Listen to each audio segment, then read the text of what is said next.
Talk to this mailman. Excuse me. Yes, ma'am. You didn't see me flagging you down? No, ma'am, I did not. Okay, I was flagging you down. And by the way, I want you to hear this. Okay, I need to see Greg's mail. Greg Harrison. Who are you? I'm his fiance. Okay. Do you have a request? Yeah, I need his mail. Nah, that's not his mail. I just pulled this from the blue box. That's not how this works. Okay, so why didn't you stop when I was trying to flag you down? Like I said, ma'am, I didn't see you. Okay, so can I have his mail? It's No, important. That's not how that works, ma'am. I can't just give you the mail. Well, I need it. Okay, so you can go to his house and get it. See, this is a problem I'm having with him. What is your name? What My is your name is Troy name? Aikman, ma'am. Okay, and I need to see Troy your Aikman. identification. My name is How do you Troy report this Aikman. in? Not required to give you any identification. You see what's going on here? This is what I'm talking about. Okay, I asked you nicely, can I see his mail because I'm his fiance?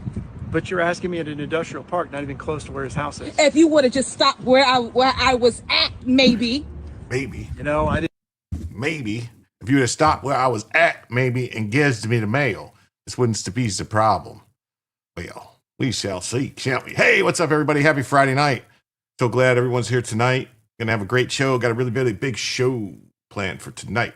That's right.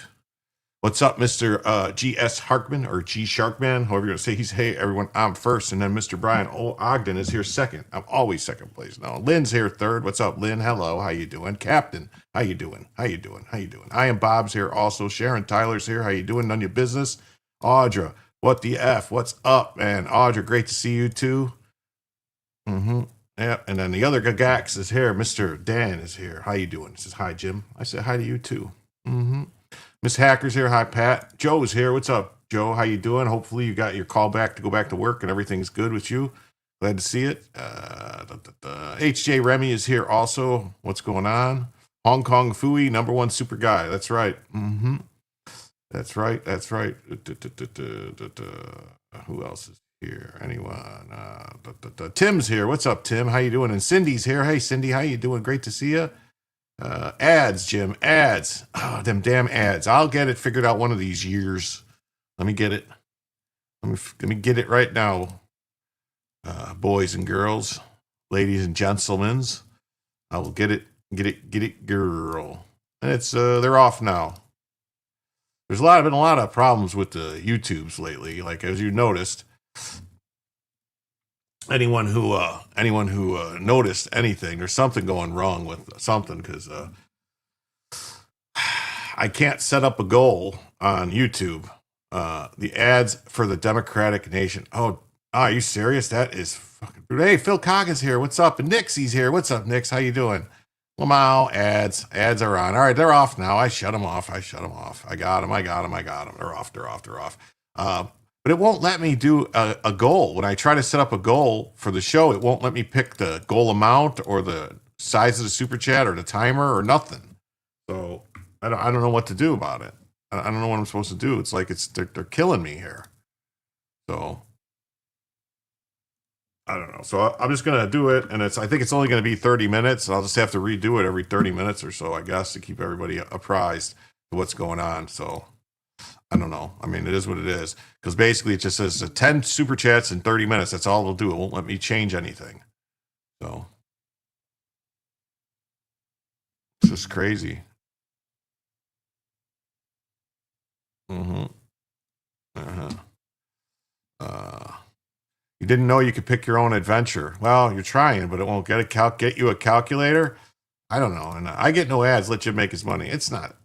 Jody's here. What's up, Jody? Nice to see you. Thanks. It's not really that thing. So, but anyway, you guys know how the people that are new here, I'm going to explain it to people that know it, probably getting sick of hearing about it. But anyway, so when here it goes.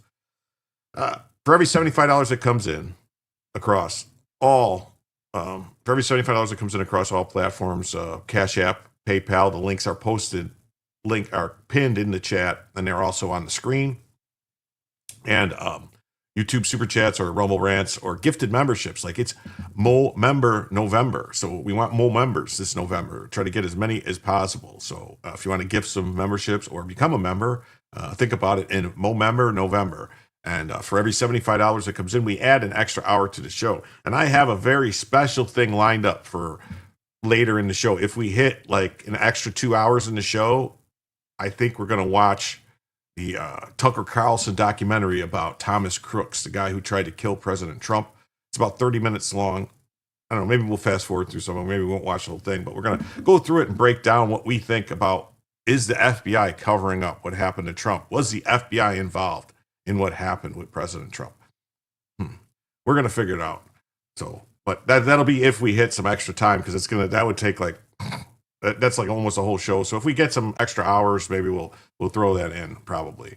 So After my haircut, I'm calling it Movember. Oh, and Brian Ogden goes, hey, I'm going to give, for November, I'm going to give a gifted membership. And that's greatly appreciated. And Kelly S. received a gifted membership from Brian Ogden. Well, congratulations, Kelly S. Welcome to the initiated, to the people. You're paying attention now. And if you stick around long enough, you'll be able to see the matrix. Right. At the top level here, you'll be able to see the matrix. That's how it works. Well, that's what they tell me anyway. I don't know. Maybe I'm wrong. Maybe I'm imagining things. Maybe this is all delusion. Oh no. Is this all a simulation? Have I really stumbled into the backwoods? And I don't know. But what do you guys think about this? So some lady comes up to the mailman, all right, and tells the mailman, I want to see my fiance's mail. It's like, what? You want to see your fiance's mail? That ain't right. Oh, Brian Ogden coming again for another gifted membership. And that one's going to go to Janet Lee. Janet Lee got a gifted membership. Hey, Steve Hilliard, great to see you. Awesome. Oh, Catherine K, how you doing? Hi, Jim and Jim Somniacs. That's great to see you, too. And past my terrible twos. That's right. Remember, for 3 months, G Sharkman, paying attention for 3 months now. Pretty soon you'll be seeing that, seeing the Matrix. Pretty soon you'll be seeing the Matrix there. Pretty soon you'll be seeing the Matrix. Uh-huh. Was that an illusion or a delusion? I don't know, one of the two. But let me fix this banner here real quick, because that gives us, that's $12 off. So that will give us, hide. So that gives us 38 special from getting Bellavision, and 63 away from an extra hour.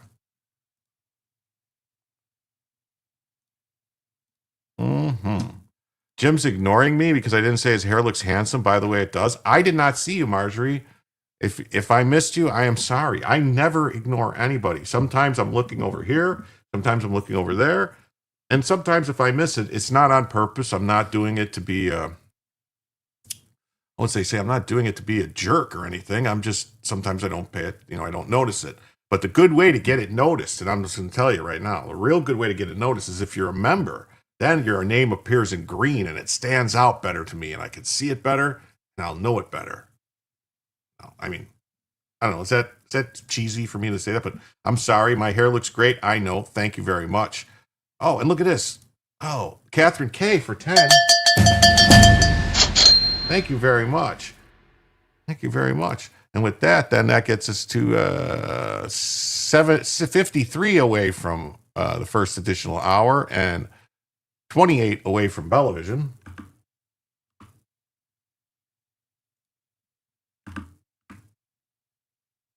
I'm sorry, 53 away from that extra hour and 28 away from Bellavision. Did I say that wrong? And then, and then Brian Ogden comes in with the damn math for $2. Well, thank you. Oh, and then G Sharkman comes in with another 5. Thank you very much. Got paid a little. Well, I appreciate that. So that's another 7 off the top. So we got 21 till Bellavision and $44 until an extra hour. We got 44 from an extra hour and 21 from Bellavision. So Blackjack from Bellavision. Good old Blackjack, 21. Oh, and then Joe says, soon, my friend, donations will increase. Well, you know what?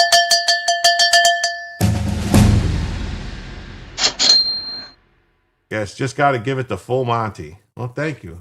With that $2, I really appreciate that. That's going to take us to $19 away from Bellavision and $42 away from 42. Wasn't that the number that, was that 42 the number that explains everything in the Hitchhiker's Guide to the Galaxy, or was that 43? I can't remember.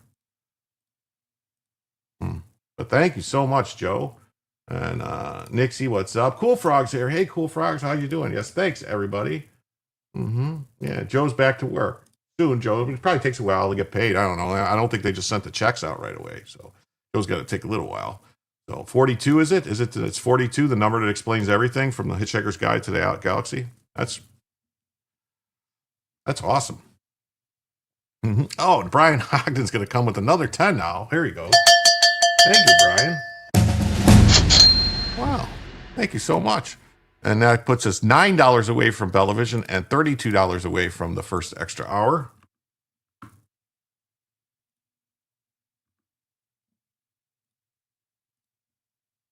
And I didn't even check if I had anything. 42 is the answer to the question of life, the universe, and everything. That's what I thought, but I wasn't sure, you know? I wanted to make sure that I was sure. No, no.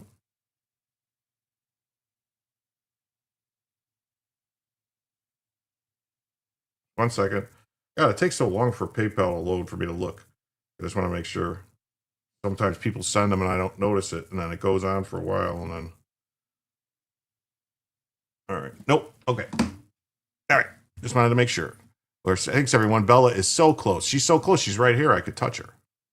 I am partial pay supposedly next week. We shall see with the blind man. 47 was FER. Was FER. Was for 47 was for. I don't know. Usually 47 was for. I'm confused. You're talking in riddles, Brian. Now I'm confused. You're talking in riddles. Okay. Well, here we go. Here's some good news. We'll start off with some good news. All right. Some real good news this evening. All right. President Trump has just signed an executive order eliminating tariffs on beef, coffee, tropical fruits, and other foods to try and bring food prices down in America. Now, most of you guys are saying, hey, Jim, I don't buy foreign beef. I buy American beef. How is this going to help me? Well, let me tell you. Little known fact is we live in this economy called capitalism, and it works on supply and demand. So if there's a supply coming in of beef that is cheaper than American beef's going to have to get the price lowered. And it's not the ranchers that are having the prices go high. It's actually these meat packers. There's 4 companies that are what's it say? G. Sharkman says, I stopped sending money from iPhone. What a scam. Well, I appreciate that. If you guys, just so you know, too, any money, if you're going to donate money and you don't do it from an iPhone. I mean, I appreciate it, but if you're doing it from an iPhone, just know that I'm only getting about 40% of what you're given if you're doing it from an iPhone, because first Apple takes 30% and then Google takes 30% of it after that. So it comes out to a little over 50% they take. So, I mean, I still appreciate it. It's great and all. I'm just saying you're basically paying Apple and Google if you're using an iPhone to do it.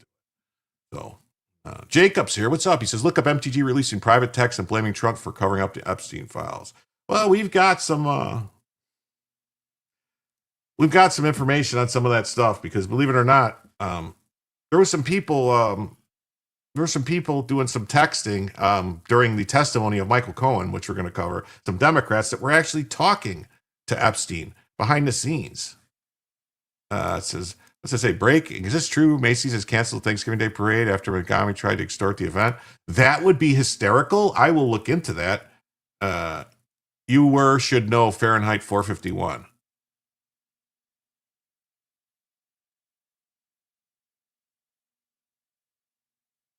Oh, well, you didn't say Fahrenheit. You just said 47 was fur. So I can't. What is the best way from your point of view in sending money? Cash App or PayPal is going to take the least amount of money. That's just the way it is. Like Cash App doesn't take. I don't think Cash App takes anything actually for me that you send to me. I don't think so. PayPal takes 5%, I think, or something. 3% or 5%, a very small amount on PayPal. But Cash App or PayPal, that's the 2 best ways, in my opinion. Coffee is expensive right now. Well, the price of coffee is going to be coming down. They dropped the tariffs on it. And to your question, the best way to send money would be Cash App or PayPal. And those links are pinned in the chat on YouTube and on Rumble and on Twitch and on Kick and on Locals and on X. Wow. Anyway, I made a mistake last night. Sometimes real news or fake news. No, it doesn't matter. Lynn, it doesn't matter. I could see. I mean, it could have been. It depends on who says this. Let's just see. Macy's. See. Macy's Parade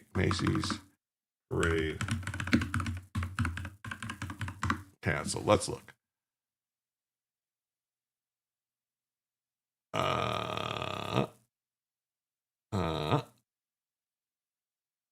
No, it just says last year CBS canceled the parade. I don't see anything. I don't see, just that CBS wasn't going to air the parade. That's all. Doesn't say anything about it being canceled, so I don't see anything yet. All right, nothing yet. So yeah, so keep focus on affordability. 47. So yeah, so they're going to lower the tariffs, and cold Europe is about to get mad. We don't provide any of these. The number one import in Germany these days is Islam. Build some more refineries while you're at it. Last one was built in the 70s. Yes, that would work to build some more refineries. That would be great. Let's see. Oh, Brian Ogden comes back again with another $2. Says dystopian future. Yes, is your keyboard is dystopian? Well, thank you. Yes, it's a burning point. Fahrenheit 451. Yes.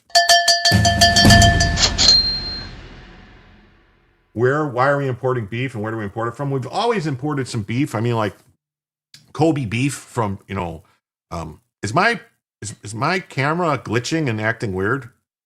Because it looks like it to me. That's not good. Anyway, we've always imported beef from like Japan, like the Kobe beef and stuff like that. We've also imported beef from like Argentina and other places. Yeah, Argentina beef, yeah, and other places. We always had Brazilian beef, different beef like that coming in, but usually you have to report it. But isn't 451 the ignition point for paper? Yes, Fahrenheit 451 is when paper lights on fire. Yes, that was the whole thing. Looks good here. Cam looks good here. Okay, all right, looks good to me. I don't know. To me, it looks like maybe it's like pausing to me on my screen that I'm looking at, and I don't like it. I got to stop looking at myself. Hey, Dick Parker's here. What's up, buddy? Nice to see you. And so with that $2, we are now $7 away from Bellavision and $30 away from an extra hour. So that's good. 7 away from Bella and 30 away from an extra hour. We're plugging right along tonight. Like I said, I don't eat beef, so I never thought about it. I just figured we have so much farm and cattle. Yeah, I mean, we do. But right now, the problem is that 4 companies own pretty much all the slaughterhouses now, and they're all foreign companies, foreigners. And so they've been fucking around with the prices. There's actually an investigation going on it. The only thing wrong with the camera is that we can see your tablecloth shirt.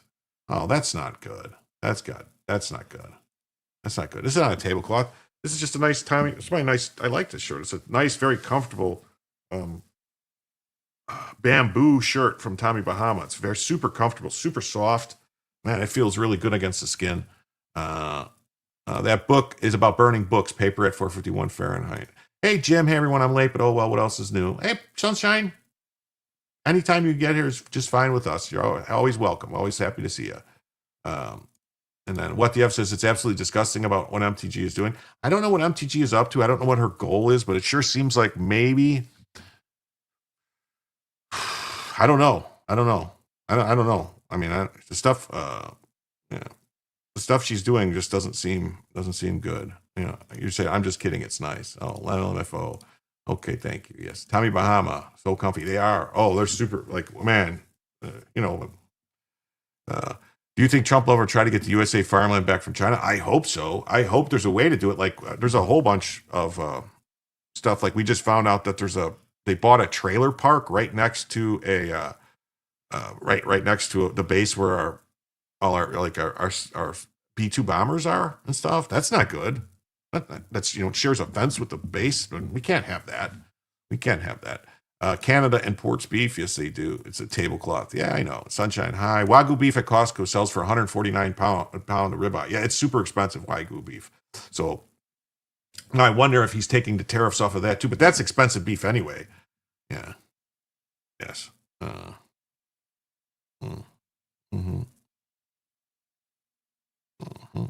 I heard bamboo material is very nice. It is. Bamboo shirts are excellent. They breathe real nice, especially in the hot. Yeah. It's really nice. It's super nice. Oh, and here's Brian Agnew for another 5. Let's see here. So with that 5, that leaves us now $2 away from television and 25 away from a first additional hour. Wait, that doesn't make any sense. 28. How could it be 2 and wait a minute. I must have done my math wrong.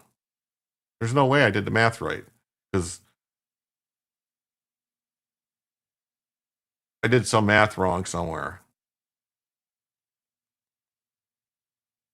Because if it's 2 away from Bellavision, it should be 20. Fuck it. 2 away from Bellavision, it's got to be.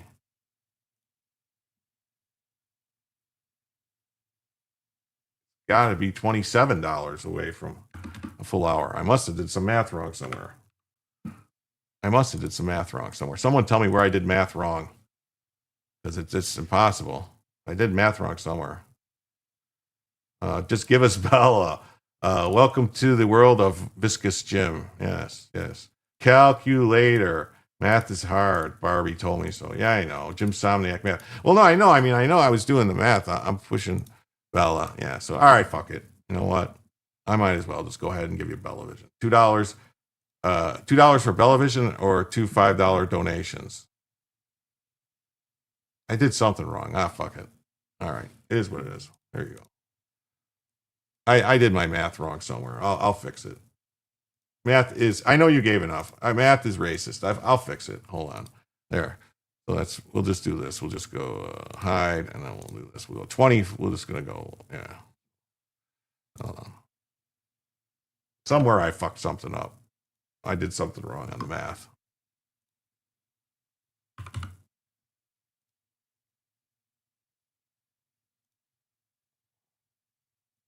We'll just do this. We'll just say 25 away from the first hour.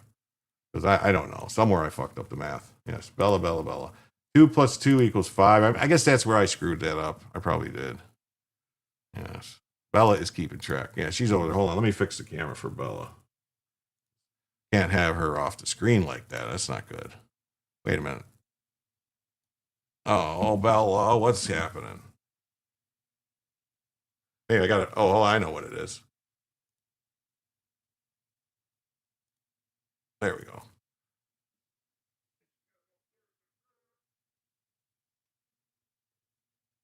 Much better. Much better now. Mm-hmm.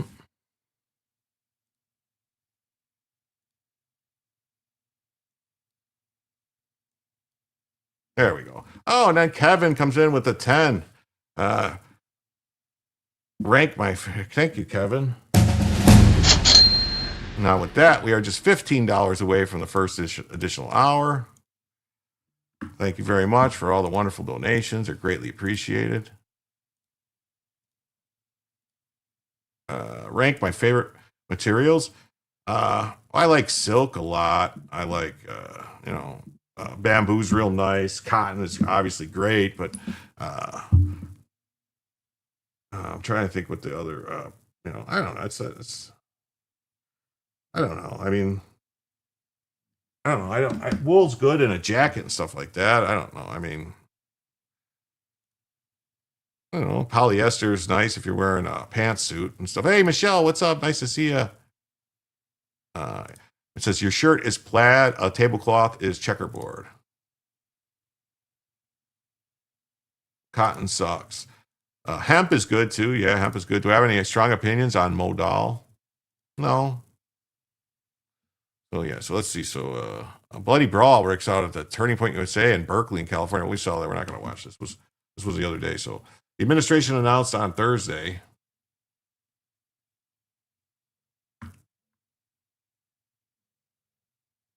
Man, my computer's making weird noises on me. So the administration announced wool makes you itchy. Hemp is real good. Flannel is nice for shirts and pajamas. Oh yeah, flannel's real nice too. I mean, there's a lot of nice materials. Like you said, like silk is nice. I like silk. To be honest, if I'm going to be honest with you guys, I like silk. Nice.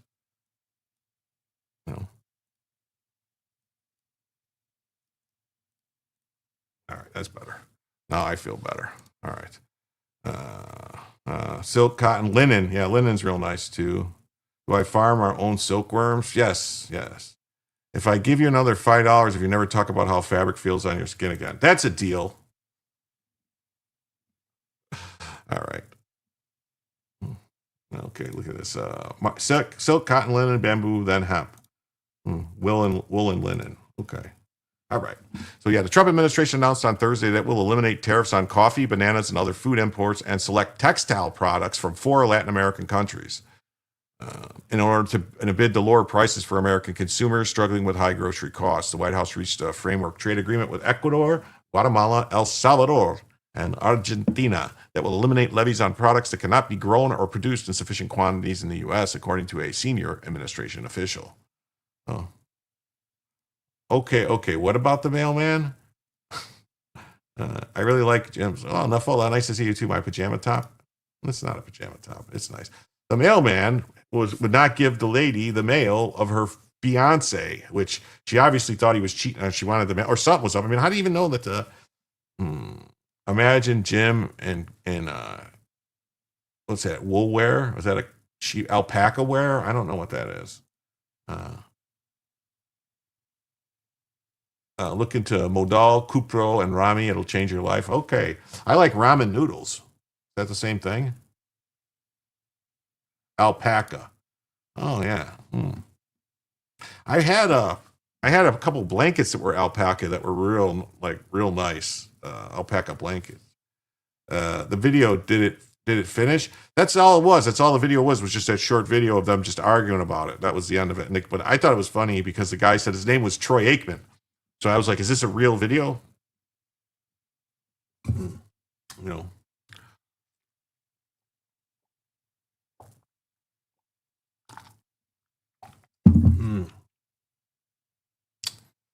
Everyone is now getting their EBT, so who cares about the prices anymore? Like I'm an Aztec. Alpacachinos. Oh, yeah. I like to smoke alpacachinos. Yes, alpaca is beautiful. Hey, El Krogahan, nice to see you here.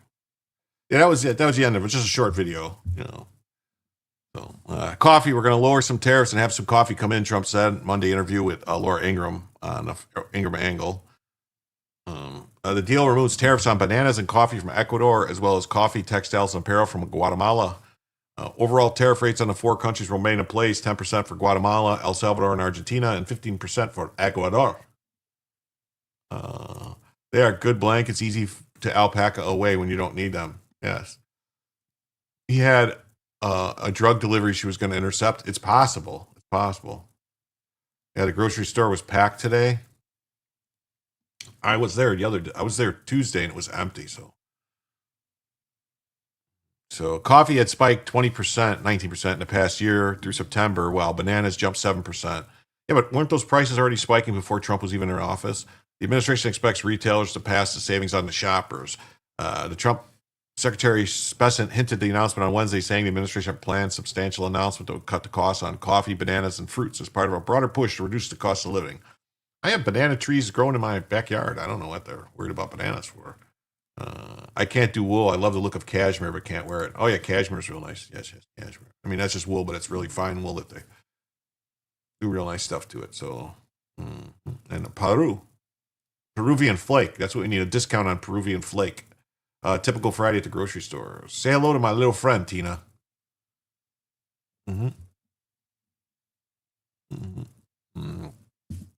Americans buy nearly all their coffee from abroad, with 99% of the beans coming primarily from Brazil and Colombia, according to the National Coffee Association. Yeah,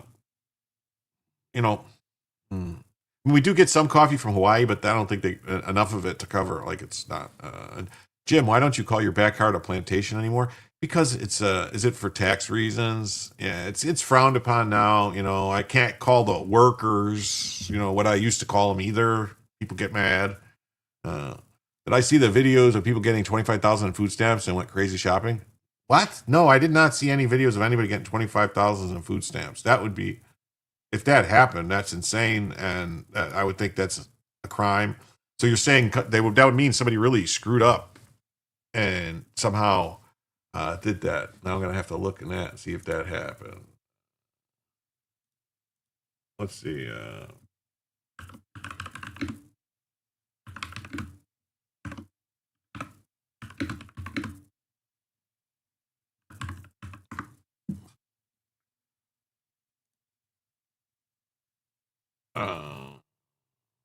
I don't see anything about it. I don't see anything about that. So, uh, Trump slapped Brazil, the world's top producer of coffee, with a 50% tariff over the summer in response to the criminal case against President Jair Bolsonaro. Colombia is under a 10% tariff. Secretary Rubio met with Brazil's foreign minister this week to discuss the framework trade agreement between the two nations, and a deal with Brazil could significantly impact coffee prices given the country's dominant role in global production. The framework deals for the four Latin American countries could wrap up within 2 weeks. The administration is also reportedly having quite constructive talks with other Central and South American nations, as well as Switzerland and Taiwan. I drink Swiss coffee myself from Javalia. Uh, Dead people getting their food stamps. Yes, like and subscribe if you wish to opine. Yes, that's what you do. If you want to, yeah, please, if you haven't already, please hit the like button. And if you haven't subscribed, please subscribe. You need to, you've seen another who has a $23, 23,000 balance on her EBT. Uh-oh, that ain't good. And Leonid meters. Yes, it's the Leonid meter showers. It's peak time right now. I think Florida's dispersing EBT next week. I'm staying the hell away from Publix that make it crazy. You got food stamps once in Key West, Florida.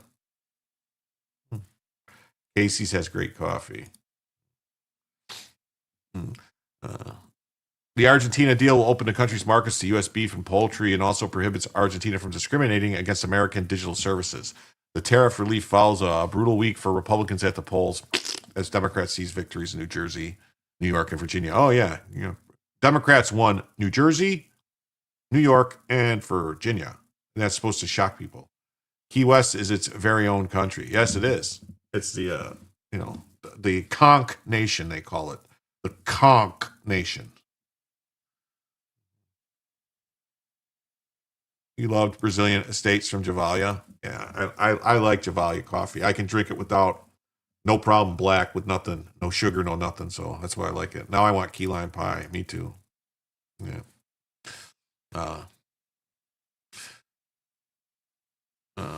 The overall inflation rate in September was up 3% from the same point in 2024. Trump has zeroed in on affordability since the losses, though he continues to blame President Joe Biden's spending for high prices. Well, print a whole bunch of money, stuff's going to go up. Soldiers, blacks. One woman was moaning she has to pay back $35,000 and doesn't have the money. You're talking about wait, so you're saying like people accidentally got credited way too much money and then the government's like, no, we want our money back. Yeah, the Conch Republic or whatever. Yeah. Folgers Black Silk is good. Key West has their own passport. It's a funny story. I was a deadhead in the 80s. Oh, awesome, dude. I like I will survive. Ding, ding, ding, ding, ding, dong, ding, ding, ding, ding, ding. EPT, EBT. Big deal. Blue States demo victors. Nothing under the sun. Go on there. Bad shells. Yes. New York Times reports Thursday that the White House may grant tariff breaks on beef, citrus, and other imports to lower costs, even from nations without U.S. trade deals. The White House spokesman did not immediately respond to requests for comments. The administration official said the deal maintains overall tariffs while providing relief on specific products and opening foreign markets to U.S. goods in ways they have not been before. The agreement also includes commitments from countries to refrain from imposing digital service taxes on U.S. tech companies. Yeah, I mean, why would we get the people? Why would people? Why would people? Doesn't make any sense. Okay.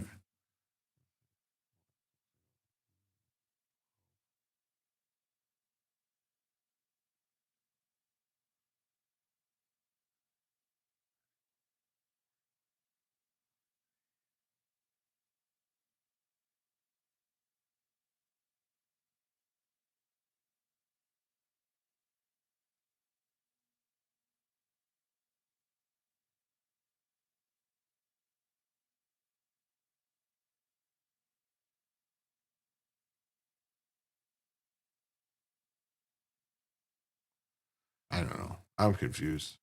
I'm losing my mind here. Huh. Big deal. Okay, I saw that. We swam across to Christmas Tree Island with cruise ships in the channel. Stupidest thing I ever did. Oof. I'll say so. That's not a good idea. So crazy. Yes, crazy. Huh. And basically, Newsweek has the same story. Donald Trump ends tariff on key grocery products. President Trump on Friday signed an executive order to cancel all the tariffs for beef. It matters because the move comes off elections. He issued an order announcing the United States has reached a framework agreement. So we read all that. Okay. NBC News has the same thing. Trump issues an order rolling back some of his food tariffs. This story, all right, this next story, oof. I don't know. I don't know if you guys are paying attention. If you guys remember the Ahmaud Arbery case with the McMichaels and I can't remember the other guy's name, Buddy, something like that got screwed, just was videotaping it. And they, I could never choose between Jefferson Airplane and Grateful Dead. Liked them both. Yes. Well, Grace Slick had an awesome, amazing voice, man. Just,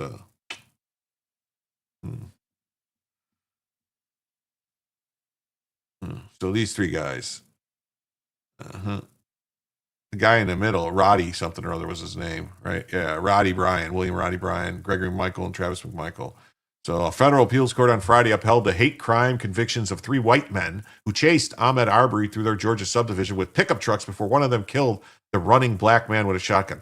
Well, I mean, that's not actually what really happened. He wasn't running. He turned around and grabbed the guy, and they were fighting over the shotgun. And that's when he got shot, when they were fighting over the shotgun. What's this? The chat keeps skipping yours? I didn't see it. You must be saying something that YouTube doesn't like. I mean, the only thing I could do, Mr. Parker, is the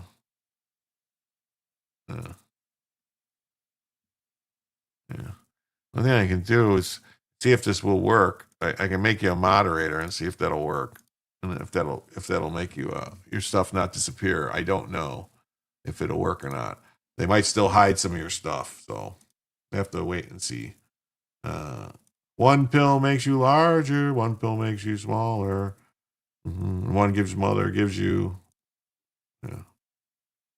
Always go on live chat, Chattel 4369. Always go on live chat. And keep the tariffs on the beef.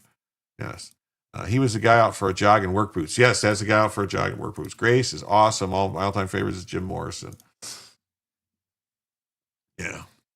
Yeah. I like loved to listen to the Doors when I was in high school. You know, not live or anything like that. They were already, it was long ago. It was just a band like that. And anyone else watch the Towers trial? It was in Florida, and I think the idiot could play the sympathy card. Which one was that? This idiot thought he could play the sympathy card.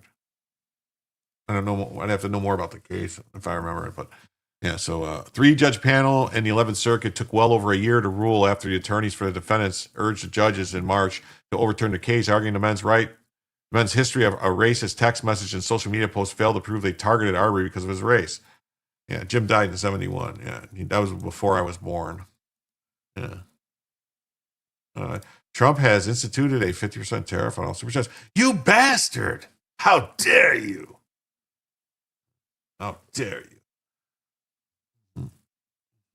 Yeah, federal prosecutors used the posts and messages in 2022 to persuade a jury that Arbery's killing was motivated by pent-up racial anger. That doesn't seem like it should have not been legal for them to use. That had nothing to do with it, just other messages that someone had sent at some point in time.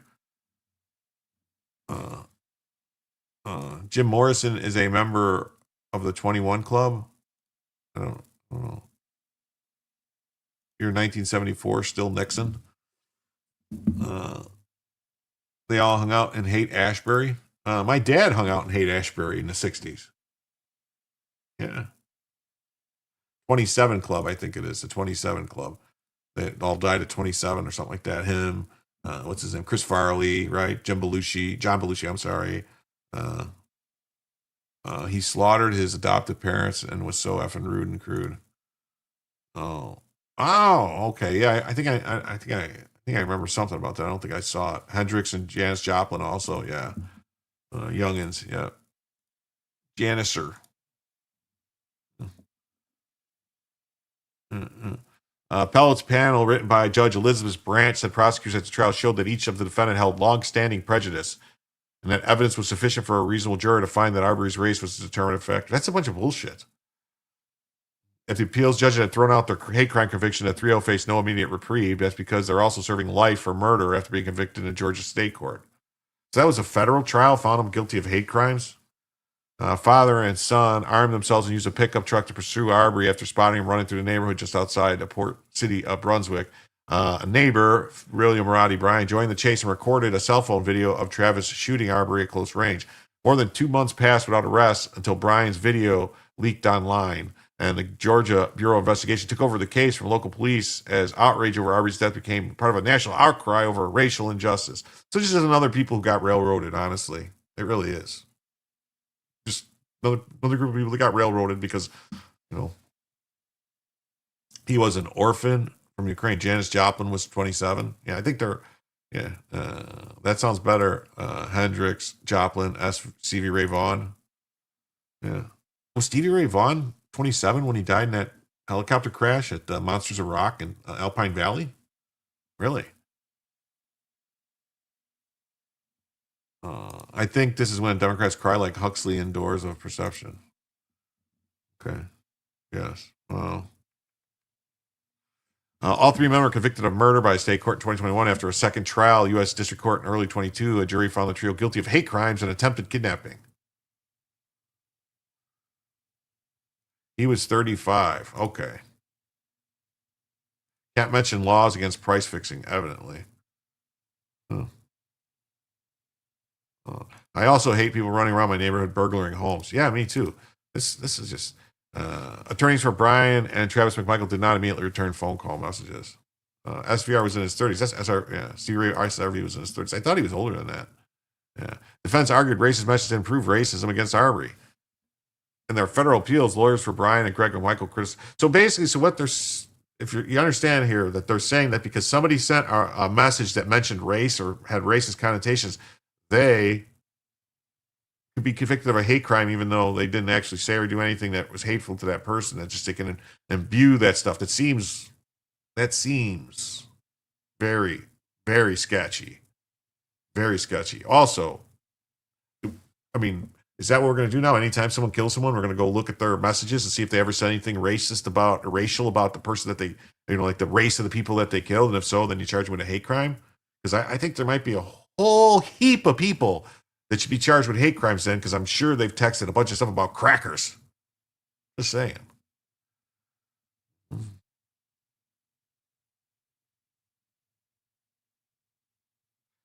Bryan's attorney argued those statements were so repulsive the prosecutors were able to sway the jury without proving a racist intent to harm Arbery himself. Sure sounds like it.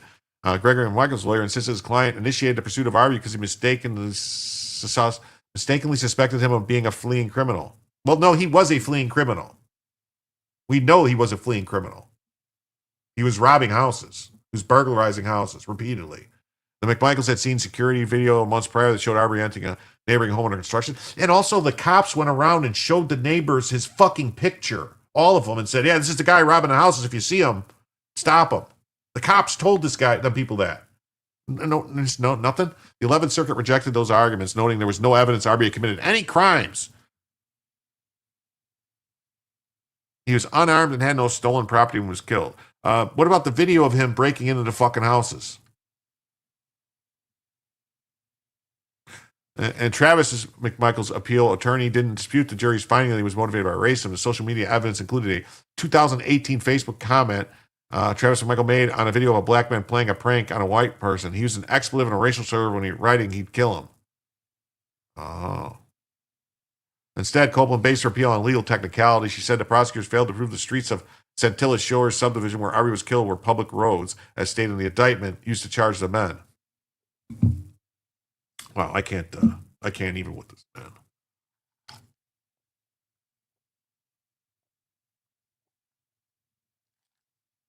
Man. The trial judge sentenced both McMichaels to life in prison for their hate crime conviction, plus additional time, 10 years for McMichael and 7 for his father, for brandishing guns while committing violent crimes. Bryan received a lighter sentence for 35 years, in part because he wasn't armed and preserved his cell phone video when it became brutal evidence. Yeah. Oh, Jim, you and facts. We don't do facts anymore. Like this guy, Roddy Bryan, probably. I mean, if he would have never released that video, none of these people would have went to jail. The video is what fucked them all. I played a piano with my grandma on Saturday. Well, that's awesome. That's awesome. Well, all right. On to the next story. That's upsetting. Especially, we had that other guy was just released. Is the AP British? No. Associated Press is just, I don't know, a bunch of leftist people. I don't know. So we go, yeah. Jen Psaki sees a multi-million-dollar lawsuit flash before her very eyes and immediately retracts her defamatory statement about Donald Trump. She says the other predators out there I see in addition to Trump. I'm not saying he's a predator.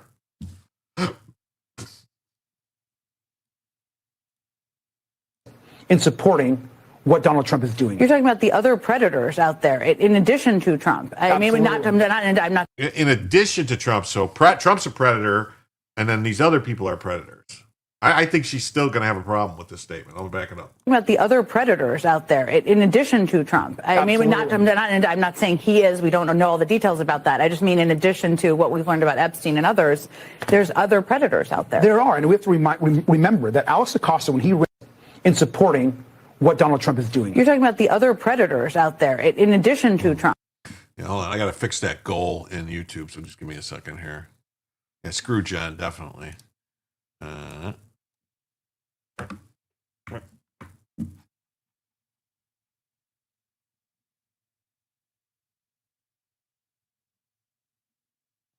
is this not working for me? I think we are 15 away from a...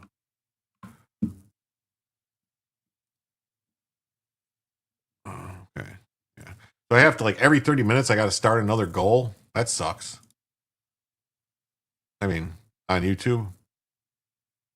Yep, she's a witch. She is. She's a witch. I hate very few people, yes. Circle Back is retarded. Yes, she is. She's a witch. Yeah, so I guess I have to every fucking 30 minutes redo the goal thing. It is what it is. So yeah. So here's the story about it. There's a couple stories about it. So Psaki hits the panic button, walks back Trump predator comment amid Democrat Epstein email hoax. It's a StreamYard issue. You think so? I don't think it's a StreamYard issue. I think it's a YouTube issue because YouTube was doing it yesterday too. There's something going on with StreamYard since they did something where StreamYard's not working for Instagram anymore. It's acting weird, but so former White House press secretary Jen Psaki got spooked and walked back her statement calling Trump a predator amid a Democrats Epstein hoax email. On Wednesday morning, the Democrat Committee on Oversight released a tranche of correspondence from the Epstein estate claiming to strike a blow against the White House's Epstein cover-up. The three unrelated emails range in dates from 2011 to 2019. The selectively leaked emails suggested Trump spent hours with an Epstein trafficking victim. The Democrats' latest Trump smear campaign backfired on them. The unnamed victim referenced in the document dump is Virginia Giuffre, who had repeatedly stated that President Trump was never involved in any wrongdoing. We had the same issue with our live stream. No idea why. Yeah, but it's on YouTube itself. It's not StreamYard. So if you have to, the gold thing you have to set up on YouTube itself. And I even tried using don't bother, Jim. We know your goals. Okay, well, some people, if they don't see it, they think it's over or whatever. So, and then they don't donate type of thing. And then, but we're close. We're so close, yet so far away from the goal. Right there's, hey, we've got 97 people watching. Please hit the like button if you haven't already. Guthrie died by suicide. Yeah, and earlier this year under mysterious circumstances. So that's what I would say, mysterious circumstances. Yes. The White House blasted Democrats for the latest stunt. The Democrats selectively leaked emails to the liberal media to create a fake narrative to smear President Trump. The White House press secretary Karen Leavitt told Fox News in a statement, Psaki panicked after she called Trump a predator and quickly walked back her comment. She doesn't want to be sued for a cool billion by Trump. So you're talking about another predators out there in addition to Trump. I mean, I'm not saying he is. We don't know all the details about that. I just mean in addition to what we've learned about Epstein and the others, that there's other predators out there. Well, do we really know there's other predators out there? Do we? I mean, do we? Did any of these? I mean, Did any of these other people say that they were attacked by someone? Was it Yuri Asher? I don't know. Same thing. Psaki calls Trump a predator, immediately has to walk it back. Clinton.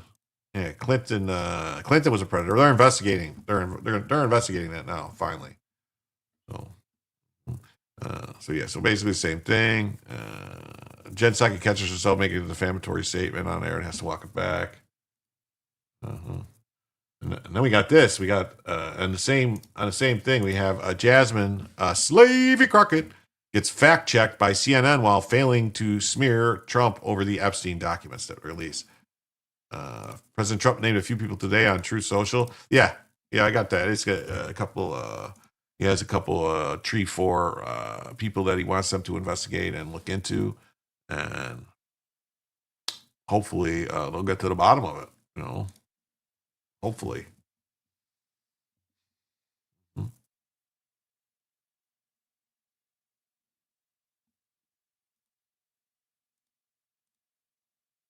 She wrote a book, as you know, and she did not accuse him of any wrongdoing. What do you make of that, and can you confirm that? Yeah, I don't know. Obviously, it's redacted who the victim is, so I won't necessarily take the Republicans' word on who it is that's redacted.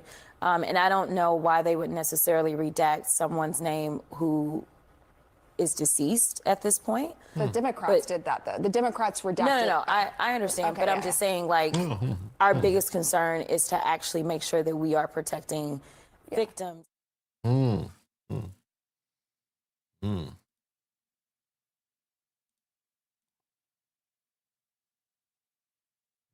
Fact check lefty Texas Democrat Jasmine Slavy Crockett, who got put in her place on live TV by CNN anchors after she falsely tried to blame Republicans for redacting the name of one of Epstein's victims in a newly released email.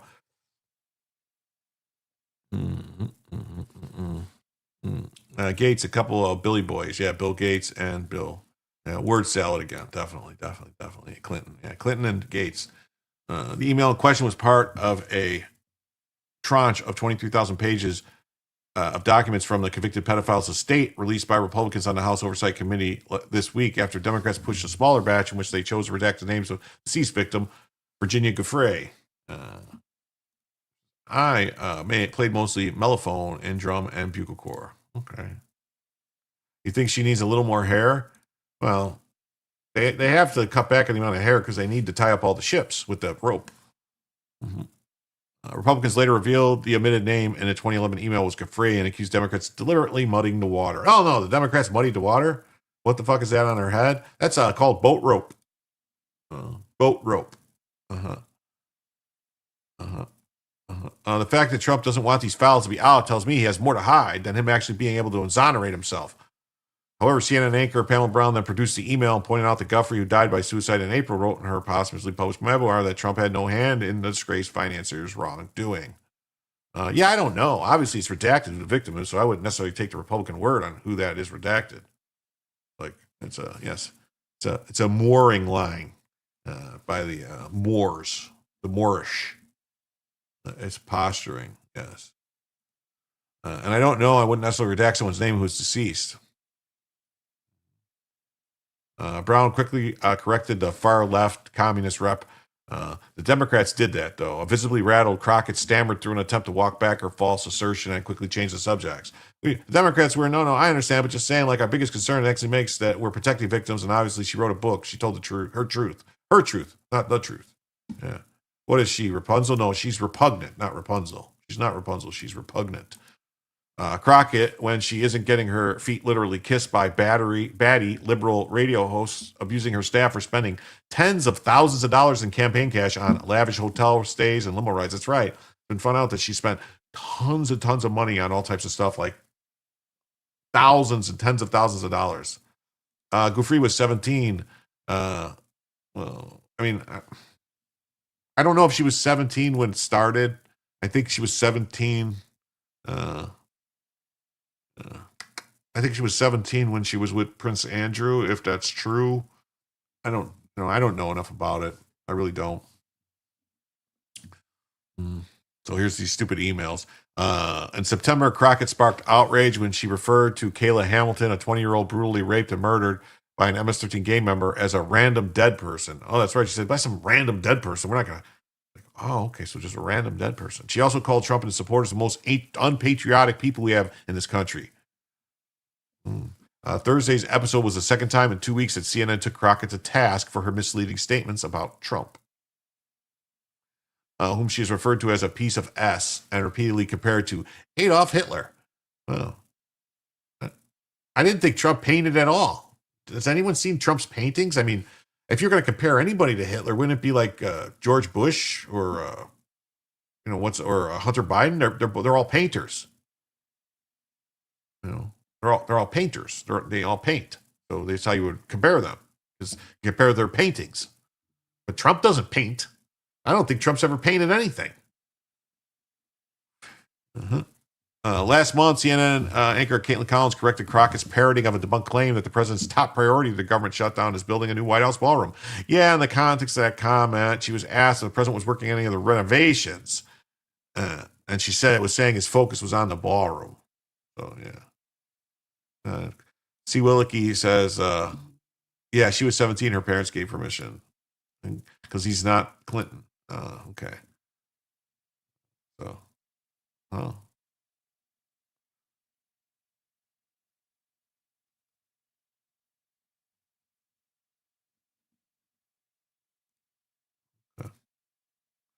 All right. Yeah, and on that front, it says President Trump says he will be instructing Pam Bondi, the DOJ, and the FBI to investigate Jeffrey Epstein's relationships and involvement with Bill Clinton, Harvard President Larry Summers, and LinkedIn co-founder Reid Hoffman. Ooh, boy. Investigate Bill Gates, too, while you're at it, Justice Department. What's it say? Mandami's father blames Lincoln for Hitler. If we get to the later in the show, I have a nice segment about Elon Musk's father talking about apartheid while there was apartheid and after apartheid and ended in South Africa, what it was like. But that'll be, I think that's after, if we get through the Tucker stuff. So yeah, so if we hit 2 extra hours, we will do the Tucker thing, no matter what. That's going to be over an hour in and of itself. The reason these victims don't speak out is because they were paid to solicit other younger others and told them how great it was. Yeah, I think that's yeah. I heard JD Vance is being pushed aside for Marco. I don't think so. I mean, maybe I don't know. I can't see that happening though. They grew up to become predators. Yeah. Not Tucker. What do you mean? No. What do you mean? No, the Tucker.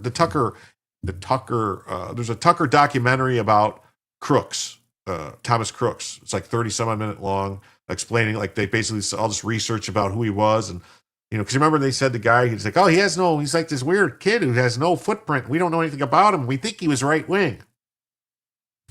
No, they were lying about everything. So now that the Democrats are using Epstein hoax involving Democrats, not Republicans, to try and deflect from the disastrous shutdown and all the other failures, I'll be asking Pam Bondi, Department of Justice, together with our great patriots at the FBI, to investigate Epstein's involvement and relationship with Bill Clinton, Larry Summers, Reid Hoffman, J.P. Morgan, Chase, and many other institutions to determine what was going on with them and him. This is another Russia scam with all the arrows pointed to the Democrats.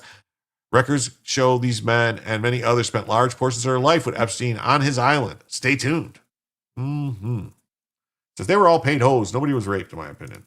That's the thing. I don't know if anybody was physically like raped, like if that was ever alleged, or if it was just that they couldn't consent because they were underage type of thing, what they're claiming like statutory rape.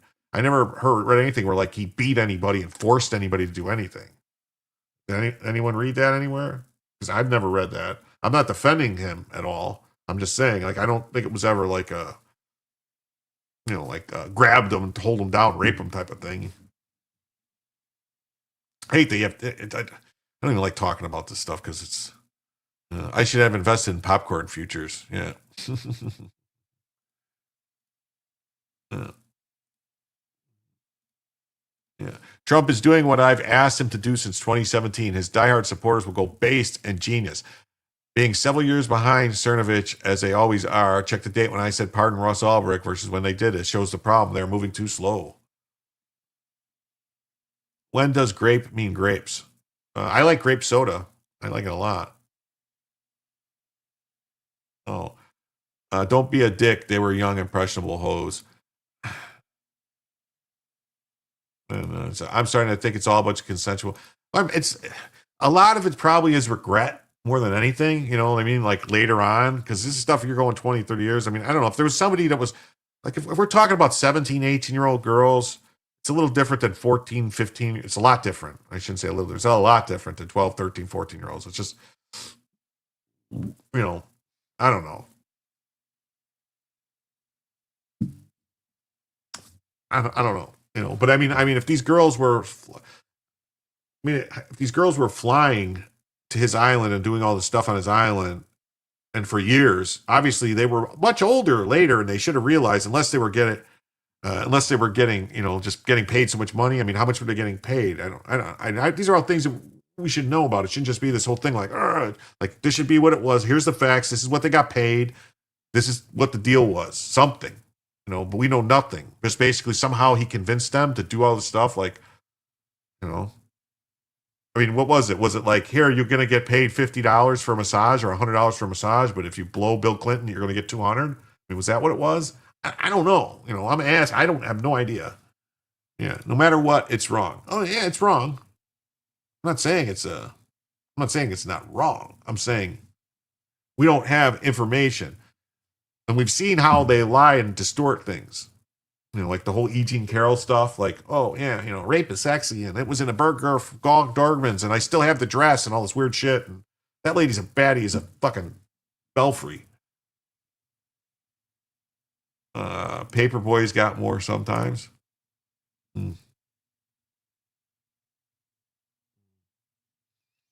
Dick says, living large, total seller's remorse. Well, anyway, so President Trump is going to be restructuring them. We saw that. All right. And here. This is notice how the FBI misspells Clinton, Wiener, Abedin, and makes it much harder to FOIA to find. In this one, I'll bet the use of HRC is how it was found. Think of how messed up this is. The FBI has long behaved as should allowed to do whatever it wants. This must end. Yeah, because look at this. So this is an email that the Lindsay Alligan shows the receipts of what was going on. So if you look here, these people were selling, Reinhold Neuber. This was James Comey sending things. Is there an age limit on Just Fans, Only Fans? I think you're supposed to be 18. Nobody forced them. I think you're supposed to be 18. You have to be 18. Now, you're both right. And he emailed the position I found. The team comes yesterday and says there's over 600,000 email on Wisner's computer. See how they purposely spell it wrong? So if somebody FOIAs or tries to search for names in the computer, it doesn't come up. All right. And then Uma Abedin, and they spelled that wrong, including emails with HRC and metadata shows from the missing BlackBerry domain, and Secretary Clinton's, not Clinton, Clinton appears. Yeah. So they did all these things and purposely lonely fans. Yeah. And personally they change all the stuff so that no one would know. And this was James Comey, because this is Reinhold Neuber. That's Comey's alias that he used to send information to this lawyer at Columbia. Okay. So Trump to recommend investigation of Epstein's ties to Clinton, Summers, Hoffman, major institutions. Yes. Hey, we're going an hour and 10 minutes, everybody. And just want to remind you all to hit the like button. If you haven't already, please subscribe. And if you want to think about that, this is Member November. So for members in November, this is the month of November, we'd like to get more members in November. So we instituted a Member November so that we can celebrate, try to get the most members as possible for the Jim Tells You community. So that way people can, start to notice things. They'll start paying attention, and then pretty soon they will see the Matrix. That's what we want, to be able to see the Matrix. So, and also we are $15 away from the first extra hour. And if we do get to 2 extra hours, we will do a special presentation of the Tucker Carlson documentary, basically about the guy who shot Trump in the ear, Thomas Crooks, plus a bunch of other stuff. So who knows? We'll see. Get through it. But yeah, so keep that in mind.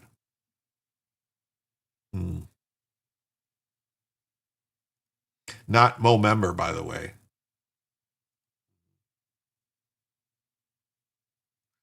He wasn't really a friend. Bastille Day. Yes. Yeah, Reid Hoffman, I think he's probably a big problem. So Trump said Friday he'll ask Attorney General to investigate the ties between Jeffrey Epstein and Bill Clinton, Secretary Larry Summers, mega donor Reid Hoffman, and major financial institutions. Trump announced his forthcoming action on Truth Social. Now that the Democrats are using the Epstein host, we read all that. Trump likened this to the document scam, Russia, Russia, Russia. That's right. Same thing. Yeah. This is another Russia, Russia, Russia scam. Democrats are doing everything they can because of the shutdown embarrassment. I mean, Jesus. For instance, Summers, who served as a Treasury Secretary in the Clinton administration and director of the National Economic Council under former President Barack Obama, communicated with Epstein in 2017, 2018, 2019, as the New York Times noted, citing the documents. Jeffrey Epstein and Larry Summers, the former Treasury Secretary, corresponded regularly with Epstein's at time offering advice about Mr. Summers' relationship with a woman. Emails released on Wednesday show. The correspondence, which took place in 2017, 2018, 2019, suggests a far cozier and more intimate relationship between the two men than was previously known. The emails, some sent multiple times a day, were released by the House Republicans along with 20,000 pages of documents. See, this whole thing is going to be a problem for Democrats. I don't know, but then again, there are people who are retarded and they don't care and they'll just go, whatever. They're going to probably say that this is documented. You know, like the Democrat supporters probably say, Trump made those emails up about Larry Summers. Yeah, those are fake. Those are fake emails.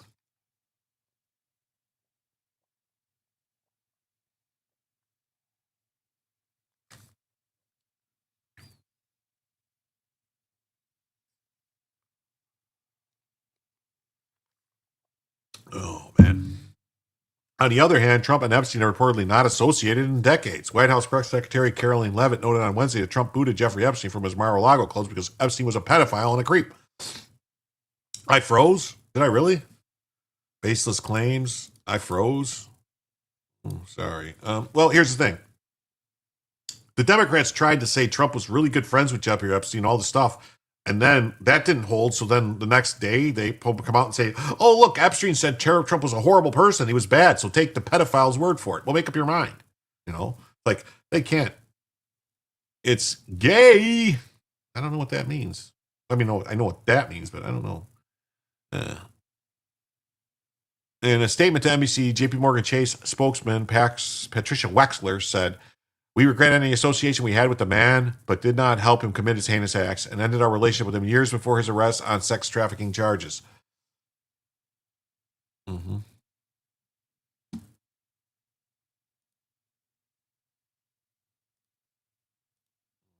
Bondi directs Southern District of New York Attorney Clayton to investigate Epstein's leak to Bill Clinton, Democrats after Trump's request. AI. It's gay eye? Okay, AI. You know, here's the thing, too. Like, I think any evidence about Bill Clinton probably has been destroyed long ago. That's the problem. That's the problem they're going to run into. So here's this guy. Republican lawmaker says Democrats blocked their efforts to release all this stuff. Hey, everybody. Tim Burchett just left the House floor, and I tried to do a UC, unanimous consent, of I tried to get the Epstein files, get it straight to the floor, just to cut out all this nonsense. And, you know, and the Democrats blocked it, oddly enough. Now, here they've had it for 4 years, and they, obviously, if there's something there about Trump, they would have released it. And now they're all, oh, let's get it out, let's get it out. Well, I just made a motion to bring it straight to the dadgum floor, and they blocked it. Dadgum floor, that's right. The dadgum floor. This is politics. It has nothing to do with that, what's doing what's right. I mean, it's Washington, D.C. to a T. And again, they ought to be ashamed of themselves, but they're probably not. Thank y'all for sending me here. Oh, cool. So President Trump called on the Department of Justice to probe the late pedophile Epstein's links to Democrats. You guys see what Megyn Kelly said about that they can't call Epstein a pedophile because all the girls were 17, 16, 17, 18, barely legal. But I don't think that's barely legal. I mean, barely legal would be like 8, just turned 18. That's barely legal, still means legal, just barely legal. You know, so I think I don't know. Anyway, so Bonnie instructed Southern District of New York, Jay Clayton, to oversee the investigation, which that's a stupid place to do it. Should have had someone in Florida do it. Should have had someone in Florida do it. Should have had Matt Gaetz look into it. Jay Clayton is one of the most capable and trusted prosecutors in the country, and I've asked him to take the lead. Maybe Clinton papers were in the burn bags that didn't get burned. Oh, that would be fun. I'm sure the Clintons have dealt with the evidence by now. I think they point is Jeffrey took advantage of young girls. Well, definitely he took advantage of young girls. Nobody's denying he took advantage of young girls. Yeah. Dick wouldn't even let Marsha Blackburn ask for it. He took advantage of young girls. There's no denying that. And he had other women take advantage of girls, and he had other people do things, on his behalf. I mean, from what I can ascertain, he sent, like, they would go to their schools and they would tell people, "Hey, come with me. You can make $100 or $500," and you know, most states the age of consent is 16. Not anymore. I think they've raised it in almost all the states now. It's pretty much universally 18, and it's 8 if you transfer them. That's the thing. If you transfer them across state lines at all, any type of Dick Durbin. Yeah, Dick Durbin. I know you're talking about Dick Durbin. Yeah, Dick Durbin. If you transfer them across state lines or anything like that, then it's a federal thing, and it is 18 then, and it's a federal thing. So some are 17 still. Mm-hmm. As with the matters, the department will pursue with urgency and integrity to deliver answers to the American people. Early Friday, Trump bunched former President Clinton, ex-Secretary Treasury Larry Summers, and venture capitalist Reed Hopstein with Epstein as the assistant convicted sex offender is more connected to Democrats than the GOP. And Larry Summers flew on Epstein's private jet to Pedophile Island in 2005 with Ghislaine Maxwell. Oh, what do you know? There's the pictures of him. Yeah. Democrats Epstein email release. Yeah. OpenAI, Harvard, Bloomberg, New York Times, among institutions urging to cut ties with Summers over the Epstein emails. He called to close. Okay. All right. $100 in the year 2000 is like $1 million in today's money. I don't know about $1 million, but $100 in the year 2000 was. Well, see, this was going on in the 90s, actually, if I'm not mistaken. This was going on in like the early 90s. Like while Clinton was president. 100 years ago, if you weren't married at 16, you were an old maid. Where were the parents? Why, the one girl, that's the thing. The one girl's parents, Virginia Giuffre's parents were members of Mar-a-Lago. Because Trump, or no, I'm sorry, not members. Her father worked at Mar-a-Lago also. Is that Conan, the year 2000?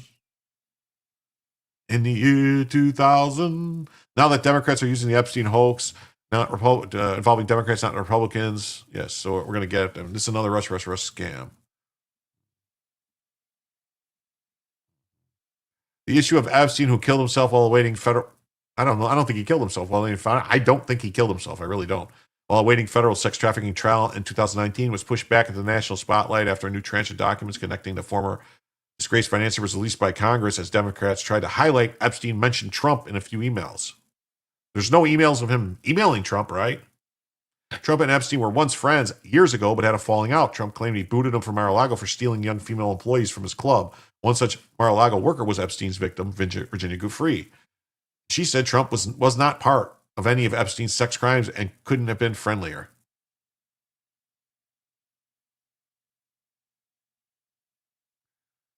And pages of the book, Nobody's Girl, Memoir of Surviving Abuse and Fighting for Justice by Virginia Roberts Giuffre displays photos of the former Mar-a-Lago worker and Epstein victim. Georgia has a sliding scale. You as an average of 5 years older is unacceptable. Okay. I'm only 40. I remember gas in upstate New York costing like $1.50.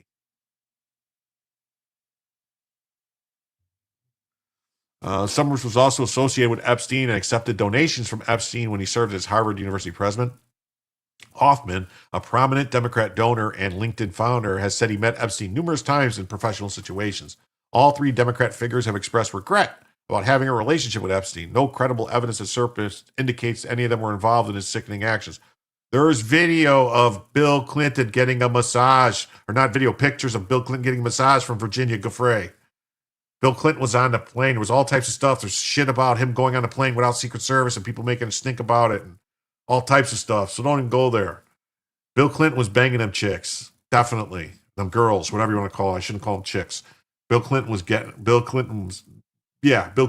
some. Bet. I'd wager money on it. These emails prove Clinton did nothing and knew nothing, a spokesman said for 40 seconds. Bullshit.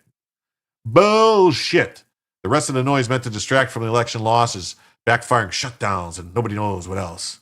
And the Post saw a comment from a representative for Summers, an email to the company Hoffman works for was not immediately returned. JP Morgan, which Trump also blasted on Friday, paid $290 million in 2023 to some of the victims in a settlement following accusations it ignored his sex trafficking. I mean,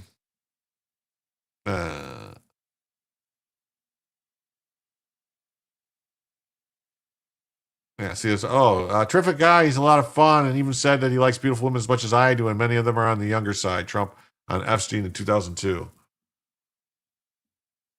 Yeah, I mean, while the bank did not admit any wrongdoing, the deal came after disclosure showed the powerful bank overlooked internal warnings and red flags about Epstein because he was an important client. We regret any association with the man, but we did not help commit his crimes. Why does Bill have a great painting for the island? Yeah, I don't know. Oh, look, there they are together. Look, and there's Ghislaine Maxwell. Oh, look at this. Look at all the smiles in the room. Ah, yeah. Oh, yeah, yeah. And that's 1993. This stuff was going on a long time. Oh, what's this? GP 5787 says, praise Allah, Allah Akbar, Allah ul Akbar. Assalamu alaikum, my brother. Salami and bacon. We ended our relationship with him years before he was arrested on sex trafficking charges. The sex trafficking charges they're talking about was just the stuff recently, not the stuff that happened in the 90s or whatever it was. There was still stuff. Newly disclosed email from Epstein showed him talking about the Clintons and corresponding with Michael Wolff and the then New York Times reporter. In one email to Summers in 2017, he bashed Trump while the DNC committee barely tried to promote Thursday. Yeah, he bashed Trump, which the Democrat National Committee bizarrely tried to promote Thursday. Yeah, they were, oh yeah. Alibaba, eat more bacon. Yes, Mandate Given, what's up, man? Nice to see ya. Bongino knew a Secret Service agent that refused to continue watching Clinton on a flight after he went to the bedroom on a plane with a minor. That's the rumor. That's the story.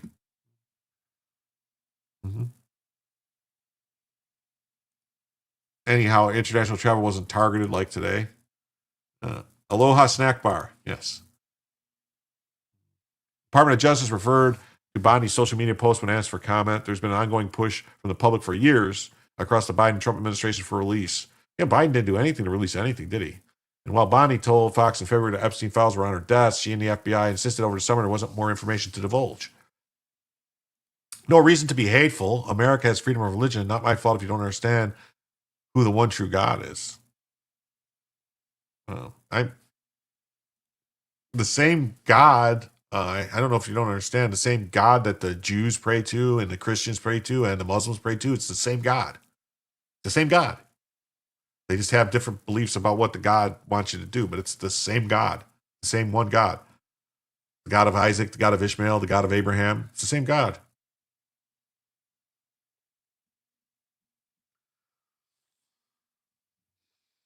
But Congress has continued to seek answers, including demanding Bill and Hillary Clinton come in for questioning, inviting Epstein's victims back to D.C. next week before a vote, demanding the release of full DOJ files in the case. And it's just, so why ridicule Muslims like you did? Well, we're talking about pedophiles, and wasn't Muhammad married to how old was Aisha when Muhammad married her? Since we're talking about pedophiles, you really want to get into that? Do you? I don't think so.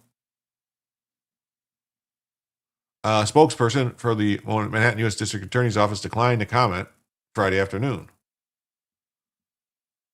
Oh, look. G. Sharkman says 9. 9. Yeah, 9 or 10. Yeah. That would make him a pedophile, wouldn't it? Oh, he says she was 6. He's right. I think they got married when she was 6, and I think he consummated the marriage when she was 9 or 10. So, yeah, consummated at 8, 9, 10. So, since Aisha was 6 when she married, at 9, the marriage was consummated. So, yeah, Catholics never had an issue with pedophiles. Oh, no. I'm not saying that there's a difference here. That is the person who is the prophet that whole religion comes from. That's all. It's not a religion of peace. It's a religion of conquering. The whole purpose is to conquer and take over things. So whatever, I don't care. I don't hate anyone. I just, facts be damned. And and it wasn't Jesus or or Paul or Peter or any of the Matthew, Mark, Luke, or John that was running around doing things with little kids. It was weirdos that went into the church, went and hid in the church, mainly gay people that went and hid in the church, and then wanted to be boys, and they had all these boys they could do things to, and then that's kind of what happened with the church. Let's be honest, it was gay priests. That was a problem. So yeah, thank God it wasn't Moses. Yeah. Mm-hmm.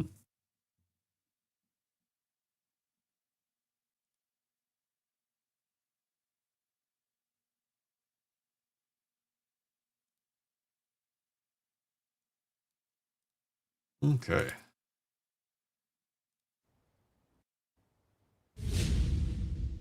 Welcome to NTD Newsroom. I'm Paul Graney. President Trump is calling on the Justice Department to investigate top Democrats' links to Jeffrey Epstein, naming Bill Clinton and Larry Summers. Obamacare premiums about to rise as COVID-era tax subsidies are set to expire in 2 months. Lawmakers now weighing how to address the issue, and President Trump proposing Trump Care. The 2023 Georgia election interference case against President Trump will begin again. Who's the new prosecutor? Is the U.S. facing a skilled labor shortage? Okay, this is way too long. It's about a bunch of stuff. It's 2 hours. No. Trump says DOJ will investigate prominent Democrats. President Trump said he's asking the Department of Justice to investigate Jeffrey Epstein's involvement or relationship with Bill Clinton, Larry Summers, Reid Hoffman, J.P. Morgan Chase, and other individuals. All right. All right. So that's that. That's that with that. All right. Then we got this. Look at this. Look at this, Frankie. There's fucking agents in there. What do you know? The same God I met. Yes. Okay. Muslims have bacon Alibaba. Okay. Good evening. I'm late, but I mean, Lady Bomb, it's so nice to see you. So nice to see you. Nice to see you. But let me go. Where's he at? Did he leave? I just want to say that, just so you know, GP 5787, all are welcome here. All are welcome.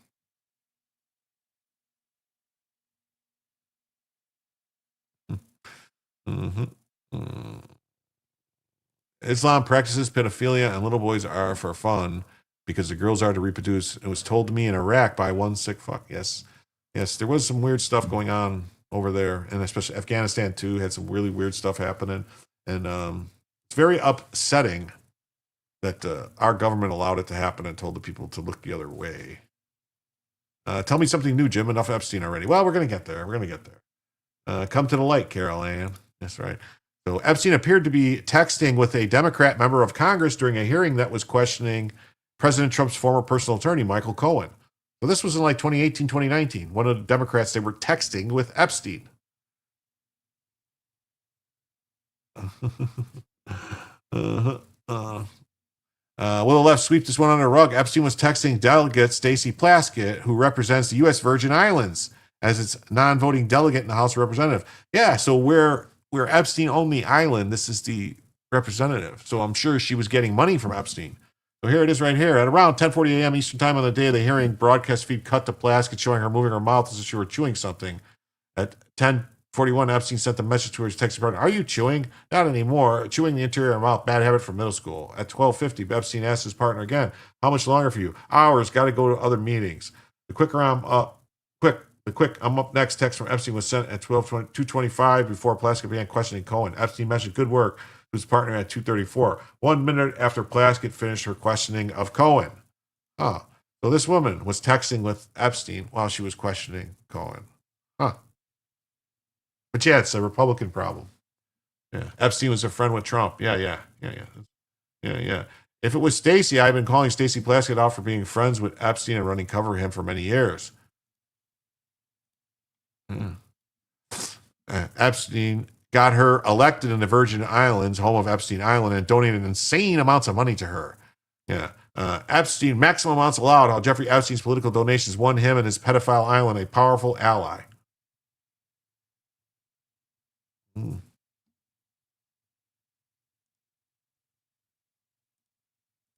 An oversight committee Democrat sought advice from Epstein in the middle of a hearing in 2019 to question discredited witness with a vendetta against Trump. Mm-hmm. Mm. Plaskett is a total idiot. Yeah. Jim modded me, probably a mistake. No, I modded just it's fine. So I modded, yeah. She greased the wheels for him. She got sent to Congress as a reward. Yikes, yeah.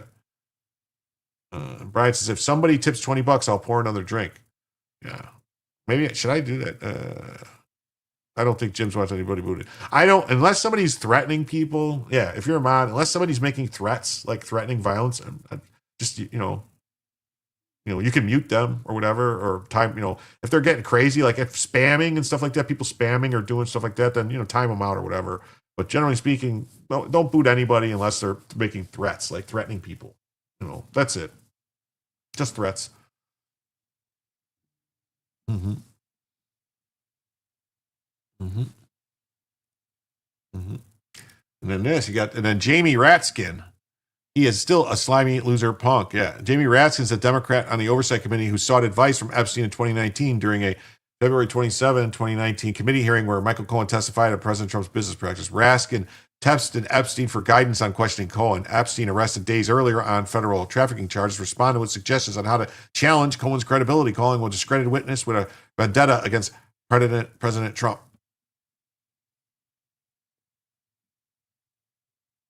Mm-hmm. Actual threats? No, like people making threats, Remember the Never Ending Story? I remember Never Ending Story. Raskin's bald spot makes it look like a slab of bologna. Yes. So here's the story from the Washington Post.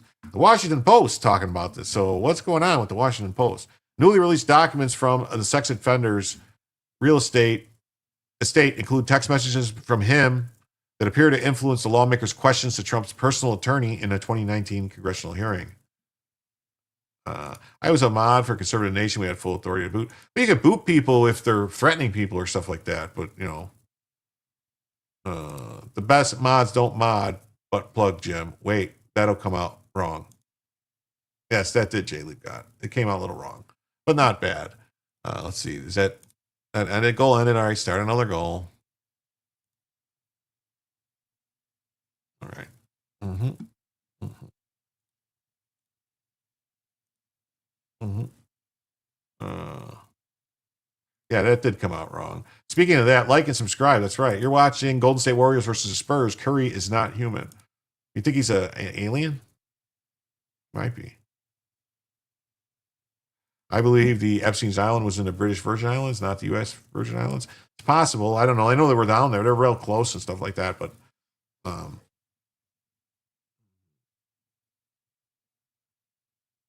Levy's here. There's Levy got. That's right. Yeah, he's up there. There we go. So yeah. So we've been going an hour and a half now, and I just want to remind everybody that it's not plugging. It's someone plugging you. Yeah.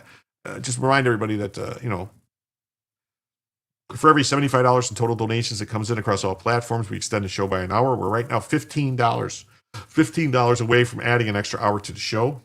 I got a bunch of good stuff planned if we can get into some extra hours for the stuff. So just think of that in mind. And, the links to Cash App and PayPal are pinned in the chat.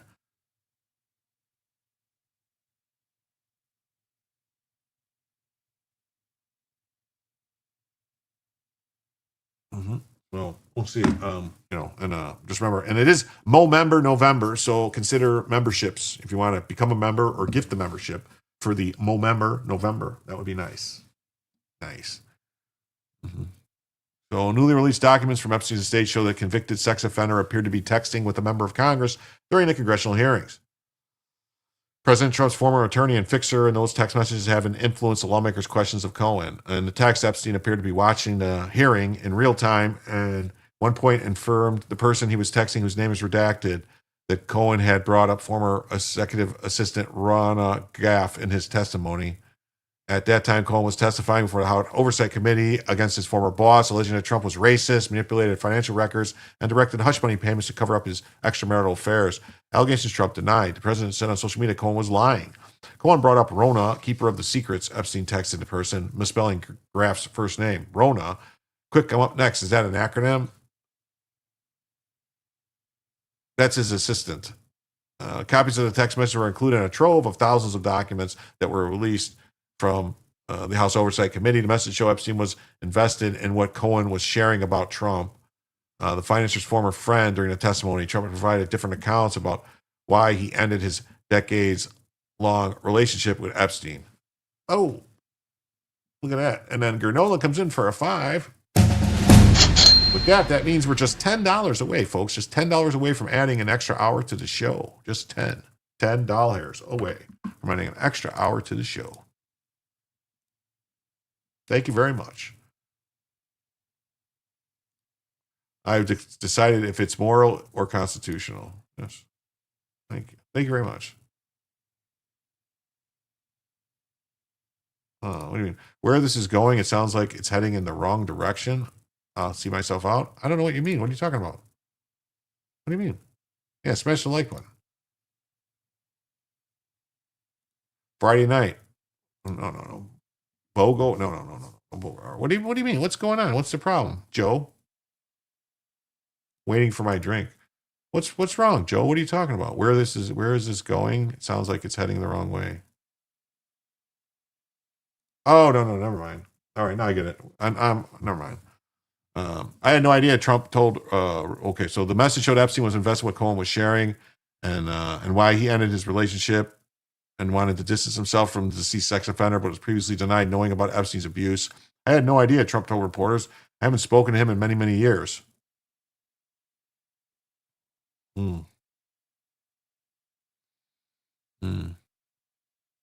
the name Epstein's texting partner was redacted, timestamps on the text message matched up with video from the hearing, as well as messages context appear to indicate Epstein was texting Delegate Stacey Plaskett, the Democrat who represents the U.S. Virgin Islands, and its non-voting delegate in the House of Representatives. Reached by phone Thursday, Plaskett declined to answer questions about the text messages. And her congressional chief of staff, Angeline Jabbar, said Thursday she was not in a position to confirm it or not whether the woman was texting Epstein at the hearing and just not responding to follow-up questions. Oh, Dick Parker comes in for another 5. And with that, we are now just $5 away. $5 away for an extra hour. And it's okay, Jim. We're just being diggers. Okay. Thank you very much. Dick Parker says, can't afford it, but F it.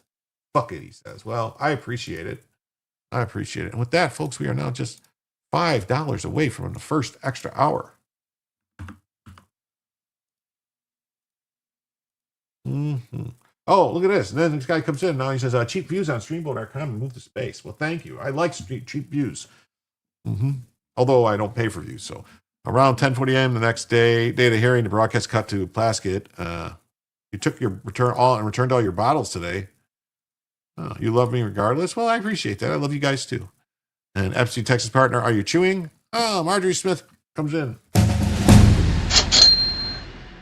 Tactical assessment. Red Chinese victory. Impossible. America will never fall to communist invasion. Communism is the very definition of failure.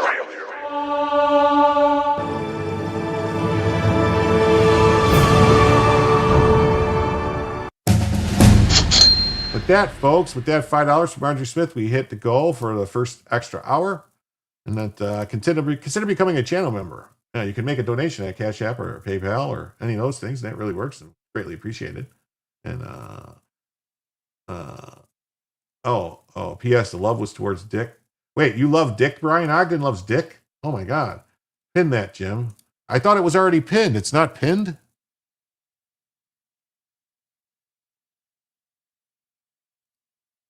I thought it was already pinned. Huh. Okay. There you go. It's pinned now. Thank you. Yeah, pin that. Jim Somniacs Unite. Yes, please do. Okay. Thank you very much. All right. Let me fix this. And so right now, we are $75 away from a second additional hour.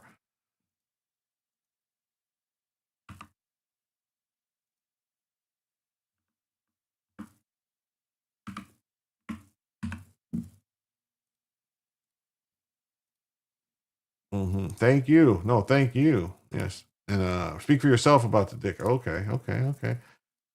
Pin that about the dick? I don't know if that's a good idea. Yes, Fallout 3. I love Fallout 3. Yeah. I should pin that, right? That would be good to pin.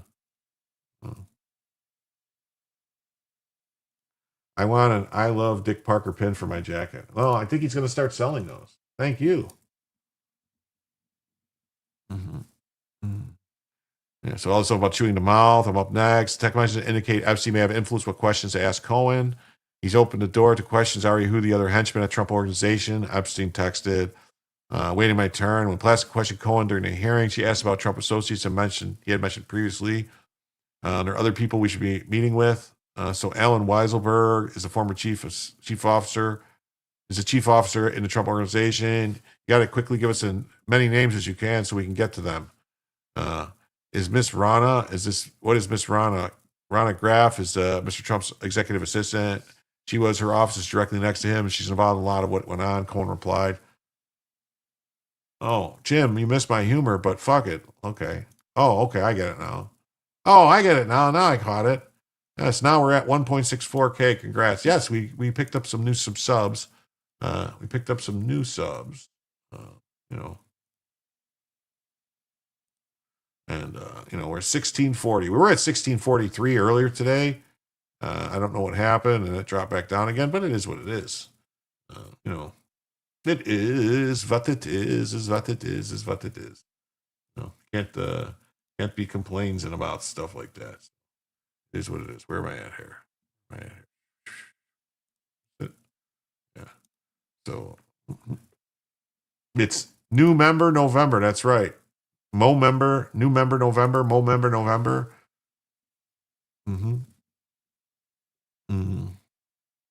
Though Epstein would not be charged with federal sex trafficking crimes until July, several months after the Cohen hearing, he was already a known criminal convicted sex offender, having pled guilty in 2008 to state charges in Florida.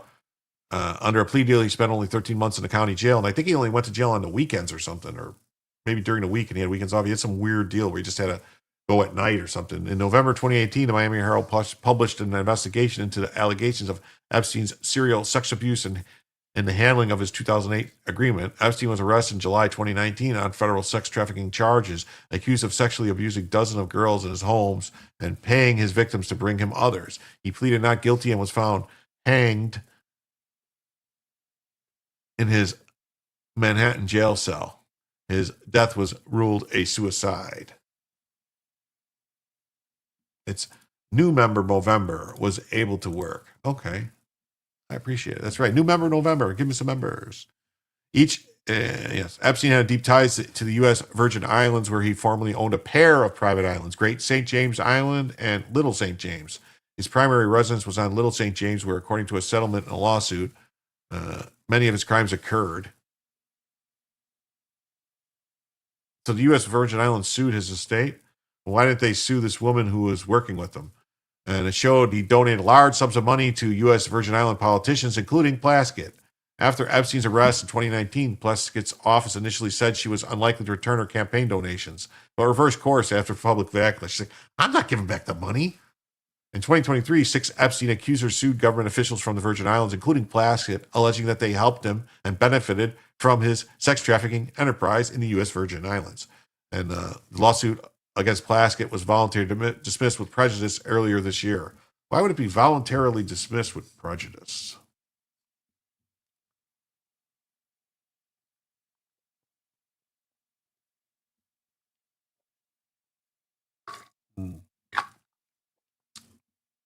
In the motion to dismiss the lawsuit that was filed on July 24, Plaskett's lawyer wrote, Epstein's notorious crimes were reprehensible, and many women unquestionably suffered at his hands, but Plaskett learned of Epstein's crimes simultaneously with the rest of the country when the news of his arrest broke.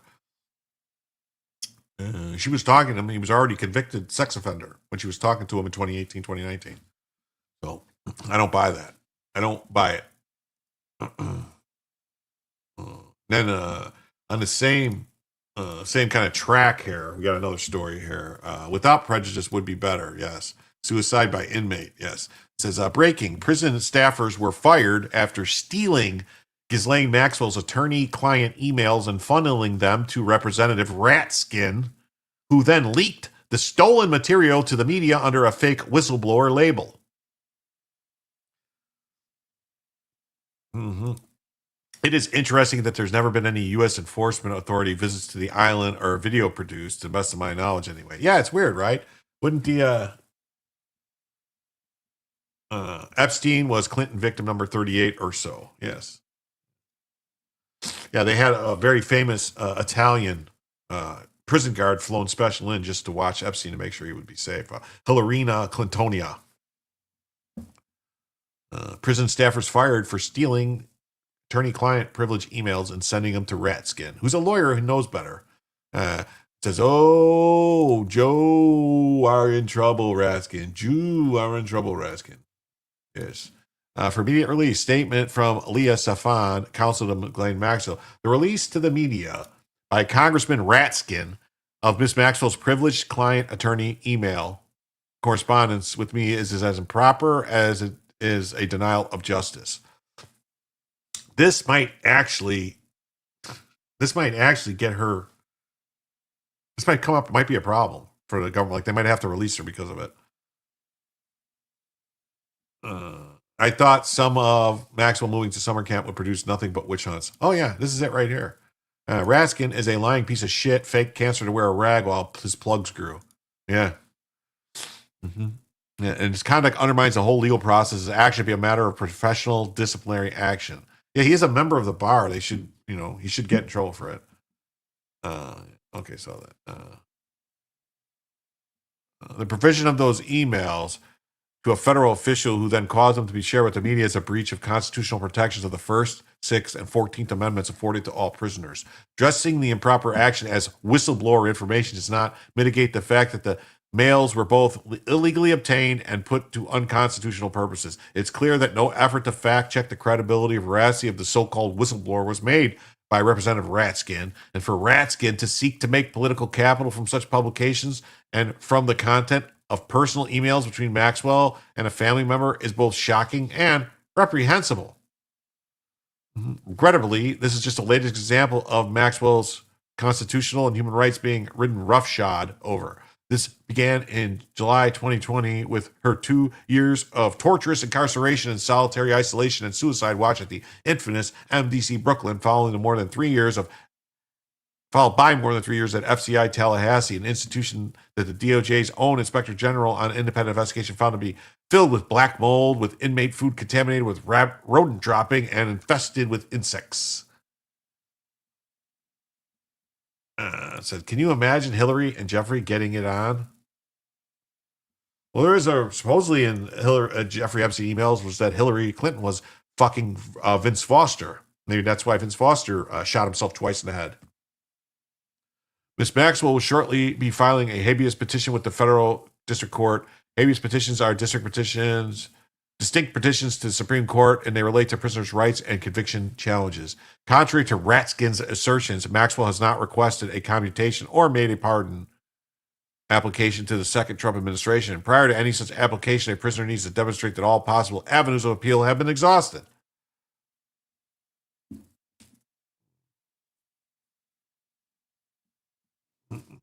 Mm. Mm. In Ms. Maxwell's case, the habeas petition provides the court with material evidence not available at her trial. In the 4 years since new verdict, new evidence has indeed come to light and is continuing to do so. The habeas petition demonstrates that this evidence has been available and it would have had a material impact on the trial's outcome. It also demonstrates unequivocally that significant government and juror misconduct occurred pre, during, and post-trial, making the verdict at the very least unsafe. It shows that Ms. Maxwell had every right to expect rapid and meaningful relief from the court, thus potentially obviating the need for any further action relating to her imprisonment. Yeah, a little Klepstein baby.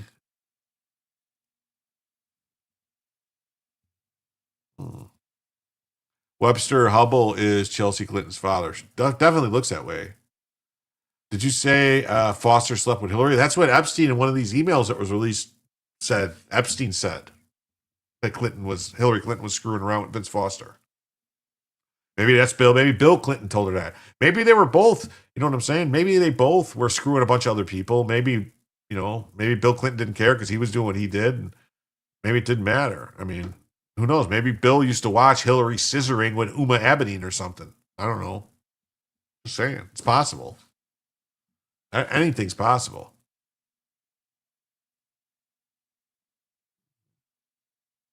Yeah. Threesomes. Yeah, they had threesomes.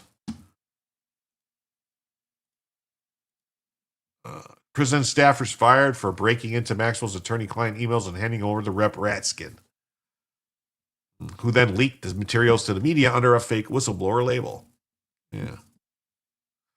This guy, go down, man. This guy's nothing but scum. The worst scum in the world. Ghislaine Maxwell's attorney, Leah Safian, has confirmed that multiple federal prison staffers have been fired for illegally breaking into the privileged attorney-client emails and then leaking them to Democrat Ratskin, who blasted them to the media like political propaganda. I'll be back. I got to go throw up. Who would F that woman? I don't know. Raskin, ranking member of the Oversight Committee, apparently believes his lofty position as a former law professor grants him the license to trample the Bill of Rights. I mean, what school would hire Raskin as a law professor? He's constitutionally illiterate. By leaking Maxwell's privileged communications, I mean, he's not just undermining the process, but he's trampling her rights. Prison employees at FBC Bryant broke into her email system. They stole confidential attorney-client communications. They passed them to a federal official, Ratskin. Ratskin then leaked them to the press. Wow.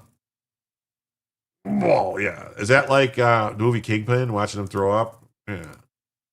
I think Hillary swings both ways, definitely. Yeah, she does. The release of media by Ratskin of the privileged emails is improper as a denial of justice. Okay. They directly called out Ratskin for falsely implying that Maxwell is angling for a pardon, which is false. Her petition is about exposing misconduct, not seeking clemency. It'd be hilarious if Democrats caused a mistrial trying to get Trump. Yeah. Imagine Hillary being as a landlord. Oh, God. That's gross, man. Don't do that to me.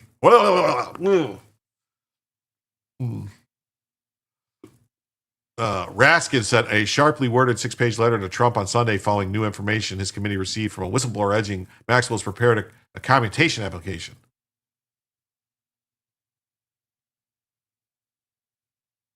Even if she did, and it's with a lawyer, stealing that information would be a crime. You're breaking the law. Top Democrat accused the Trump administration of allowing a corrupt misuse of law enforcement resources, demanded the Deputy Attorney General Blanche testify before the Judiciary Committee. Spokesman Abigail Jackson said in a statement about Ratskin's letter, the White House does not comment on potential clemency requests. As President Trump has stated, pardoning Ghislaine Maxwell is not something he's thought about. Safian added that Maxwell is preparing a habeas petition, and she shortly be filing a habeas petition with the federal district court. Habeas are distinct. Contrary to Raskin's assertion is that Maxwell's not requested a commutation. Maxwell's case, habeas petition proves the court material. Yes, we read all that. It also demonstrates that significant government and juror misconduct occurred pre, during, and post-trial. Staff at Ghislaine Maxwell's prison were fired for leaking attorney-client emails to Representative Ratskin.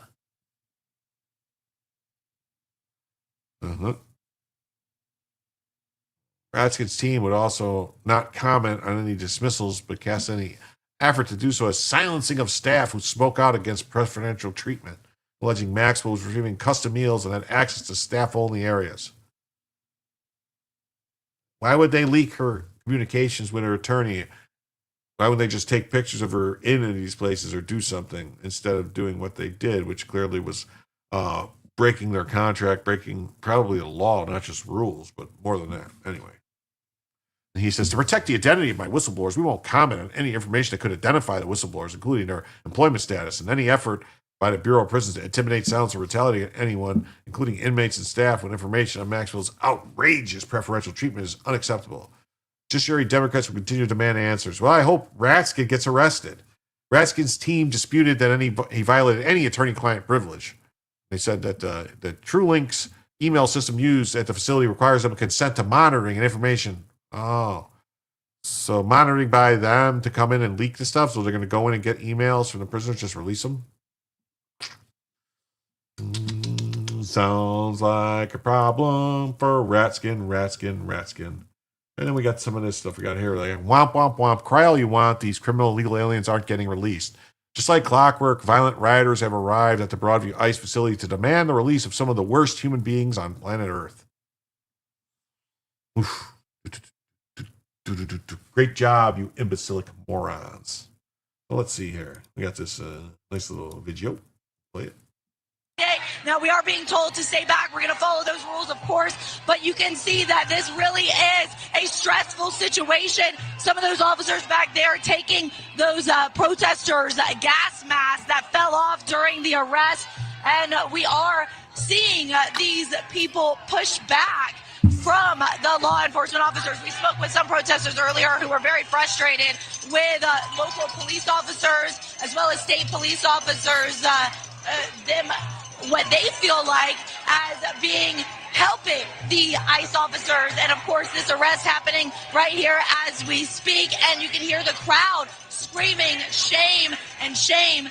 But of course, these officers say that this is all for the protection of the people, which is why we have seen these designated protest zones actually put in place. And you can see there is a huge swath of media on my right as well. We've seen at least 3 people arrested. We're seeing them being taken away into that Cook County Sheriff's office.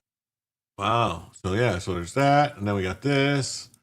We got the crowds are becoming more violent towards law enforcement by the minute at the Broadview ICE facility. Hence, paid protesters. Yes, they're all paid protesters.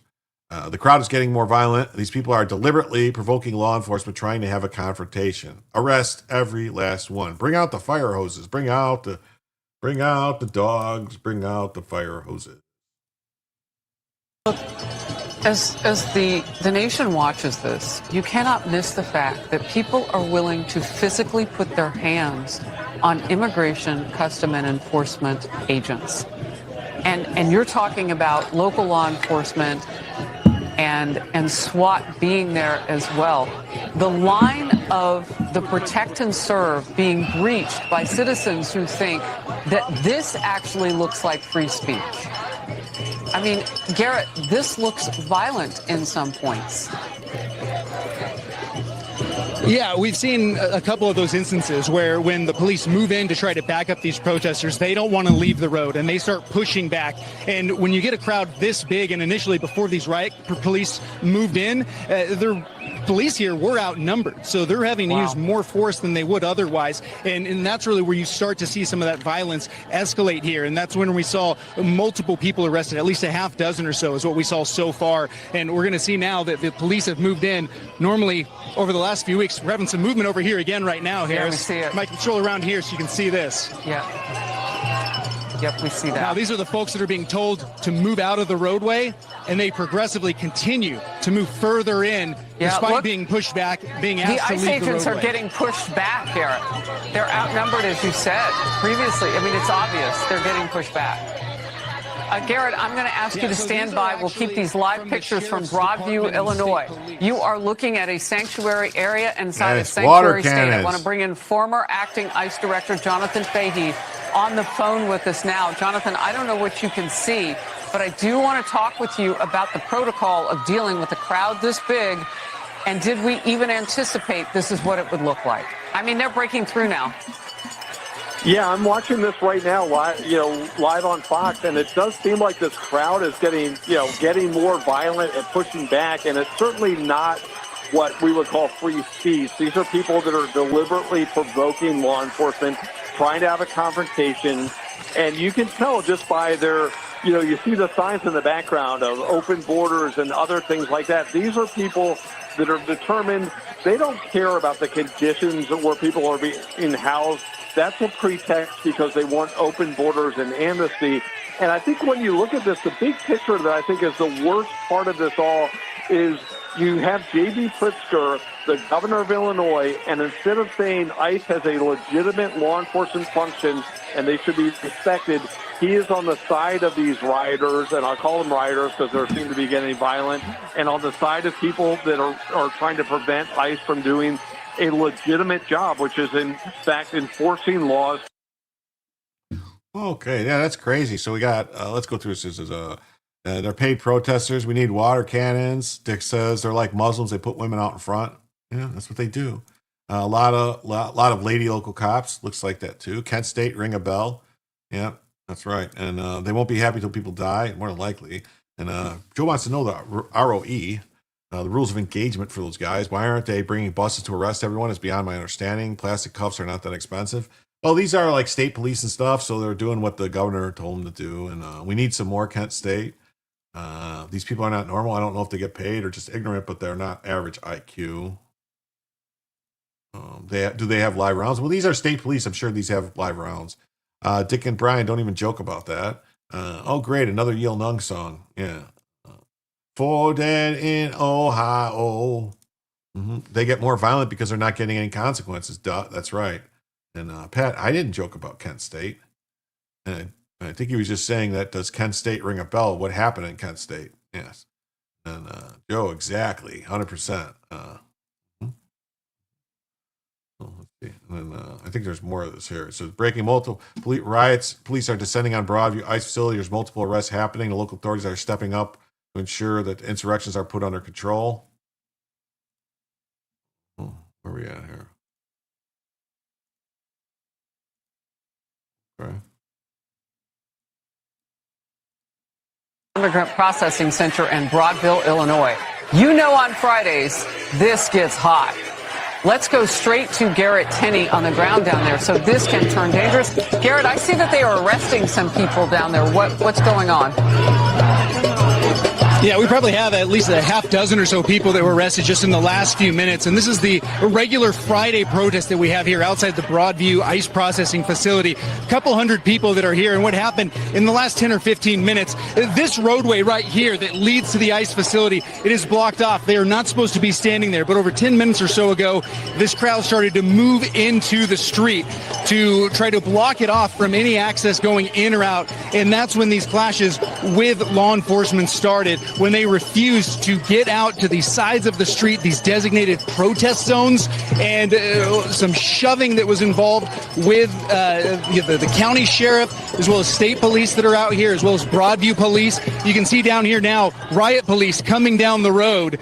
And this is after a couple of weeks of mostly calm out here on Fridays. But this comes after a week of several rulings of judges where these activists out here feel empowered. They are celebrating this morning these rulings that really are complicating the Trump administration's immigration enforcement here.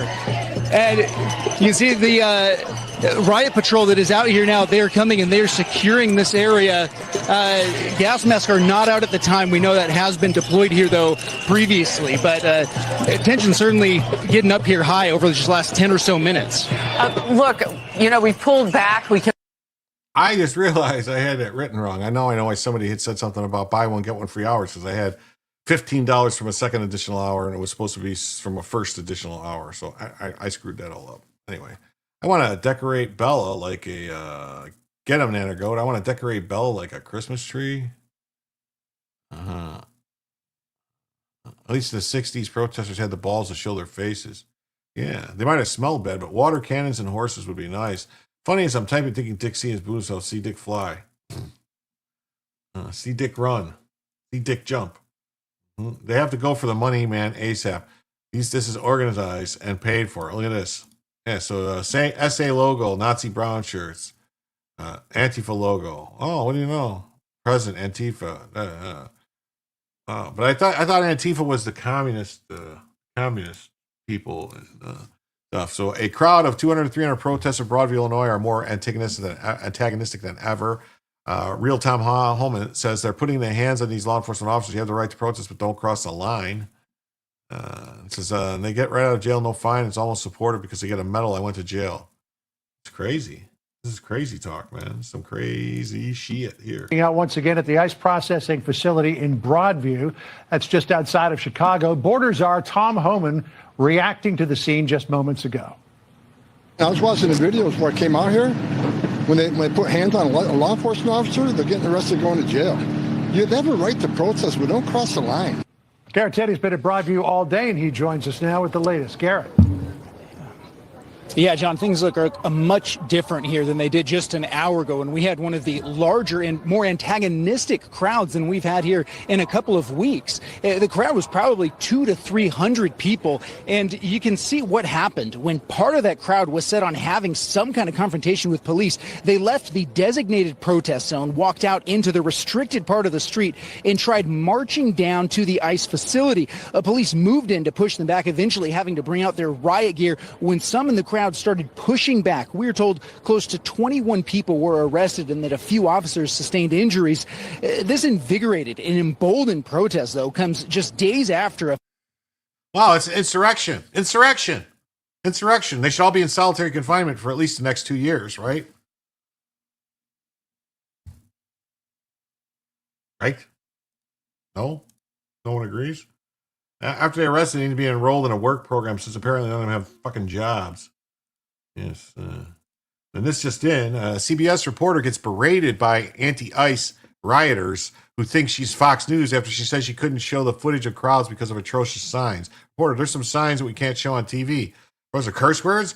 I didn't see anything like that. Who are you, working for Fox? Was Trump in the right not to endorse MTG and pull his endorsement? The comments MTG made about not deporting people that work in construction because, hey, I need them to work for my construction company, that's disqualifying in my opinion. I would not endorse anybody or have anything to do with anybody who has an opinion that, that we need to bring in illegal aliens to work doing construction. Those are good jobs. Construction is some of the best paying blue collar jobs you can get. So that's my opinion.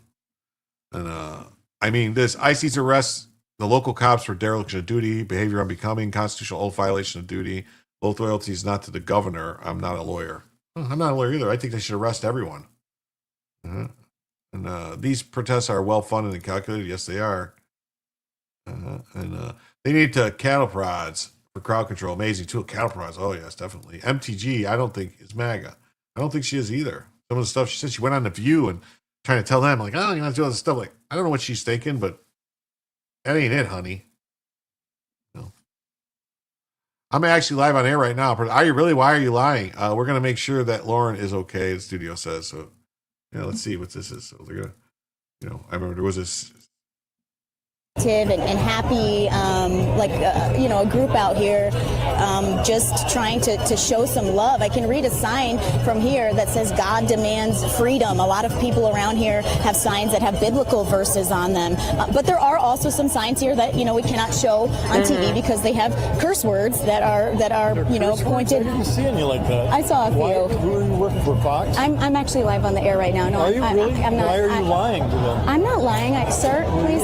I saw some signs. We're going to make sure that Lauren is okay. But there are several. Do you know how many religious leaders are out there? Our thanks to Lauren. We're going to make sure she's okay as she's interacting with some people who have gathered out at this and happy.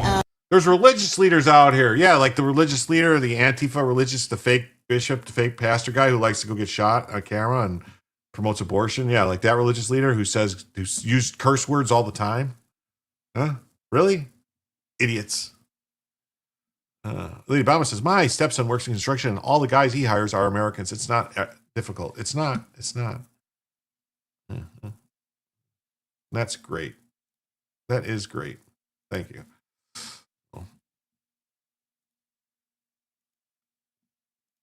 Now, why are you lying? Anti-ICE protester confronts CBS reporter.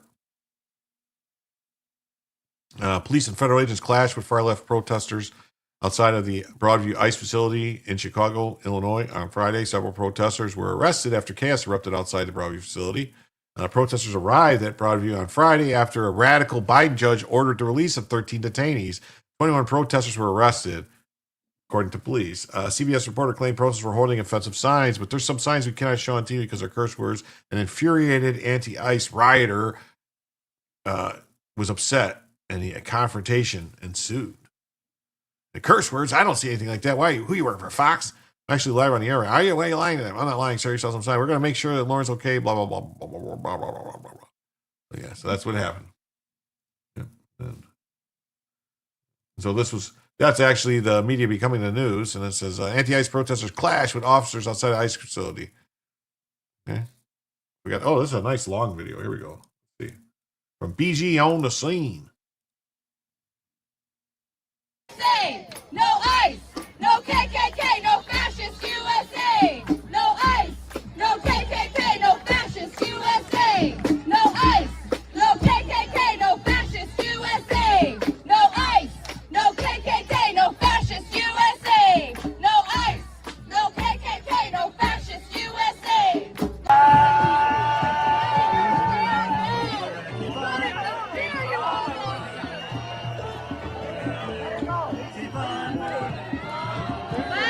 Anonymous Dodo 5144. Thank you so much. Thank you so much. In collusion, protesters shouldn't be allowed to curse words.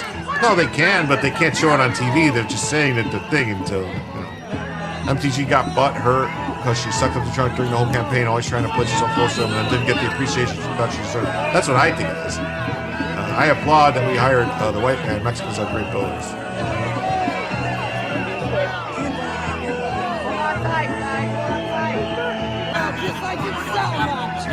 I'm down here on the ground behind a couple of people. I was able to get the camera. I'll show you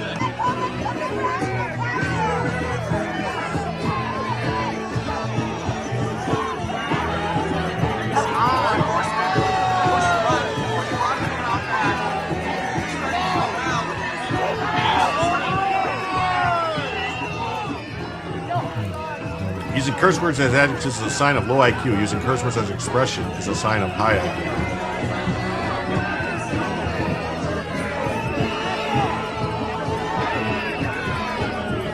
I love women, but biatches are insufferable. Shame. Shame on you, protesters. Shame. Let's chant at the protesters. Shame, protesters. Shame. Get a job. Get a fucking job, protesters.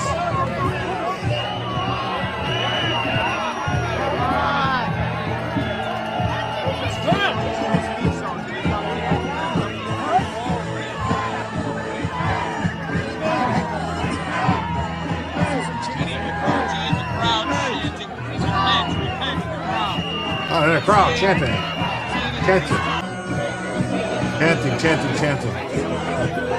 Oh, there's a lot of stuff. Let's bounce through this a little because it's getting a little long there. So let's see.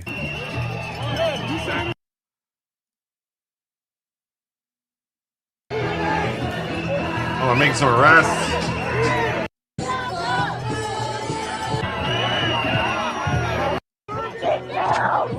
Oh, that's very interesting. Oh, look at it. Oh, it sounds like a demon. Sounds like demons, man. Demons.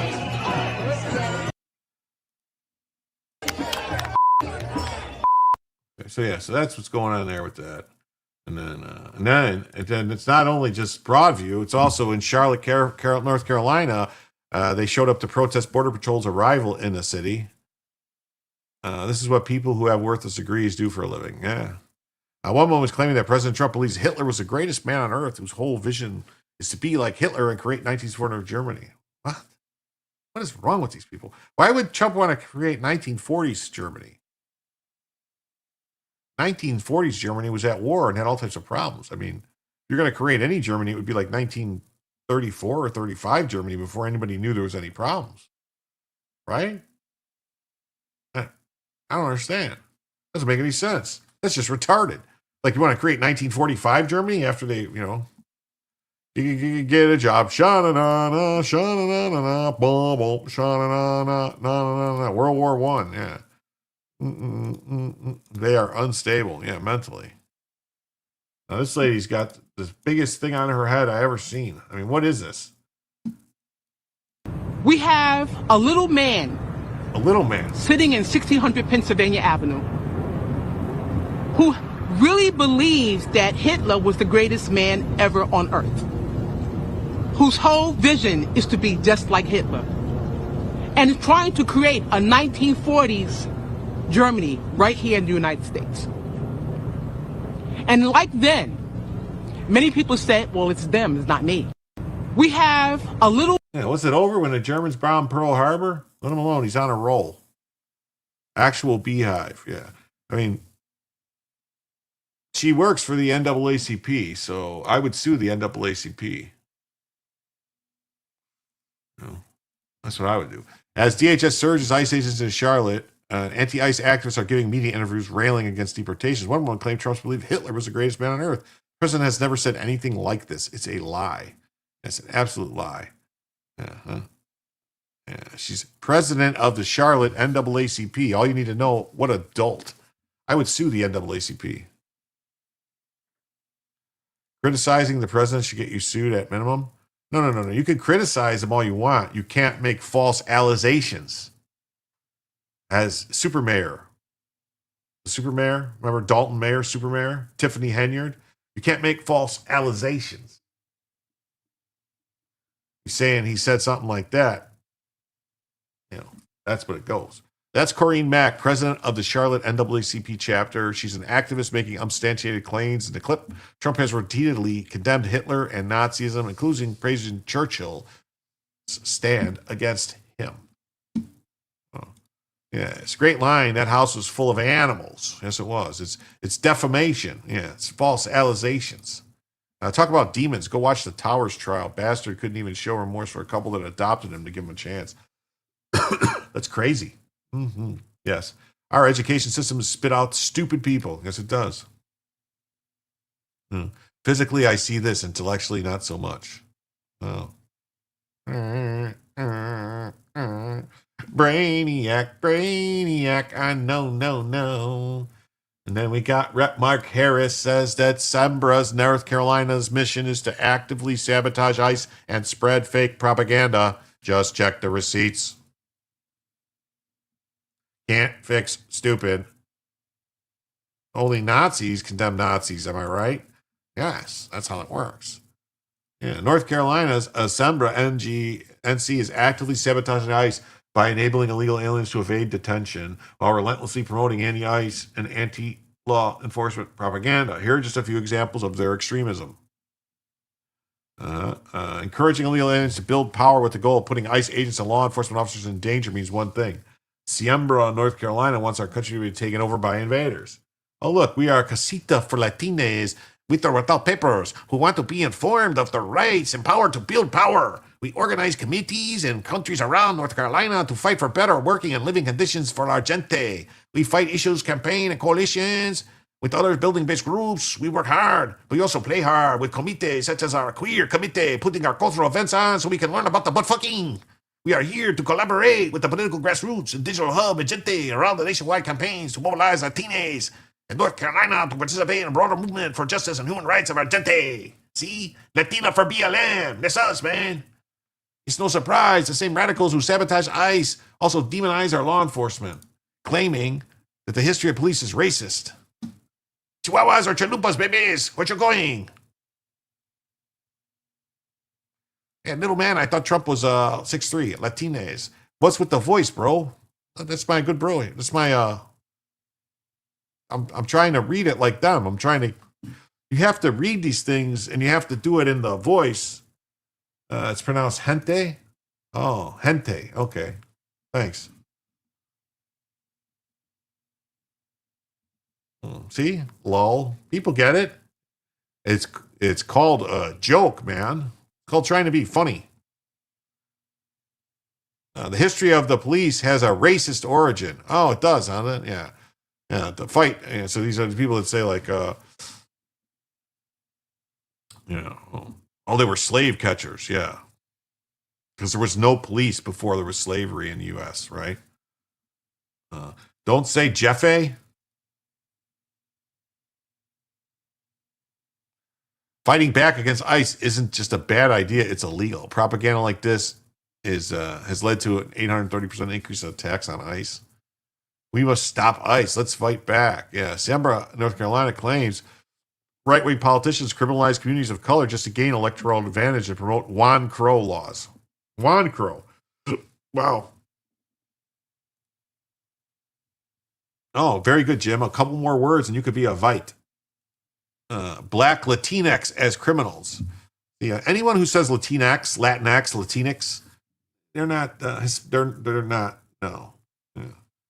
Oh, pronounced Heafy. Hefe? Hefe? I know it's Hefe. I was just messing around. Since the 1800s, blacks and Latinx and Asian communities have been painted as criminals. So the 1800s, there was Latinx running around in the 1800s.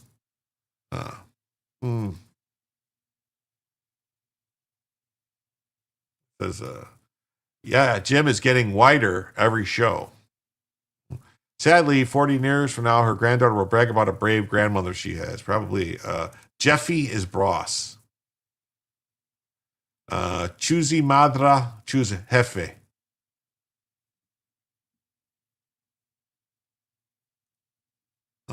Siembra, North Carolina determines people valued based on their skin color, gender, or political beliefs. Sounds pretty discriminatory to me, man. We are a super majority, man. We have the right to undemocratically organize the pass bills that negatively impact many North Carolinas. We know the truth. Women, children, queer folk, brown and black people are really super majority in our state, man. I did the JH thing on a major street near my apartment in San Diego for over a year before I put two and two together.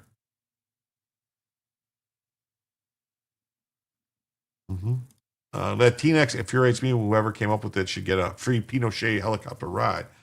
Simon! Tuan! Simon! But much worse than that, they're pushing for illegal aliens to vote. That's right. With or without papers, we keep building power. Siembre, North Carolina was born in 2017 in response to Trump's war on ignorance and a gap in support and resources. Then let us vote, Holmes. Their political education module claims without evidence that police deliberately target black protesters while giving white protesters a free pass. Real truth, police are on the scene to keep protesters peaceful and hold them accountable. But the insanity doesn't stop there. They have their own PAC. Siembra PAC has funneled a whopping $1.3 million straight into the Kamala Harris's campaign, making it clear that their purpose in advancing the radical left's agenda. The Trump administration is considering sending DHS special operations teams with armored vehicles to conduct mass deportation raids in Charlotte and New Orleans. Do it. Going full force against the violent illegals, they cannot win. This operation start next week. Yeah. Yeah.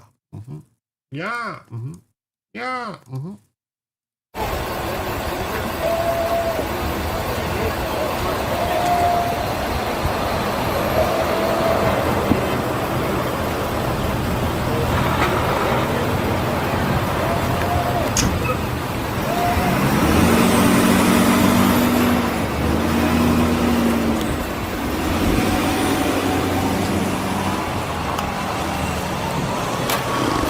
Yep, that's true. So queers is a race now? Yeah.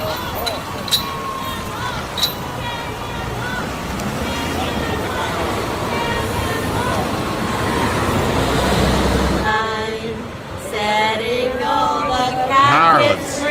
Holmes, I guess Dr. Watson was a Latino gangbanger. Yes. Let it shine, let it shine. I didn't fight for this. I didn't fight for this. Us veterans didn't fight. I don't believe they fought for anything. What are they talking about? Why are they lying? Choosy Jiff chooses people. Care Bears, man. Care Bears. Yeah. Singing in front of an ice building should be illegal. Oh my God.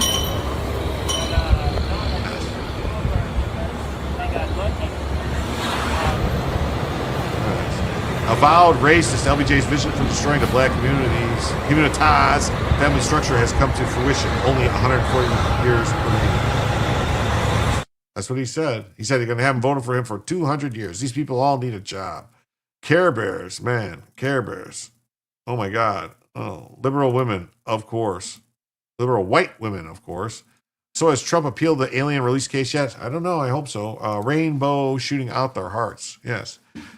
They do the queer bear stare. The Care Bear stare. That was a great Chappelle's joke. Great Chappelle joke there. Ow. Okay. Look at this. Officials in North Carolina City vowed to resist looming ICE intervention. Wow. So they're going to resist against the law to resist. Don't they realize that? They're going to resist the immigration crackdown. That's to resist, impede, interfere. That's a crime. It's a federal crime to resist. Resistance to enforcement of federal law is a crime. Never mind ASMR. This is ICMR. ICEMR.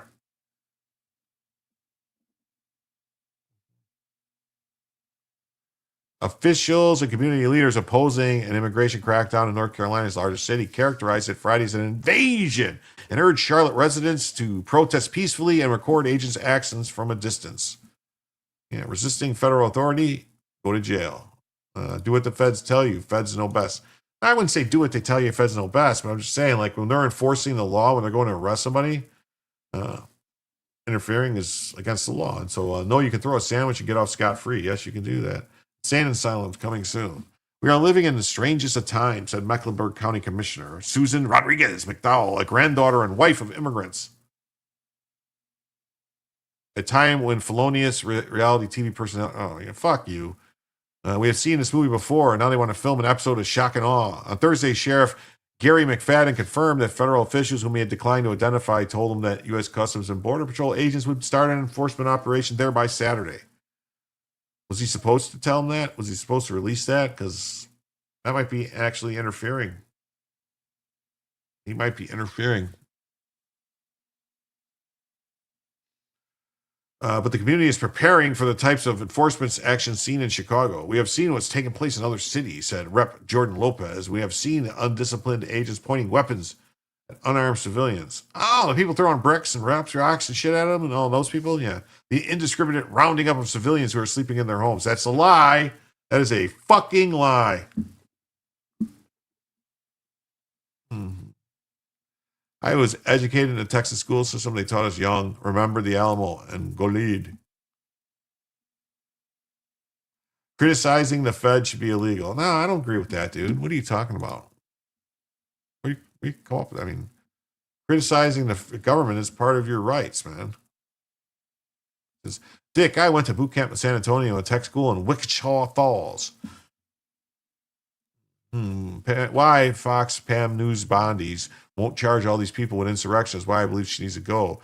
If you can make a trespassing a felony, you can make a felony. Well, a felony. That's right. It's time to make a felony again.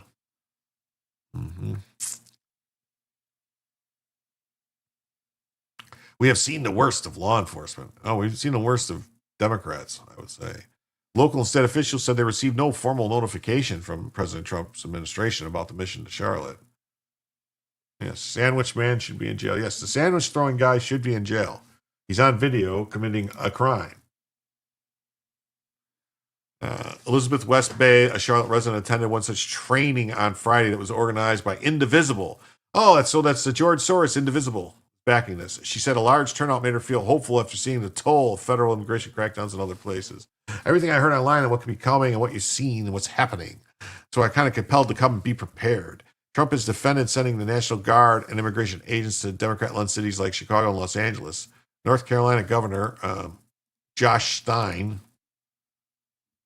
a Democrat in a state with a Republican majority legislature, said Friday that the vast majority of those detained in these operations have no criminal convictions and some are U.S. citizens. It's just a fucking lie.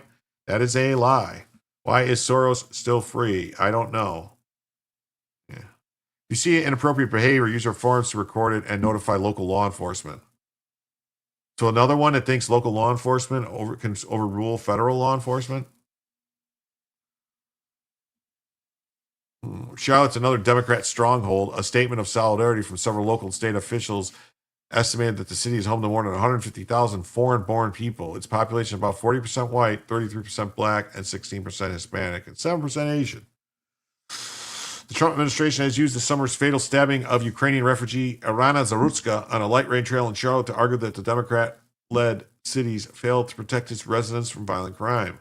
Well, it's true.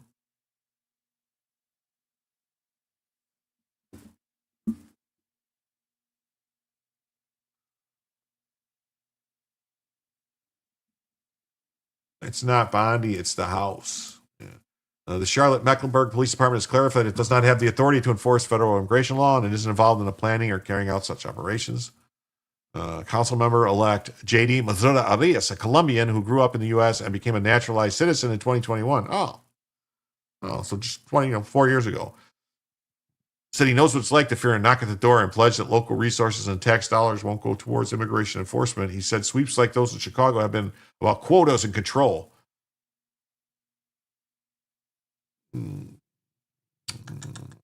Our Queen City will not become a staging ground for fear, said the incoming councilman who ran to represent East Charlotte, an area with large immigrant population, and we will not confuse cruelty with safety. Oh, so I wonder how many illegal immigrants are voting in Charlotte. Cameron Pruitt, executive director of the city's Freedom Center for Social Justice, urged people to shop at immigrant-owned businesses and to peacefully and prayerfully, with moral clarity, take action in this moment. Oh, no, he said take action, so that means he's insurrection. Yeah, because Trump said go peacefully and patriotically, and they said it was inciting a riot. So this guy's saying to take action. What's the action? This is about the color of someone's skin. Oh, is it really? And they're about to come from, and where they come from. Well, being an illegal alien would be about where they come from and causing fear and division. You're the ones causing fear and division.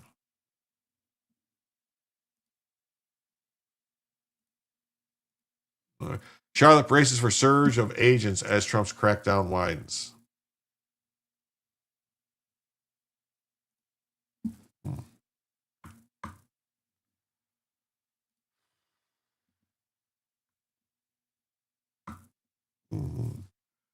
Yeah, so it's basically the same story. They haven't said anything. There's a Border Patrol agent. Democrat stronghold. They anticipate Operation Charlotte also comes amid reports that they're leaving Chicago. They're not leaving Chicago. It's here. The White House says it perfectly. The deportations will continue. More than 2 million illegal migrants have deported since January. The deportations will continue until morale improves.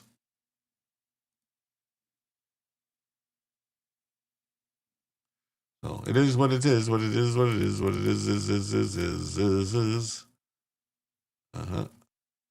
18 million more to go. More than that, in my opinion. More than that. Border Czar Tom Homan sent shivers down the spine of every leftist in America. Border agents are being hired monthly to reach the total of 10,000 that they're going to blue cities. More cities to come as we hire 10,000 new agents. They come online every month. You'll see more operations in more major cities, mainly sanctuary cities. That's right. If you can sew a solid punch on ice, you're a man. Talking about like when you're playing hockey. Yeah. Sorry. People, attorney generals charge criminals after charges have been made by police. The FBI is the holdup. Oh, okay. You're going to see a lot more of this coming to major cities across the nation. It's about to get heated up. We'll verify where we're going. We're going to a lot of cities. I'm going to have to turn the volume up. That's very quiet. But I won't verify where we're going. We're going to a lot of cities, but I want to make one thing clear. The ICE director, Todd Lyons, he oversees the interior enforcement operations.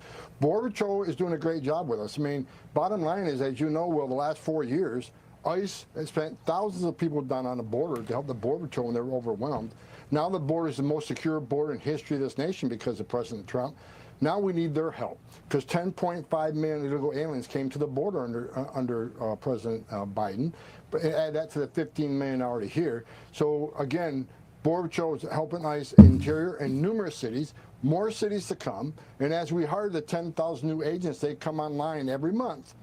You're going to see more operations in more major cities, mainly sanctuary cities, because that's where our biggest problem is, because public safety threats are released every day, and we know it. So you're going to see a lot more of this coming in most major cities across the nation. Help me understand really quickly the legal predicate or the background for Border Patrol. Wow. All right, everybody, we've been going for 2.5 hours now, so we're now into our first extra hour of the show. And I want to remind everybody that we are currently $75 away from a second extra hour of the show, so we have roughly like 1 hour left to show unless we get another $75. And I was planning on doing the Tucker thing in the second additional hour if we made it there. That was the plan.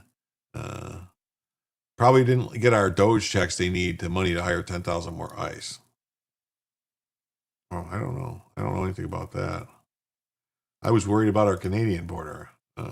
Mexicans becoming moose hunters. Could be, yeah. Moose is good. Tastes good. Moose. Mm-hmm. We got the Border Patrol chief says, I'm actually in West Virginia undergoing training with several hundred Border Patrol agents, and you're going to see us redeploy. It could be New York. It could be Chicago. It could be Charlotte. One thing that's going to happen is Governor Pritzker is going to see a lot more immigration enforcement. Title 8 by Border Patrol ICE and those allied teams. You can guarantee it. I guarantee it. I mean, the local papers are reporting you're on your way out. Agents are leaving. Where did they get this? Sure, Sandra. I think they're just mistaken. They've been mistaken for 2 months now with just about everything they've said. This is just another example of that. Okay. I'm actually in West Virginia now, undergoing training with several hundred Border Patrol agents, and you're going to see us redeploy to. It could be a New York, it could be a Chicago, it could be a Charlotte. But one thing that's going to happen is Governor Pritzker is going to see a lot more immigration enforcement, Title 8, by Border Patrol, ICE, and those allied teams. You can guarantee it. I mean, the local papers are. Wow, that's crazy. That's crazy. Look at this. We got, oh, hello. Oh, konnichiwa, uchiwa, digon, dilne, no chicha. Dick says, Brian, I'm 5'4", 120 pounds, sopping wet. I fought at a wedding party once and won. Oh. Was it the bridesmaids? Ba-dum-bum.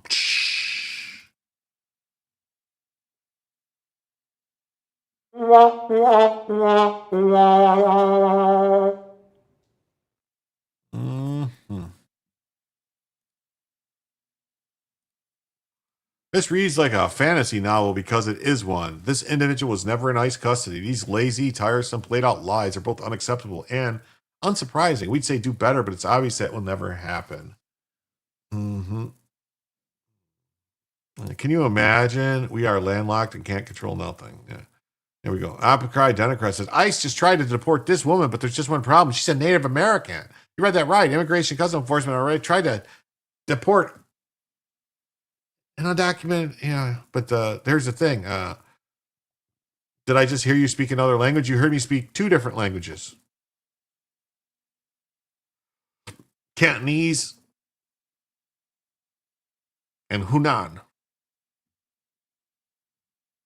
Mm-hmm. And the truth is that breaking news, ICE deports ET. Yeah, here's the thing is they didn't deport her. She was in prison, in jail, and they messaged the some county jail about a different inmate, not her. And they accidentally put the tag on her that the jail did, not ICE. The county jail, Polk County Jail or something. I love me some gnome. Yes.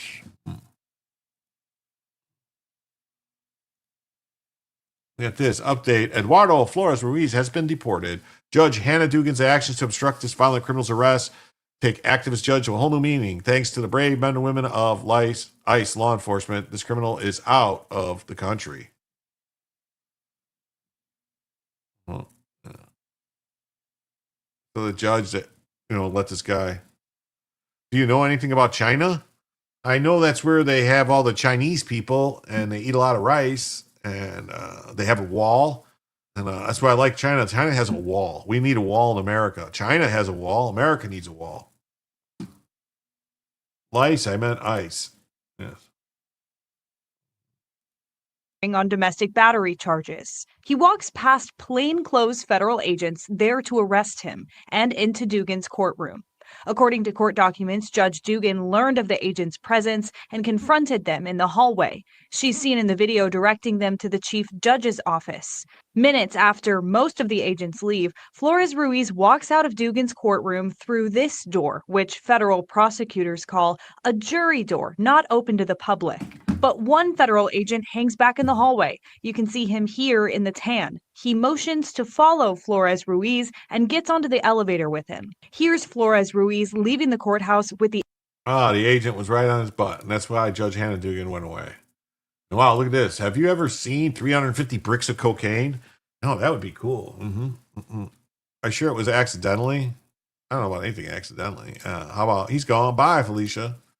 Yeah, CBP officers with DFO San Juan inspected cargo which arrived from Santo Domingo, Dominican Republic. They initiated an intrusive examination leading to the discovery of 152 bricks of cocaine. Anomalies in the second container led officers conduct a further intrusive examination where they found 200 more bricks of cocaine.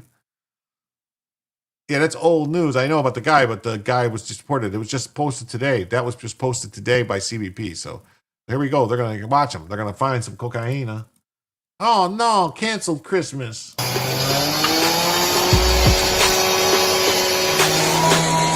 Oh, they going to play music? Look at that. Wow, look at that. Oh, look at all the bricks of cocaine inside there. Look at them. Oh, they're pulling bricks out. Wow, that's lots of cocaine. Those are some bricks. Them some bricks. Wow, stack them bricks up. Man, that's some bricks. That's some bricks of cocaine. Yes, that's how I'd be like. No, not the cocaine. Not the cocaine.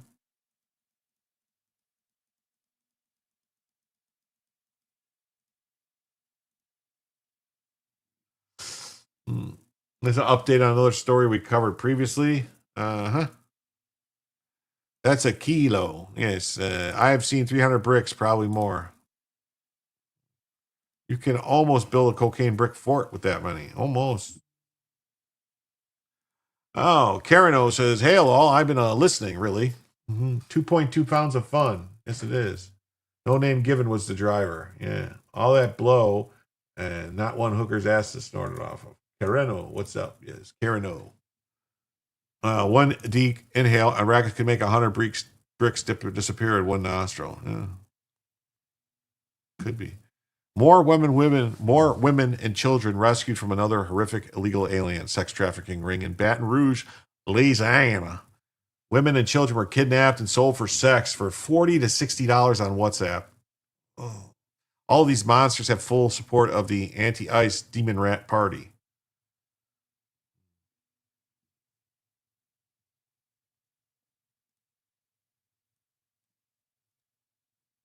Multiple suspects tied to 2 human trafficking rings in Baton Rouge. Deputies say the first ring was operated out of an apartment off Holt Avenue. 40-year-old Murillo Vargas and his wife Zabdi Guzman Diaz are accused of running the operation. 3 women were rescued. Deputies also arrested 4 suspects tied to a different human trafficking ring near LSU. Sheriff's office says Jesus Lopez, also known as El Perro, operated a trafficking operation out of 3 different locations, including an apartment off Nicholson Drive. 3 of his co-conspirators were also arrested. WBRZ filmed video showing Homeland Security agents raiding one of those locations. Authorities say the suspects posted pictures of the women on WhatsApp asking clients to pay in exchange for sexual services. Now, we've seen this video before of this, so they're saying more people were just freed from them. So, hold on. Do this here. I want to get back here, though. And Joe comes with $1. Thank you, Joe. Thank you for the $1, Joe. That makes it now $74 away. $74 away for the second additional hour. And you can make these donations across multiple platforms, Cash App and PayPal. Those links are pinned in the chat. And also the members link is pinned in the chat. And, we gifted memberships for Member November would be nice, or become a member for Member November. And criminals are criminals, yes they are. And IRS and stuff. So, yeah. For every $75 that comes in across all platforms, including memberships, gifted memberships, stuff like that, we add it all together and then extend the show by an additional hour for every $75. Yes, criminals are criminals. Yes. Crime Tracker. Dun, dun, dun, dun. Well, tracking crime in Antioch 1 year after 3 people were killed. Metro investigators say they have indicted a suspect. It happened last September at a home on Bart Drive. Jesus Gallardo Ramirez, Antonio Munoz Rezo, and Jesus Manuel Munoz Morales were all shot. Investigators say the home was sparsely furnished and was revealed to be hiding a prostitution ring. Well, now Efrain Vincent Luna is charged with 3 counts of premeditated murder, felony murder, and especially aggravated burglary. He was already behind bars, arrested last October on prostitution and weapon charges. Well, tracking crime in Antioch Wow. 1 year after. Crime in Antioch, 1 year after. Yeah. So Davidson County, Tennessee, yesterday, Efrain Vincent Luna was charged with 3 counts of murder in connection with the shooting deaths of Jesus Gallardo Ramirez, Antonio Munoz Riaz, and Jesus Manuel Munoz Perez. Is an immigration detainer hold with triple murder allegedly occurring at a sparsely furnished house of prostitution, according to the Nashville PD. Let's see.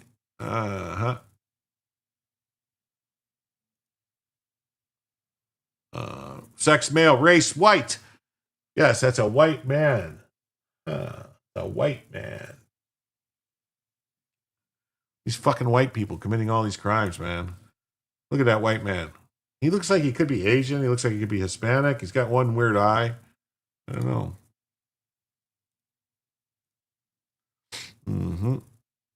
Was he a white? It says he was a white. Cheek makeup looks like clown. Yeah. I got cheek makeup on. You can tell, right? Waiting on if MTG's construction company gets raided. She has a hissy fit response to Trump. I'm all for it. Raid that bitch. A rogue judge has ordered 13 detainees to be released within a few hours. Hundreds have been ordered to be released by next week. And I know the perfect solution to this. Oops, we already deported all of them. That's how I would handle it. Hundreds of people swept up in those immigration raids across Chicago could soon be freed. Let's go to News Nation's Mills Hayes. She's live outside that facility in Broadview, Illinois, outside of Chicago. Mills, give us a timeline of when we might see some of these detainees being freed.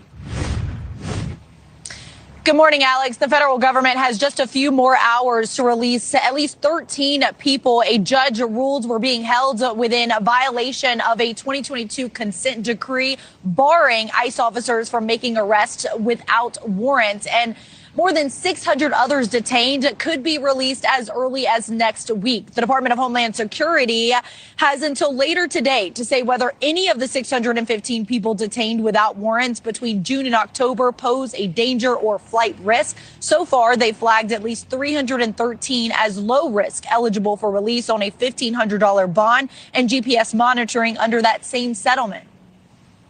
This will allow a lot of people to return to their communities because they never should have been arrested in the first place. But anyone with a serious criminal history or deemed likely to flee will stay in federal custody. Since Operation Midway Blitz launched in September, more than 3,300 people have been arrested in Chicago and in the suburbs, and many have already been deported or left on their own.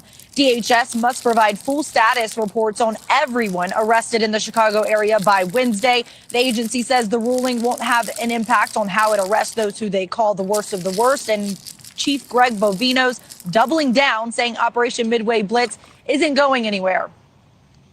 I'll tell you what's going to happen is we're going to go even harder on the streets. If he releases those 650, we're going to apprehend 1,650 on the streets of Chicago. Bovino says that Border Patrol agents are training right now in West Virginia, but could be sent out to places like New York, Charlotte, and even Chicago again afterwards. Alex? Yeah, it's something we're going to have to watch for and potentially even send reporters to if they make their way to the South. All right, Mills Hayes, thanks so much. Interesting. Yes. Tim Pool says, we warned you. We begged, but you didn't listen. Now you have to live with this. Now we have to live with this. Good, going good. Finished a project, so having some beers tonight. Well, congratulations on the project. That's good.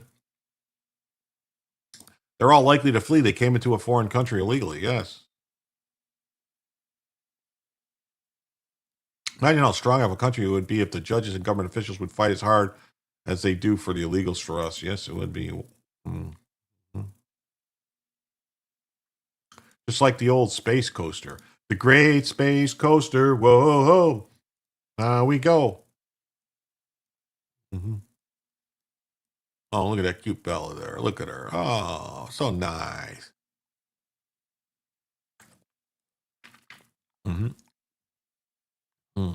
Retro resistance protesters in neon leotards hold an 80s themes aerobic class outside the ICE detention center in Portland. Now they're just trying to be silly. Look at this shit. They're just trying to be silly.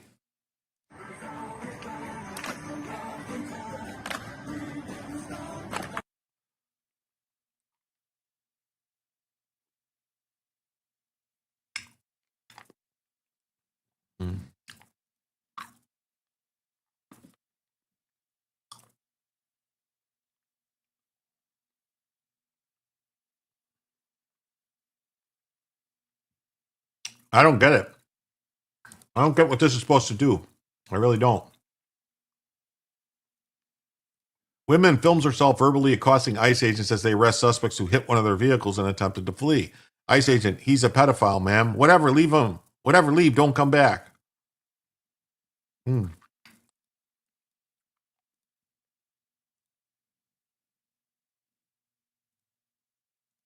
Property. You guys are on private property. This is private. The private property. Private property. You know what that means? You guys are here illegally. Okay. Yeah. So we'll get out of your illegally area then. Yes, please. Man, these guys fled and they crashed into our vehicles. Because you guys were trying to illegally detain them. Illegally kidnapping people on their way to work. Sounds good to me. Yeah, it is. You guys, sinvergüenzos tiene. Sinvergüenzos. You should be embarrassing yourself. Oh, I'm so embarrassed. You should be. I'm so embarrassed. You should be. This is ICE wearing a police vehicle or police jacket. ICE. Where they said that they would not be with police. I'm so embarrassed. You should be embarrassed. You guys are breaking up families. I prefer nice. Nah? He's a pedophile, man. He's not a pedophile. You don't even know his name. Do you? Do you? Do you? Do you know his name? Do you know his name? Why'd you arrest his friend if he's the pedophile? Huh? Oh, no. Why'd you take his friend? He already said because he's illegal. There's another vehicle. Another vehicle. Another vehicle. Here's another vehicle. Said that they would not be wearing police vests, and they obviously are. Thank you. Thank you. And you? Are you Hispanic? Where covering your face, arresting people? I want all the vehicles out of here. Everything gone. Don't come back here. Don't come back here. Thank you. You can suck a big one. No. You guys are without families, without hearts, without care.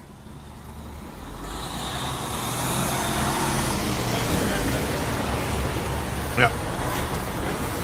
It's not just Federal white agents, police, ICE, wearing police vests.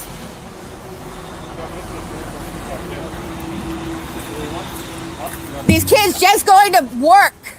These kids just going to work. Going to work. Illegally. You blocked him in and freaking beating on his window. I watched it. See, there's a camera right there. Right? Right there. Everything's on there. Huh? You assaulted him. Yeah. You were brushing his window before he tried to flee for his life? Whatever. Leave my property. Don't come back. Leave my property. Don't come back. I would arrest her for harboring illegal aliens.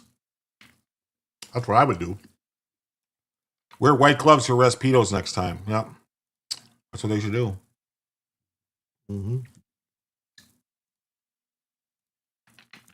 Miami federal jury convicts a 67-year-old illegal alien from Malaysia for raping a 7-year-old boy on a cruise ship. This lady would have been out there protesting them to arrest him. Is she renting to illegals? Something. She's probably illegal to hire illegals to arrest the business owners. That's what I'm saying. These so-called Americans are traitors. Yes, they are.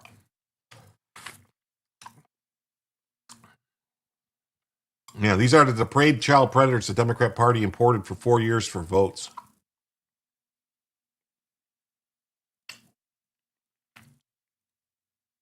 A Malaysian man has been convicted of sexually abusing a child on a cruise out of Miami. Leong was a passenger on Royal Caribbean's Icon of the Seas when the ship departed Port Miami in March. He inappropriately touched a 7-year-old boy who was playing in a corridor while the ship was in international waters. A federal jury convicted the 67-year-old last month, and he could be sentenced to life in prison. A Malaysian man has been convicted.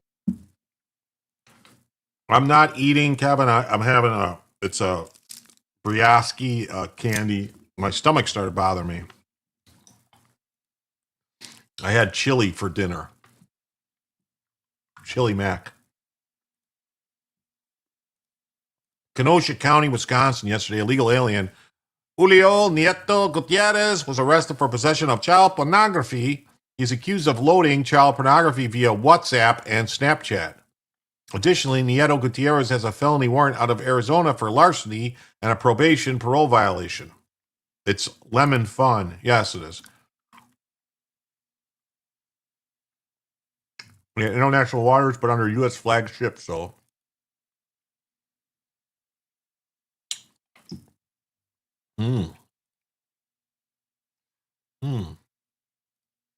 The white male, another white male, Gutierrez Diego Nieto, Silver Lake, Wisconsin.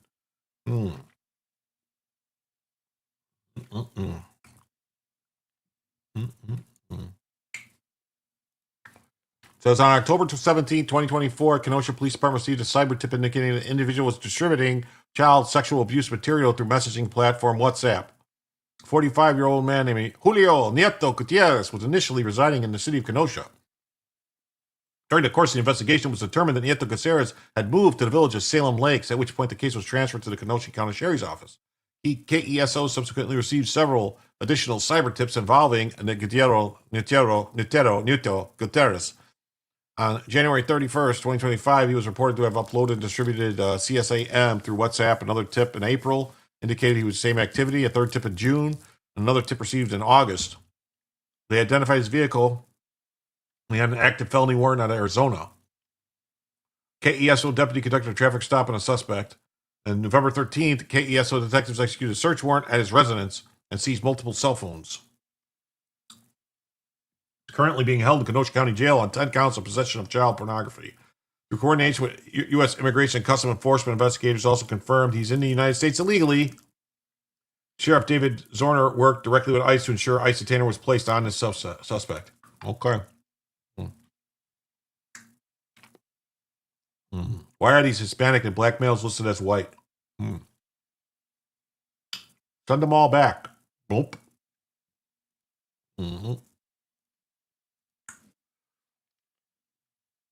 You're whites, Jim. Something has to be done. I know. Something's got to be done. New sob story just dropped, highlighting an illegal from Mexico who worries her daughter will suffer when she self-deports from the U.S. after living here for a decade. We're literally paying them thousands of dollars to leave on their own terms, and somehow that's cruel. The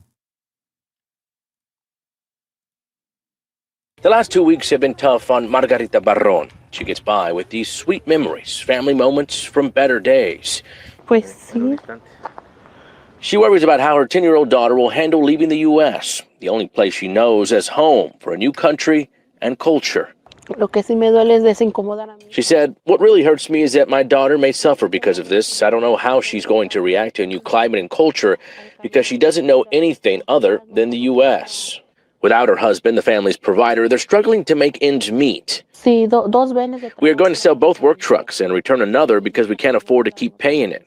On October 27th, ICE agents showed up at their home, banging on doors and threatening to use tear gas if the men didn't come out.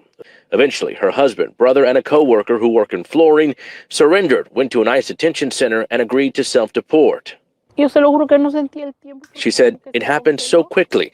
I never expected anything like this to happen. It was as if time stood still." Why wasn't she already deported? Her husband now back in San Luis Potosí, Mexico, and they FaceTime every night as they hold on to hope. Barron, along with a few family members, have begun to organize plate sales so that they can afford to buy groceries and pay the bills. They plan to have another one this Friday. As for what happened here on October 27th, we reached out to an ICE spokesperson. They said it was a targeted vehicle stop. They were after Barron's brother, who had entered the country illegally 3 times, which is a felony. In Pasadena, Bill Barajas, KPRC 2 News. Okay. Why wasn't the wife taken too? She's clearly an illegal alien. She should have got booted out too. And their anchor baby, who's not a U.S. citizen. Out. Out, out, out.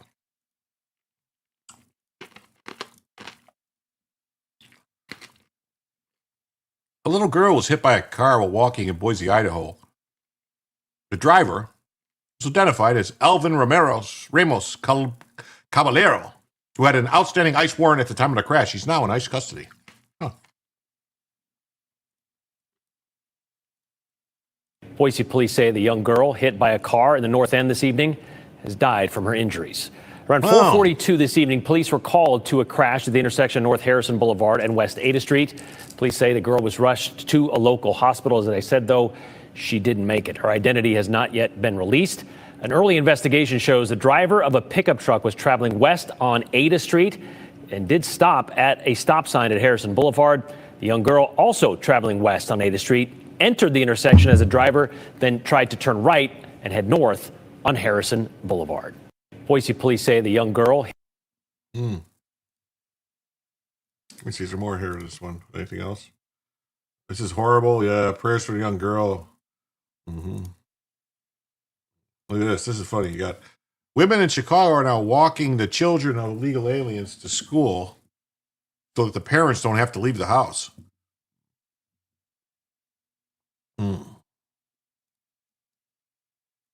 Residents of Chicago have come together to support their neighbors. So we're going to pick up Daniel first. Then our next stop is Rebecca. Meet Alyssa May. She's one of the volunteers for an initiative called the Walking School Bus. I'm going to go ahead and message the chat just so that way Jessica's mom knows that we're on the way so she can get her all dressed up with the snow. May runs one of the daily walking routes for an elementary school in Albany Park, stepping in to help parents who are afraid to leave their home. Audra says, y'all, we have 15 minutes to rally. Actually, we got about 30 minutes to go. Got about another hour. Never mind, it's 5 minutes. No, that's not right. Audra, the goal on YouTube thing is all messed up. For whatever reason, YouTube's system is messed up. It won't let me change the time. It won't let me change the amount. It won't let me change the type of super chats. So, but yes, thank you very much for the 5. With that 5, we are now $69 away from a second additional hour. We have about 30 minutes left to go on this first additional hour. So, but yeah, that gives us now we are 69, dude, away from a second additional hour. Yes.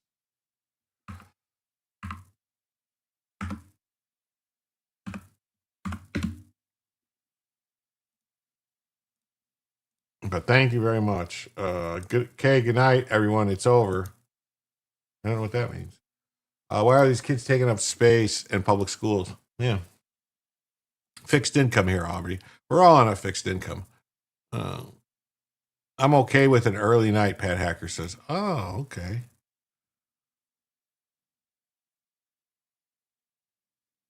To take their kids to school. The parents we spoke with asked us not to identify the school because of concerns over ongoing immigration enforcement. Now, you talked about there being different routes. How many kids do you think in all are being picked up? I think at least 80, if not closer to 100, but it depends day by day. So just think about that. 100 illegal alien kids whose parents are illegal aliens. And they're picking up from the school. From one school. One fucking school. First winter storm of the season. We get to experience the first snow with them. This dedicated group of volunteers are making sure these children arrive at school safely. The moment that the raids started happening and people started getting pulled off the street, you could just see it. You could see less students, less families, less vendors. And it really did change. It just became a really quiet place. In response, parents, educators, and neighbors decided to step up. It has been a lot to get this underway and like up and running, but I've had so many staff members, so many community members step in and help. Like, how can I help you with the apps? How can I help you with scheduling? How can I help you with the routes? Teacher Dulce Jimenez says the walking school bus gives kids some sense of normalcy. And with getting them to know these volunteers, I've started to see all of these students show up, and a lot of their conversation at school is like, yo estoy viniendo con mis amigos, like, yo conozco a Miss Maggie, yo conozco a todos los voluntarios que están en nuestras rutas, and noticing and kind of not even realizing the distraction that was created and what we were trying to close off for them. It's a growing movement among Chicago residents taking action to resist and protect their communities from Midway Blitz operations. It is really very heartening to see just how much we will all show up to be a part of making sure that all of our kids are safe, that all of our people are safe. May says volunteering her time is the right thing to do. You could kind of sense it pick up the fear of some of the kids of like, will I come home to an empty house? And we still have to sit with that and know that that is a reality, but at least they are getting one bright, simple spot every day. WTTW. Oh, that's PBS propaganda. So it's a good thing we stopped paying them. It's a good thing we stopped paying them. Let's see what we got here. So 556, John Mosley. What's up, man? How you doing? Just a bunch of dumb white liberal women. Yeah, it is. And some other people. And I mean, the amount of money we spend on just translators for illegal alien kids. Billions of dollars. Yeah, billions. Trillions. I heard that illegal immigration costs us $38 trillion. That's what I heard. I don't know if it's true. I heard that. If you want to understand the infection that has destroyed education, follow that Wikipedia link. Oh, definitely, Granola. Definitely. I need your help. An organization in North Carolina has built a web app designed at helping illegal aliens evade federal agents. I'm your free translator. Well, that's great. I have translated the entire launch video of the app into English. Please share this. We have to get this taken down ASAP. Oh, this is that Siembra. Tenemos una nueva forma de apoyarnos en llegar a la escuela y al trabajo de manera segura. Se llama Ojo Obrero, un sitio de web donde estamos anotando reportes confirmados de agentes federales. El objetivo de este proyecto es ayudar a que las personas que llevan a sus hijos a la escuela, que van en camino al trabajo, a conocer las horas del día, las partes de la ciudad, hasta los vehículos específicos que los ponen más en riesgo, para que sea más probable que lleguen a donde tienen que ir de manera segura. Mientras la patrulla fronteriza los amenaza con causar caos, y los agentes de... Whoa. Oh, it says wild. I thought it said white border patrol. Wild border patrol. La patrulla fronteriza los amenaza con causar caos, y los agentes de ICE intensifican sus detenciones de personas en camino del trabajo. Esta herramienta nos ayuda a tener una idea más clara de cómo operan estos agentes federales en nuestro estado. Como que los agentes están enfocándose muy claramente en personas que están manejando vehículos de trabajo, más que en personas manejando otros tipos de vehículos. A diferencia de otras aplicaciones que puede que hayas visto, Ojo Obrero no está diseñado para vigilar los agentes de inmigración en tiempo real y no utiliza reportes de fuentes públicas, sino solo incluye reportes que hemos podido confirmar como acciones de inmigración, porque incluyen vehículos que... Yeah. So this is a guy who came up and said, I hope he gets arrested for violating the law because I got you, Jim. I'm making sure the translation is right. I appreciate it. Hit that repost and spread the word. Rumble let you. That's right. The captions suck. They do. They're in like all types of weird stuff. There's 38 trillion was on welfare since 1965. Oh my God, that's right. That's what it was. That's exactly 1965 is when they passed the law that let all these illegals come here. It made it like let them come in. The Immigration Act, but the chain migration, everything. That's what I was thinking. Dumbing down your American children. Good move, stupid white liberal women. Yeah. Walk into your emergency room at any time of the day, you'll realize the cost and population of illegals is so severely underestimated. Severely underestimated. Yes, it is. Thoughts on Valhalla Vet Channel saying Trump is a pedophile and participate in the Epstein parties. I don't think the guy knows what the fuck he's talking about. So there's that. You know, if there was any evidence of that at all, it would have leaked a long time ago. I mean, that would have been the easiest thing for them to derail him in 2015, 2016 would have been any of that information. So that's why you could know that that's a bunch of bullshit. Mm-hmm.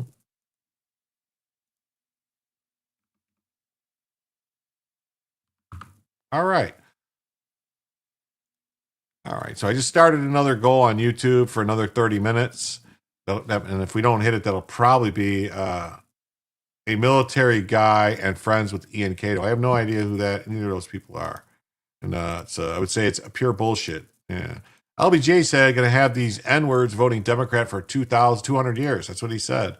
Pass the law without people's consent as it truly affects us all. Yeah, that's what they do. It says, Westertown, you're so correct. And that goes for any Western country. Canada has the same issues. These liberals supporting the illegals is literally an hallucination scorpion riding a frog, except this is a psychedelic fraud with a wet back from the scorpion licking its poison. That's right, man. Get this app and mark your neighborhood. Watch the transformation. The captions suck. Sorry. Not saying I did, but if someone did pee on their foot, would you take a shower or ignore it? Well, technically, I mean, I don't know. I mean, pee, they say, is sterile. So it's not like you have to,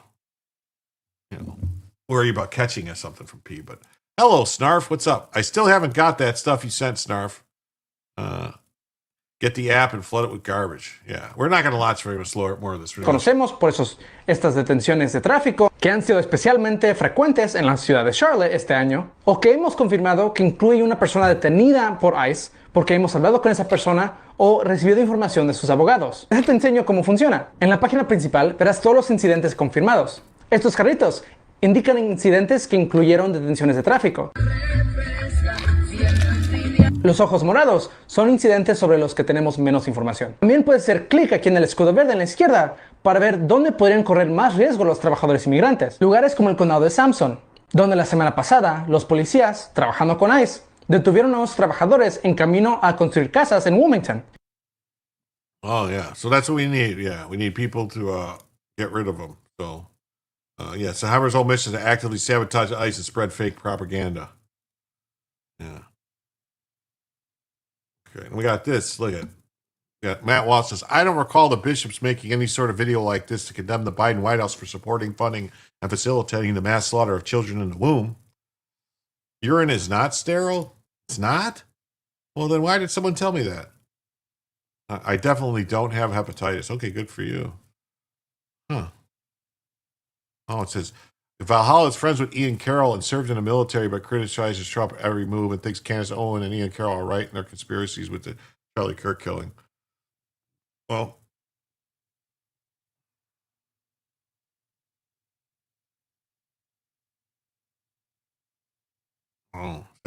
would recommend hearing his perspective. You'd be tuning out quick. Oh, well, why would I want to? Secondly, ICE is national, so we could reliably relabel it nice. Yeah, National Immigration and Customs Enforcement, nice. Mm-hmm. Yeah, so they can't remember seeing any condemnations from the Biden House supporting castration and sexual mutilation of children. In fact, the Biden is actually Catholic and actively engaged in activities that are explicitly condemned and mortal sin in the church. Trump is neither Catholic nor doing anything politically wise that contradicts Catholic teaching. Deportations certainly do not, and yet the bishops suddenly find their voice and courage for this issue. Yeah, because you got bishops complaining about deportations, but the deportations are in the Bible, man. Following Pope Leo's lead, U.S. bishops released a new video condemning Trump-Vance White House inhumane deportation raids.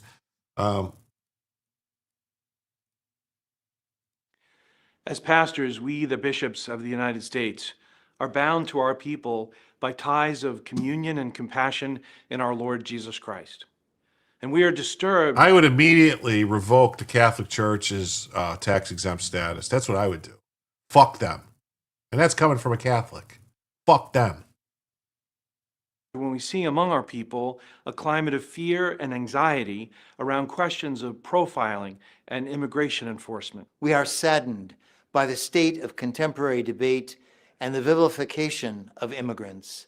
We are concerned about the conditions in detention centers and the lack of access to pastoral care. We lament that some immigrants in the United States have arbitrarily lost their legal status. Oh, fuck you. Fuck all you pedophile cocksuckers. That's what I say. Take away their fucking tax-exempt status. The Catholic Church, go fuck yourself. I've had it with you cocksuckers. And the communist fucking Pope. Go fuck yourself. Your bastardizations of the teachings of Christ, you should all go fucking burn in hell. There.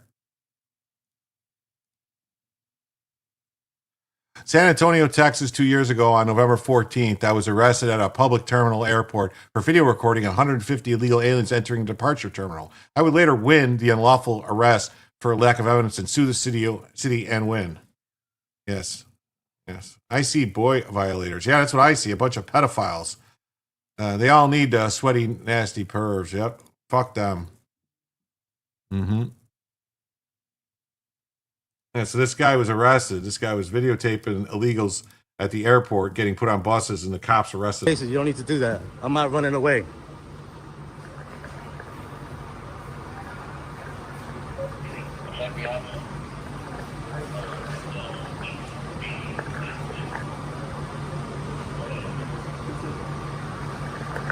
Officer Price says I'm being detained for reporting in the public space.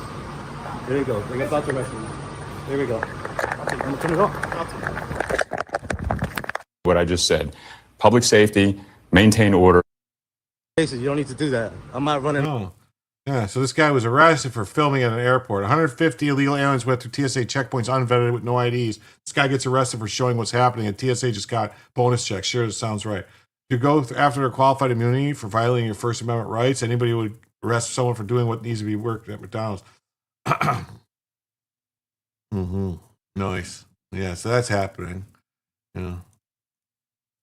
ICE agents could be assassinated if sanctuary city insurrections continue. The officials in the sanctuary jurisdictions are allowing open borders. Yeah, sanctuary, Catholic Church started this whole nonsense by our sanctuaries. The fucking Catholic Church has been part of what's been paying Catholic charities and all this bullshit. That's why Amy Coney Barrett is fucking suspect as fuck. Yeah. You're going to start seeing ICE agents seriously hurt, maybe even killed by these activists. And if that happens, we're going to have to drop the hammer on these sanctuary cities, including the governors and these mayors and the politicians who are harboring the illegal aliens. Just because you're a politician, you don't get to harbor illegals. Davis is the founder of the Article 3 Project, and he fearlessly protects the rule of law. And U.S. attorneys across the country need to be more aggressive about prosecuting the violent radicals and the sanctuary officials. These U.S. attorneys need to step up and do their jobs. They're wimps. They start calling them out by name at the Article 3 Project if they don't start doing their damn jobs. They're certainly not the candidates we would consider to be bold and fearless judges. They can't take down people who are assaulting federal law enforcement. Mm-hmm. ACB was handpicked by McConnell is all you need to know. Yeah, she sucks. She's the one just been sitting. She's been sitting on the fucking the stay order for about sending the National Guard to Chicago. She sat on it for weeks, and nobody did shit. Mm-hmm. Yeah, they were all illegal. Yep. Davis believes the Marxist bureaucrats and unelected judges are using mass migration to overwhelm and damage the United States, as has been done to much of Europe. That's true. Trump needs 100,000 ICE agents. Yeah. No, what he needs to do is just have the active duty military go and get them all out of the country, just like Eisenhower did. Nobody says boo about Eisenhower using the military to deport 600,000 illegal aliens in 3 months. The tyrants have already seized control and they won't be freely giving it back. Yeah. Frere's Bio chronicles the compromise of organized religion by postmodern socialists. Yeah.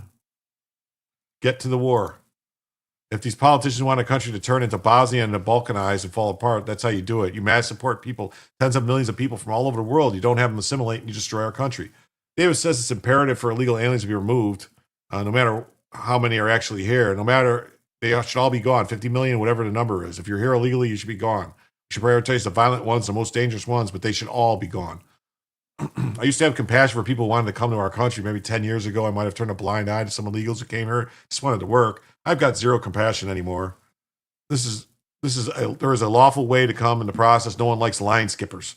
We don't like line skippers, line steppers. You know, Rick James was a habitual line stepper.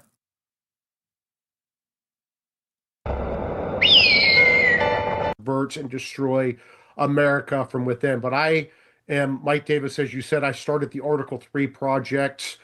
It's coming on almost 7 years ago.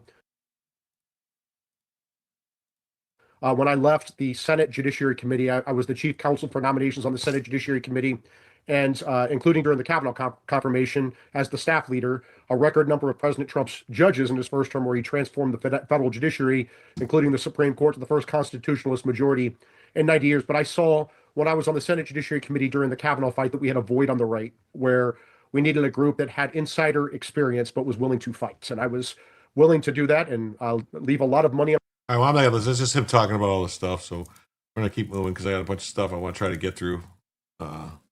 70% of the illegals do not assimilate. No, like that one woman who said she's been here for 10 years or whatever. She's got a 10-year-old daughter. Strange. Been here 10 years, got a 10-year-old daughter. Doesn't speak English. Huh. Yeah, Article 3, Section 1, Clause Treason. Article 3, Section 3, Clause 1, Treason. Yes, get him. Get him. How many immigrants have self-deported? I think they're saying like 1 million might have self-deported. Why have we suddenly stopped talking about this? Just a few hours ago, a federal judge blocked the Department of Transportation from disqualifying illegal aliens from possessing a CDL.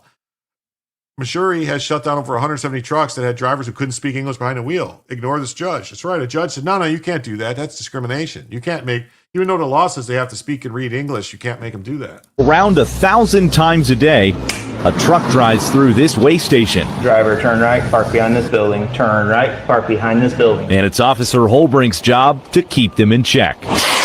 Loose brackets. Is this right here? Bad brakes. Worn tires. And now, how we doing there, boss? An English test. Pretty good. Go and open up the door for me. For every truck inspected. Please open it up. After a decade of non-enforcement, a crackdown. President Trump's executive order requiring drivers to both speak and understand English. The first is an interview. If a trooper doesn't think a driver can communicate, it's an automatic fail. Do you know what you're hauling? The second round, test to identify highway traffic and road signs. It's happening all across the nation. Since the order went into effect in late June, Missouri troopers have taken more than 170 drivers off the road. Can the future of transport support the growing demand? Folks are looking for all the quality drivers they can still get. With thousands of trucks, 1,000 potential problems. So our focus is on safety out there on the highways. And as far as Holbrink is concerned, English is one of them. That's right. This is an old interview with a very old Chinese. They had a part where they asked her about the color revolution. She said she didn't know what it was called, but they killed all the nice people. That's right. Just turn off all the free stuff. They will leave. Yes. Mass immigration doesn't work for no one except for China and Ireland. Jim, I had compassion for illegals until I worked for ORR. Once I dealt with a bunch of them, I used to enjoy doing the same airport walk you just showed. Yeah. A decade of lull, whatever.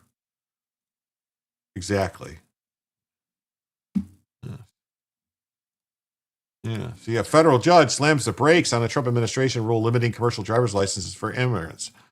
Yeah, says, no, you can't do that. It's fucking judges, man. Start arresting these judges. These judges are out of control. That's right. Oh, we've been going 3 hours and 22 minutes. And I forgot to say that. Let's see. We got 16 minutes and 55 seconds left if we get to $69 for another show, for another hour of show. Just the price that will raise prices until non-Trump's H-1B people get on the road. Yeah. Where's the poison? I don't know. Where is it? I now follow trucking companies online. These flip-floppers are always running the tires off of their rims. That's right. Mm-hmm. Yeah.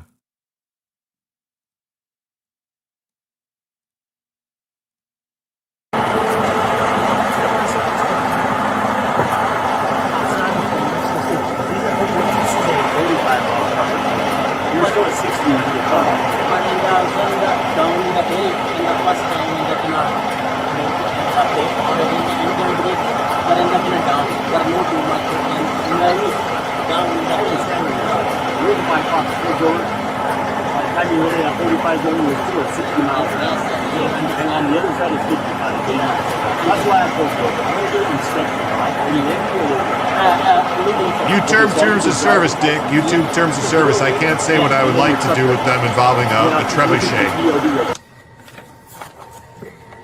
If they're illegal, isn't it that's illegal for them to work and be hired in the U.S.? Yes, it is. You would think. It's also illegal for them to get driver's license. It's been riding for 55 and a 45, all right? Since you said that you were starting to slow down, I'm going to help you out, okay? It's just 55 and a 45. The fine is only $25. Thank you, sir. You have 30 days to pay it. You can pay it online, by phone, or through the mail, or you can come back and see it. If only I could do if only I could 69 right now. I don't know what that means. Okay, yeah, you have 30 days, okay? And then on the inspection right here, that just shows I just did a level 2 walk-around inspection, and I didn't find any other violations on the truck or trailer. English, motherfucker! Do you speak it?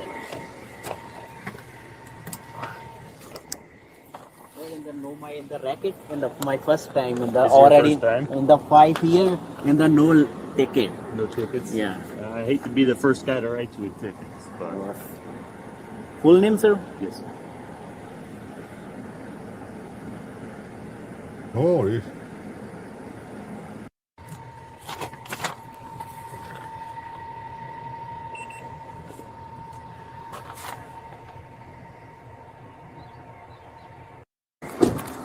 So here's your driver's license. This is the truck registration you gave me out of your book, and here's your DOLs. And then I'm going to separate these off for you. But, you know, I try to help you out. This in the my no license in the ticket. What's that? This in the ticket in the no my credit. I'm sorry, I guess I don't understand what Maybe in the this my ticket in the my license.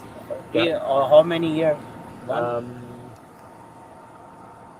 quote me on this. I think a ticket will stay anyway, anywhere from 5 to 7 years, depending on what state you're in. Yeah, shows illegal immigrant truck driver. Hajinder Singh at a traffic stop with a New Mexico trooper. This is the guy that killed people. So a federal appeals court on Wednesday ruled that the Department of Justice's transportation and Sunshine says, will somebody add for this? I'm broke as stink. Is stink. What did he say? He said, I know how long license come on here for me to go if you say to sing something. Thank you for the 5. That means we're now $64, just $64 away from an extra hour. That's right, folks. $64 away from an extra hour. Maybe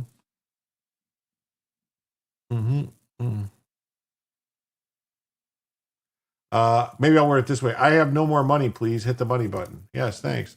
Yes. Tell you right now, if we get 10 gifted memberships, that would be the extension of the show right there. Wasn't the right to drive a 40,000-pound commercial vehicle, regardless of citizen status, originally shine in the Declaration of Independence? Oh, yeah, it's right there next to no fucking way. Thank you, love. I tried this earlier as well. We need to get a rally going. There's a Nanny Goat gives us a super sticker for $5. Thank you, Nanny Goat. And with that, we are now $59 away from an extra hour. Just $59 away from an extra hour. Nope, wrong button. $59 away from an extra hour. That's right, 59. Thank you, Nanny Goat. Thank you. That's the old Constitution. Yeah, that was the Articles of Confederation, I believe, said that. Yeah, thank you, Nanny Goat. Thank you. You guys are the greatest.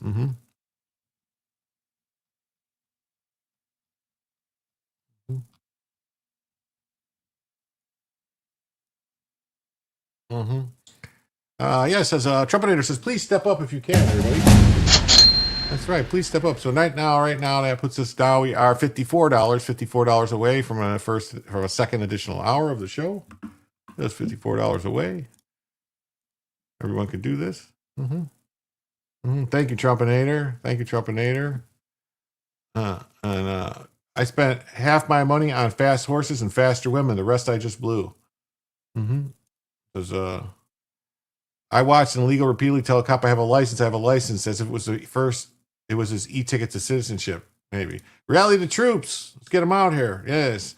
Potato Biden says this is an insane era of politics. It's driving us to chaos, literally. That's right. Thank you. You're welcome, guys. Thank you, everybody. Rally the troops. Let's go. Thank you. Yes, let's get it going.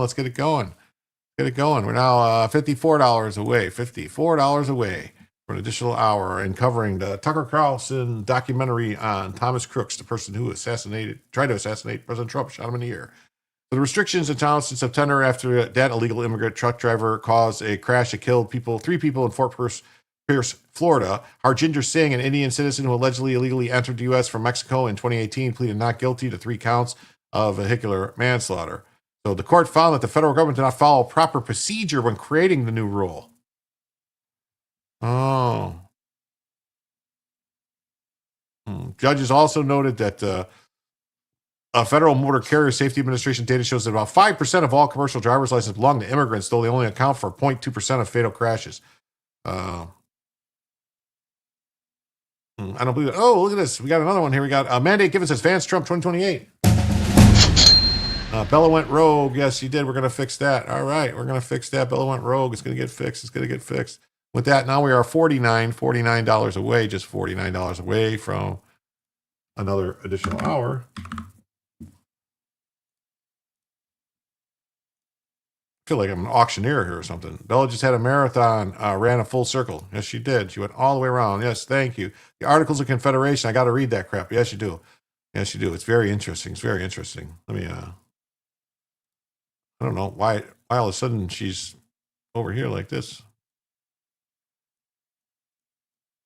I guess I'm going to have to do this. She relocated her body.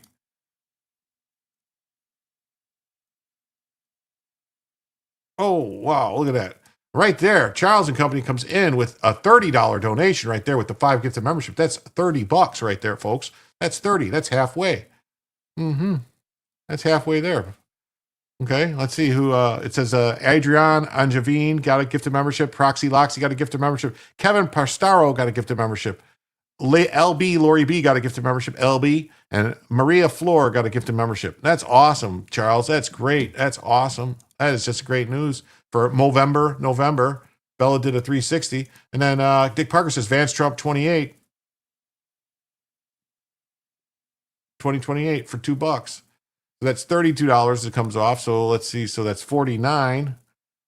So 32 minus 49 is that would be $17. So right now we're $17 away from a second hour. Just 17. 1-7.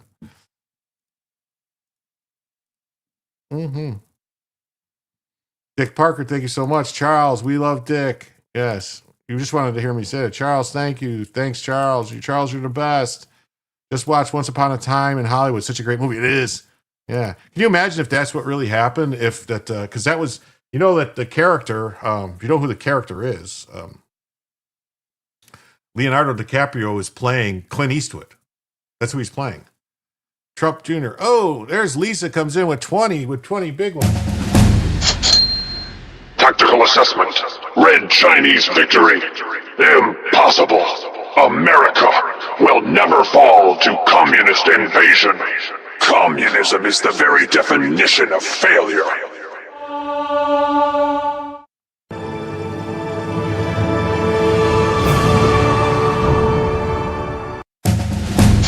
And with that, we just hit it. You are all my, yes. Lisa, thank you so much for that 20. With that 20 now, that means that we are now $72 away from a third additional hour.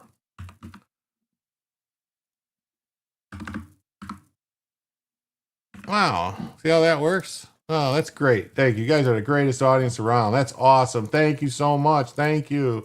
Woohoo. Thank you. Piss on your foot and make some money. That's right. Yeah, thank you, Lisa. All right. So Singh received his license. An audit of California records showed many of the immigrant licenses are valid while they have work permits expired, leading the state to revoke 17,000 licenses. So 17,000 licenses got revoked. Wow. The new restriction would allow immigrants to hold 3 specific classes of visas to obtain commercial driver's licenses. And the rules disqualify about 10,000 to 200,000 immigrants with commercial licenses. The rules would not be enforced, being charged could keep their licenses until they expired. Oh, so this judge just basically said, we don't care if people are, running people, pulling U-turns on the stuff and doing all this stuff. Yeah. Truckers warn of a foreign invasion as DHS cracks down on illegal immigrant drivers. The OOIDA applauds the administration for seeing through the myth of a truck driver shortage. And the misuse of the visa program, along with the non-domiciled CDO holders in recent years, have fueled a flood of drivers in our country who struggle to operate safely. That's right. That's right. That's what's going on. That's what's going on there. Wow. That's what's going on there. So, all right. And we got this from Trucking Dive. It says, U.S. Appeals Court temporarily halts non-domiciled CDL emergency order. Mm-hmm. Yes. I'm proud of all you beautiful people. Yes, yes. Where have you been all my life? Thanks. Yes, the diggers rule. Nuts. Now we have to cover the trucker story. The Tucker story. That's right. I need retards. Stat. Y'all rallied. That's right. Y'all rallied. I'm proud of you. So, yeah, the U.S. District Court of Appeals for the Federal Circuit. Yep. Mm-hmm. All right. So they ordered a temporary stop. Why this time? They just said you didn't follow some kind of rule or something. I don't know. Or they said they have a right. All right. This I saw this. We got some crime stories we're going to zip through real quick here. We got the Food Line in Rocky Mount, North Carolina, confirmed they have identified her and are pressing charges. People are literally posting their own crimes online. It's wild. We got this person posting their crime online. This is a crime. All right, I have to mute that because they're putting music in it. But you can see she's taking a tag off of a 1 pound thing of meat and put it on a 5 pound thing of meat, and then she just takes the meat and throws it there, which is ignorant as fuck, because then that meat's no good and it's got to get thrown away because she didn't put it back in the refrigerated section. She hid it somewhere else. So she's bragging about what she did, and they think it's all funny. So they're locking her up. Yep. Send her to jail. Actually, send her out of the jail. I would ban her from the, what I paid. Yeah. Well, she paid $6.88 for that meat. And it was, I think it's funny. Lock them all up. Yeah. Murder suspect is identified in a fatal shooting of a 17-year-old Texas girl. Bahia County deputies identified 18-year-old Deshaun Suggs as the suspect in the murder of Aliana Ueta. Ueta was shot and killed as she was leaving a house party. Oh, what do you know? Look at that. Go figure. I would not want any parent to have to deal with this pain, losing a child. At some point during that party, a fight broke out there inside at that residence, which then led out onto the street. During that secondary fight on the street, shots were fired. It was determined she was shot and then possibly run over. We were praying that it wasn't our girl. I know she was so afraid. She was alone. And our day became dark, and there was no light at the end. She didn't go anywhere without making a friend. I would not want. Wow, that's terrible. Oh, look at this. It says, look how dismissive she is to the officer. These people can turn a simple traffic infraction into a felony arrest in seconds. You could pay me enough to have to deal with people on a daily basis. I didn't do nothing. It's an I didn't do nothing situation here. I don't understand why I was being pulled over. Can you show me the speed I was doing? Yeah, you're going 53 and a 35. Can you show me? Show me the Carfax. I know. I want to see the camera now. I can't do that. Can I see your? Can I speak to your supervisor? Sure. Do you have your driver's license and insurance? I'm asking for a supervisor. I'm asking for your license and insurance. I'm asking for a supervisor. Okay. In the meantime, I need your driver's license. I'm asking for a supervisor. Can I see a supervisor, please? You can either roll the window down or I will break it. Are you going to provide your ID? Are you serious? Absolutely. Are you going to provide your ID? Speeding. Speeding was the reason for the traffic stop. Are you going to provide your ID? Are you going to provide your ID? Okay. I've asked you several times. You refuse to answer. Are you going to step out of the vehicle? Are you going to step out of the vehicle? Okay, ma'am, you are now under arrest. You are under arrest for obstruction of official business and failing to provide your ID. Step out of the vehicle. Step out of the vehicle, or I will break the window. Step out of the vehicle, or I will break the window. Ma'am, I'm telling you one more time. Step out of the vehicle, or I'm going to break the window. Okay. Oh my God! Oh my God! I didn't do anything wrong. Okay. I didn't even do anything wrong. Oh my God! This is crazy. If she would have gave the license and everything, I'm sure they would have showed her the radar when they're going to give her, here's the radar, whatever. But when they say, give me your license, you don't refuse. Once you refuse, it's a problem. It's actually like when you get the license, that's part of getting the license. You can actually get your license revoked for refusing to give your license when they ask for it. That's all. Somebody says, well, yeah. So we're gonna try to rip through these fast. You need a new window now. Now you need, yeah. Not obligated to show her shit. Okay. No, why stop? Prove why. What? Hey, everyone. I was watching TV and I cannot comment. Now I'm an officer. I have a keyboard. Well, thanks, Vince. That's awesome. Mm-hmm. Mm-hmm. We got October 9th at 10:16, NYPD officers responded to 1015 East Gun Hill Road in the Bronx to apprehend Antonio Morales, who was wanted for a strong arm robbery. While talking to the officers outside the door, Mr. Morales fired multiple rounds inside his residence. Morales opened the door and attempted to run. Female officer Santiago fired 2 rounds at Morales as he fled. Let's see. Oh, so they're in an apartment and CCTV footage in an apartment. So let's see.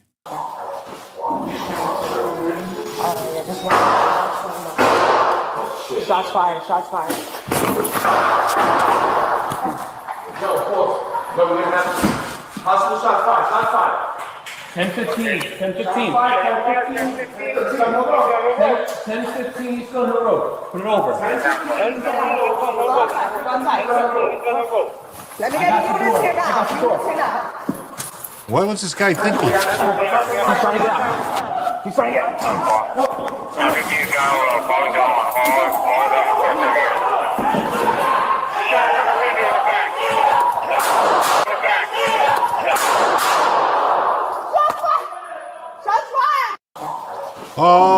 I don't know.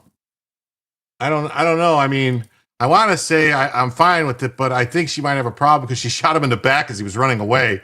None of these people are trained. No, that was horrible. All these people were like, didn't do anything, and the woman was shaken and shot twice in the back. So, yeah, likely not a good shoot. It doesn't really look, unless he had a gun in his hand.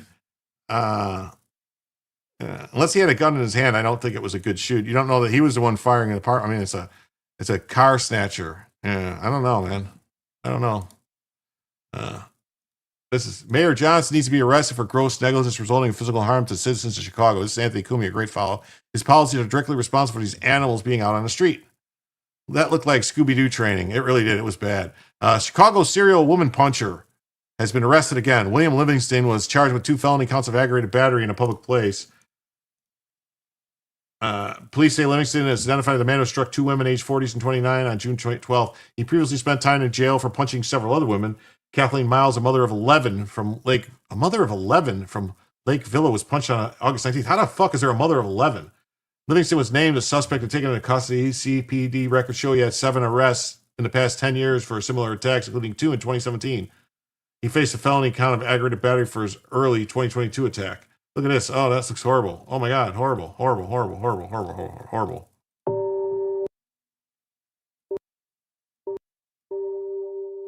Oh. Look at him hitting people. This is all the arrests. I'm gonna have to mute. He's literally just walking up punching people.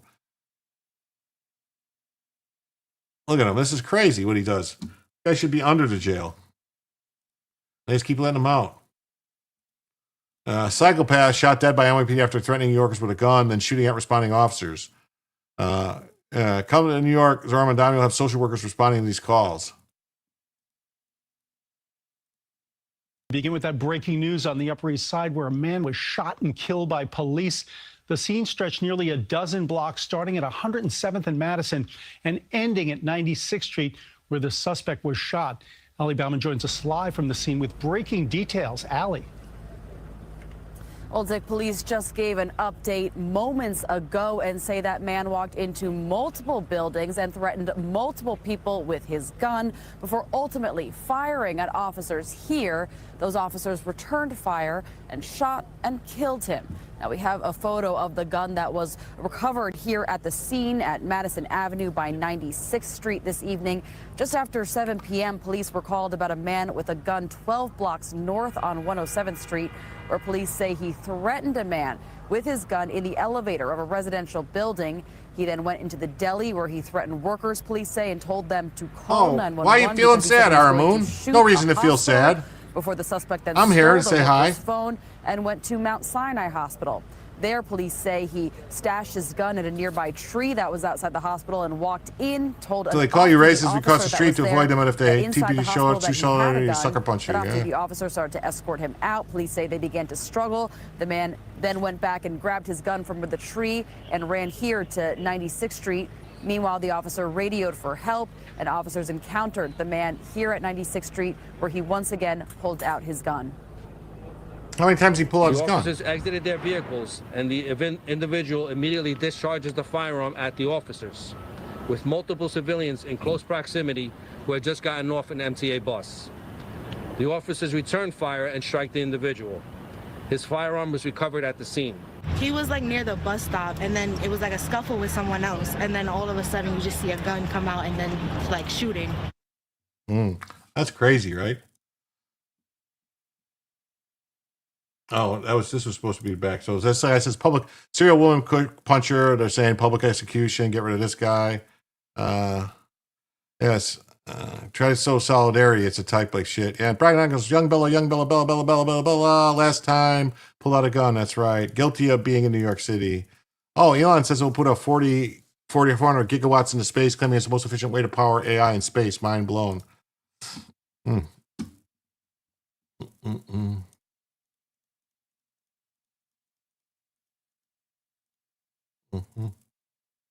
This is Rep. Josh Williams says, I called out the ACL lobbyists for wearing an Antifa shirt at the No Kings rally. He's an Antifa and an organization, but stands for being about fascism. I remind him Antifa is a domestic terrorist organization.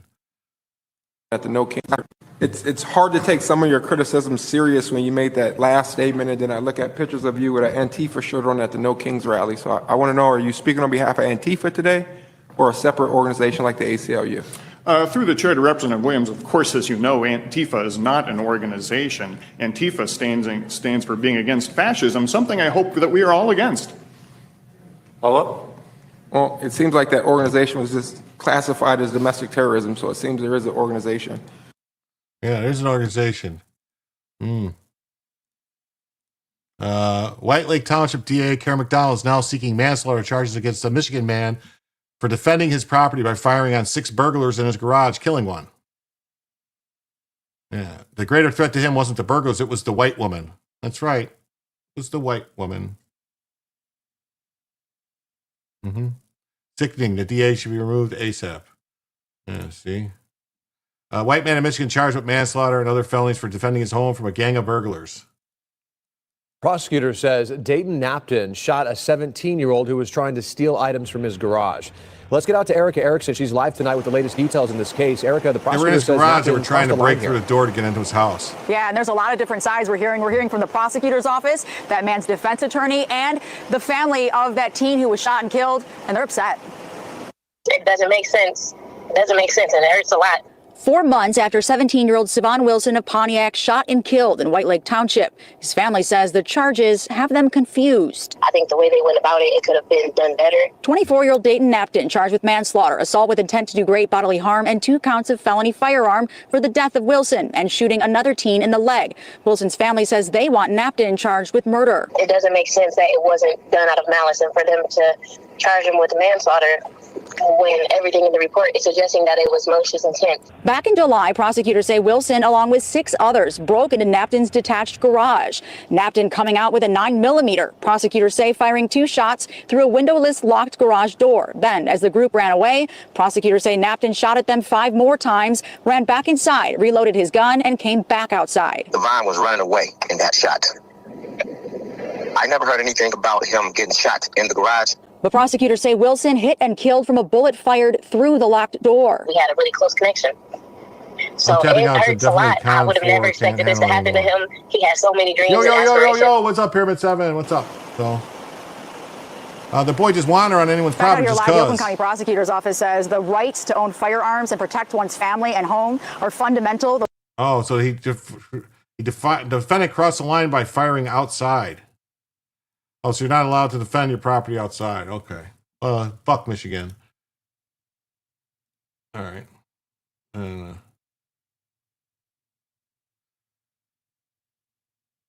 we got this. 15-year-old Florida student accused of killing classmate for bumping into him in the school hallway, not apologizing, denied bond.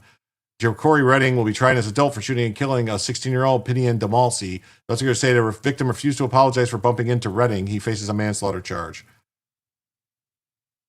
I would think it'd be. There were a number of witnesses on scene who said that earlier in the day that Jacory had bumped into Pinion on school campus and had asked or told Pinion or told Jacory to apologize. He would not.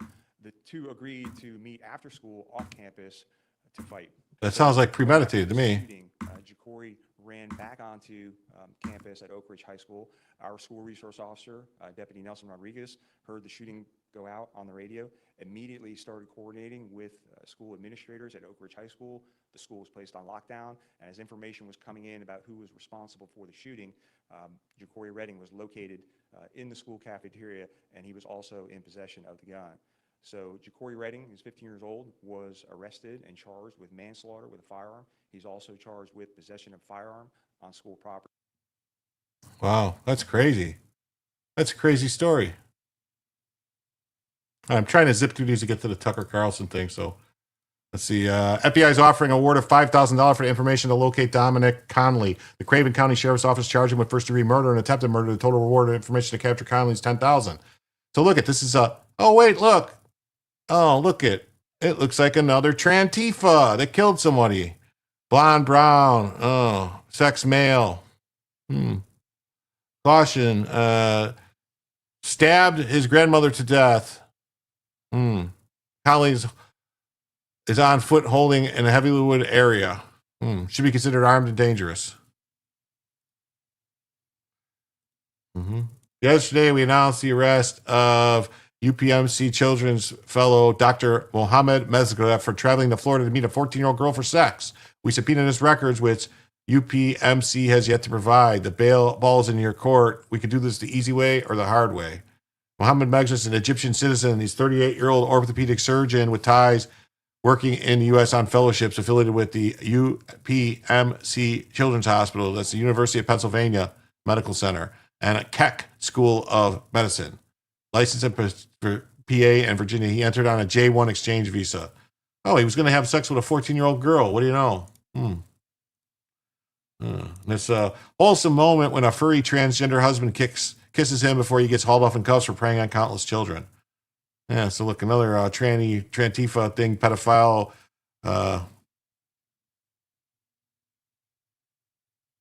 Here equals Florida, at least in our country. That's right. A crowbar at 20 miles an hour.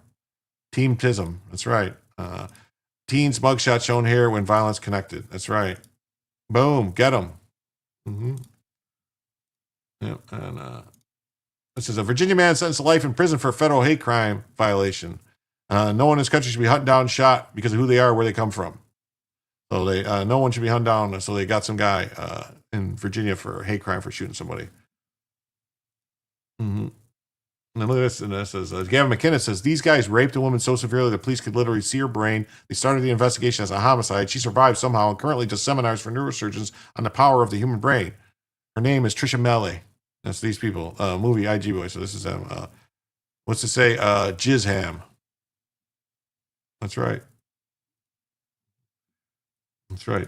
There's a club a man in the back of the head and brutally beat him with hammers is evil. One of the Antifa groups designated a terrorist by the State Department is Antifa OST, aka Hammer Band, and they are known for carrying out brutal hammer and melee attacks on unsuspecting victims. Look at them all. This is what they did. And beating people with hammers. That's why always be armed. They come at you with a hammer, drop the lead. Look at this. You got the Office of the Inspector General found Chicago Public Schools spent $7.7 million of taxpayer dollars on travel last year. That's right. The report shows excessive spending on overnight trips for staff excursions to places like Egypt, Finland, and South Africa. The Watchdog Group found 40% of all the conference attendees traveled without receiving approval. This all while the Chicago Public Schools faces a $734 million deficit. The Office of Inspector General found the CPS travel expenditure surged to $7.7 million last year. It's more than double what the district spent 5 years prior to the pandemic. The staffers report repeatedly exceeded spending limits and expensed trips and activities without approval, including a professional development conference in Vegas that more than 600 employees attended. Spending more than $1.5 million Nearly 90% of attendees stayed in hotels exceeding the spending limits. We also reached out to the mayor's office, and they have no comment. Employees, including staff excursions to places like Egypt, Finland, and South Africa. This morning, the oversight body Watchdog urging Chicago Public Schools to reform its travel policies after the Office of Inspector General found CPS travel expenditures surged to $7.7 million last year. That's more than double what the district spent 5 years prior before the pandemic. The report states CPS staffers repeatedly exceeded spending limits and expensed trips and activities without approval, including a professional development conference in Las Vegas that more than 600 employees attended between 2022 and 2024. It's crazy, right? Travel controls, transparency, and auditability will improve with the implementation of the new enterprise resource planning financial. Oh, yeah, so they're going to get new plans to keep them from doing it, yeah. And then look at this. You got the Illinois State Senator Dave Sverson exposes J.B. Prickster for giving over 120,000 illegals free health care, costing taxpayers over $1 billion. Yeah, not only that, the health care is better than the American citizens. Illegal also get free daycare, housing, food, and cash. What do you know? Last year, the Democratic majority and the governor put into place a law that said we were going to provide free health care for undocumented citizens from age 42 on up, that we were going to provide them free health care. At the time, they said they anticipated about 10,000 residents would take advantage of this program. We raised the concern. We said that was going to be a problem. By the beginning of this year, the state said, well, we're wrong. That number is about 52,000. Now, this week, the state came out and said, we're wrong again. That number is now 120,000 undocumenteds are going to be receiving free health care at a cost of over $1 billion. That's money that's not in the budget. That's going to create a significant problem. And so here in Illinois, we are now adding thousands a month as you have unhealthy and sick undocumented citizens from around the country, from frankly around the world, that are coming to Illinois because of the fact we are the only state that covers these individuals for total health care. And so this is something that is... I think he's silly if he thinks they're coming there for that. They're already there. More about kind of the coverage that they are receiving. It's my understanding that the federal government provides no matching dollars. Do not call them citizens, yes. Antifa, us, East, Hammerband, Hammer Gang, the leftist terror group. Yep, that's right. Citizens on Medicaid who really need coverages. Can you kind of talk about that? This is an important issue as well. And another frustrating thing, the president opens the borders up, but then he says, but we're not going to pay for any of the health care. This is 100% paid for by state taxpayers. The program of health care that they get is actually better than those of our own residents that are on Medicaid. So our low-income, struggling families in Illinois that are on Medicaid, they do not get as good a services as these non-citizens are getting that are coming into Illinois. So that's costing us significantly more than it costs our own residents. And in addition to the over $1 billion cost of health care, we're also providing free daycare for their children. We're including free housing, food subsidies, cash subsidies. So the total cost of this program is in the billions of dollars. Billions of dollars a year. Billions of dollars. For our developmentally disabled, for our seniors. These people are now being crowded out. Our own citizens, crowded out by illegals. There you go. Good job, Illinois. Way to go. Because now we are becoming the healthcare provider for every sick individual in the world. That's right. Yeah. Virginia Democrat Abraham Sarahem, who heckled Trump's speech, sentenced for COVID fraud scheme.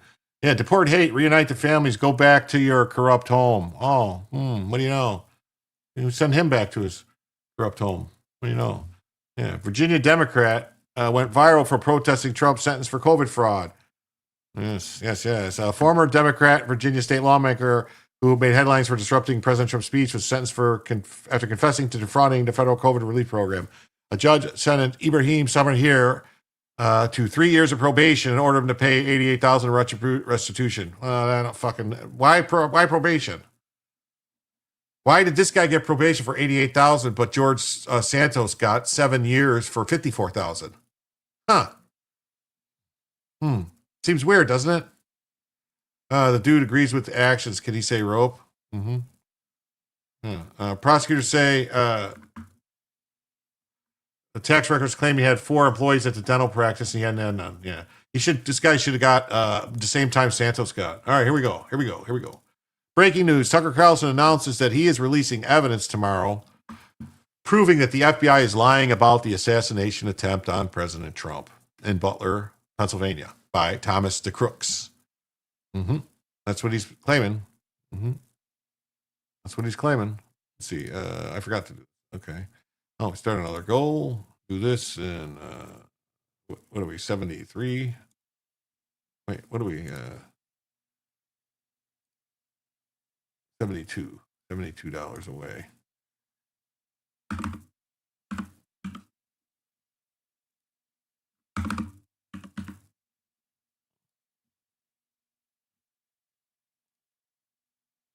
Mm-hmm.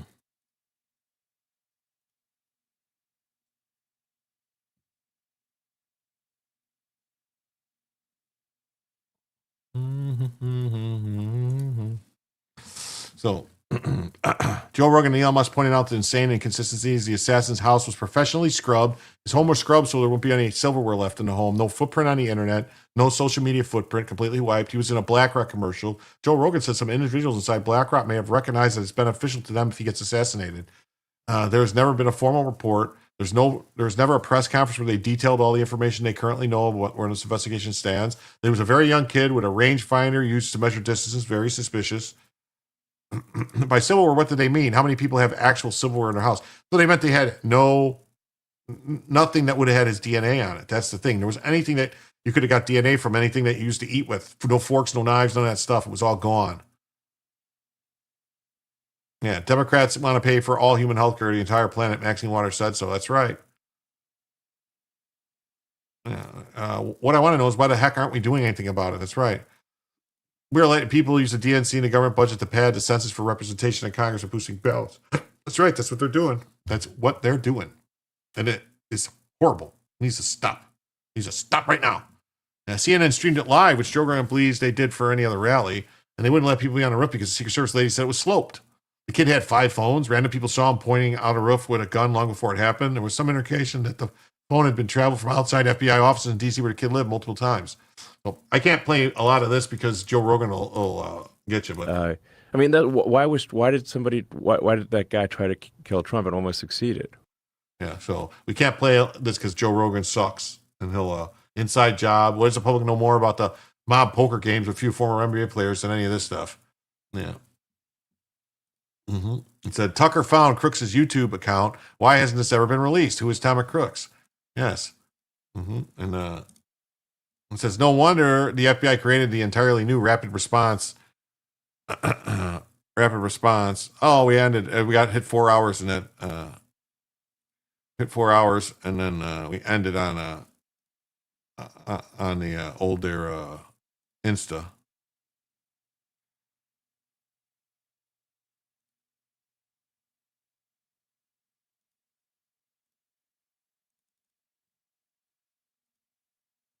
I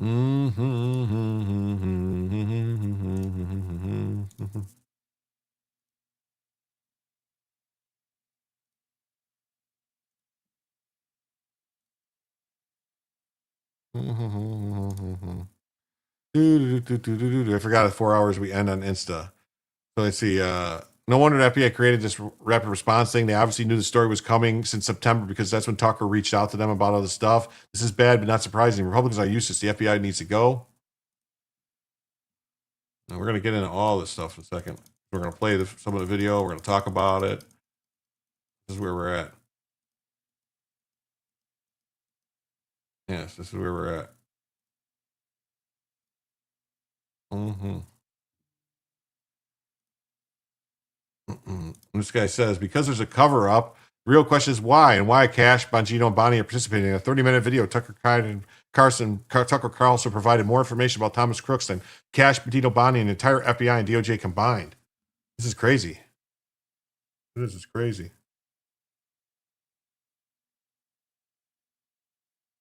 Mm-hmm. Mm-hmm. Mm-hmm. Yeah. I want to point out that they're claiming that they received, but they said, except here's the FBI, Dan Bongino, who's the deputy director, saying last year that we're being told that Thomas Crooks had no online footprint, and now how bizarre and improbable that is. Yeah. The FBI said there's never any footprint. This is just FBI things went on to say, but here we go. Ready? We talked about this before. I have seen credible information, the extent to which the shooter had significant explosives that were sophisticated, beyond that you would expect some 20-year-old just to put together, and that he had sophisticated detonation devices on his person, or a sophisticated detonation device. And importantly, that his digital footprint is completely MIA, that his digital footprint is missing. And that how can a 20-year-old in today's time have no digital footprint? So do you have any thoughts on that, any comments on that? And that'll be my last question. Well, 4 years of doing protective intelligence investigations with the Secret Service, interviewed probably hundreds of people who have credibly threatened our protectees. I've never seen anything like it. If you would have told me it was a 60-year-old guy who lived most of his life without a computer and for the last 10 years had been planning this, hard to believe, but digestible. You're telling me a 20-year-old kid who's grown up in the digital era figured this out when he was, 13? To never get an online presence? We've seen nothing. Hey, Mark, how you doing? Nothing. We're now 6 weeks in. There's not a Facebook photo.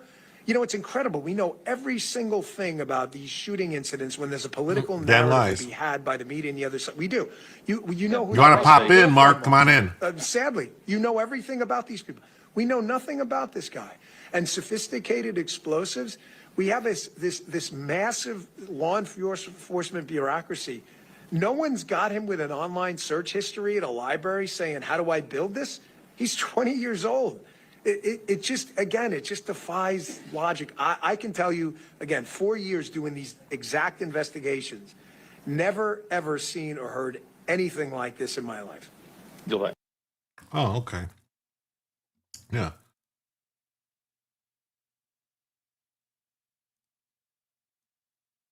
Okay, so here it is. So we're gonna watch this. FBI needs to go. We're gonna watch some of this stuff. Who is Thomas Crooks from Tucker Carlson? All right. This is 33 minutes long. I don't think we're gonna watch all of it. I'm gonna speed it up a little bit because that's how I roll. See.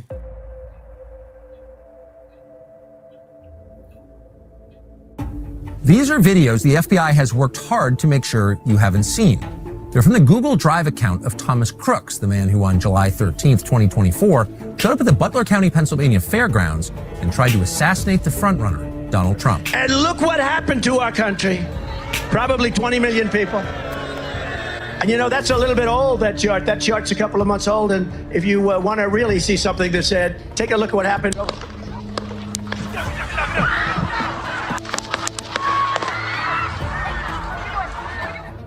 That day, Thomas Crooks came within a quarter inch of destroying this country. And yet, a year and a half later, we still know almost nothing about him or why he did it. That's because, for some reason, the FBI, even the current FBI, doesn't want us to know. What's up?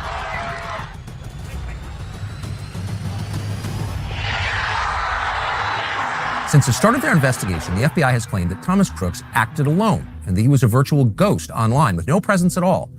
Their only substantive claim about Crooks' motive was that he was a right-winger. We learned that from FBI Deputy Director Paula Bate, who said this to Congress just 1 month after the attempted assassination. So they claim he's a right-winger, all right? I don't get, because of something that he posted in 2018, 2019, like a bunch of crazy stuff. Yes, remember, please remember, hit the like button and subscribe if you haven't subscribed to the channel, and then just remember to please hit the like button. So, the corruption runs deep within the government. Yes, it does. Yes, it does. A chemical book. Yeah, he had some thought. It's not that hard to really make explosives. It's really not. There's a bunch of books you can learn how to do it, and simple stuff. You can order stuff online, and not hard to make. You can basically make for your own fireworks. You can make, quarters, whatever you want to call them, M80, stuff like that. All different types of stuff. There's books on all how to do it, and it's not hard, and all the stuff is very easy to get. It's not regulated at all, the chemicals, because until you combine them together, they're harmless.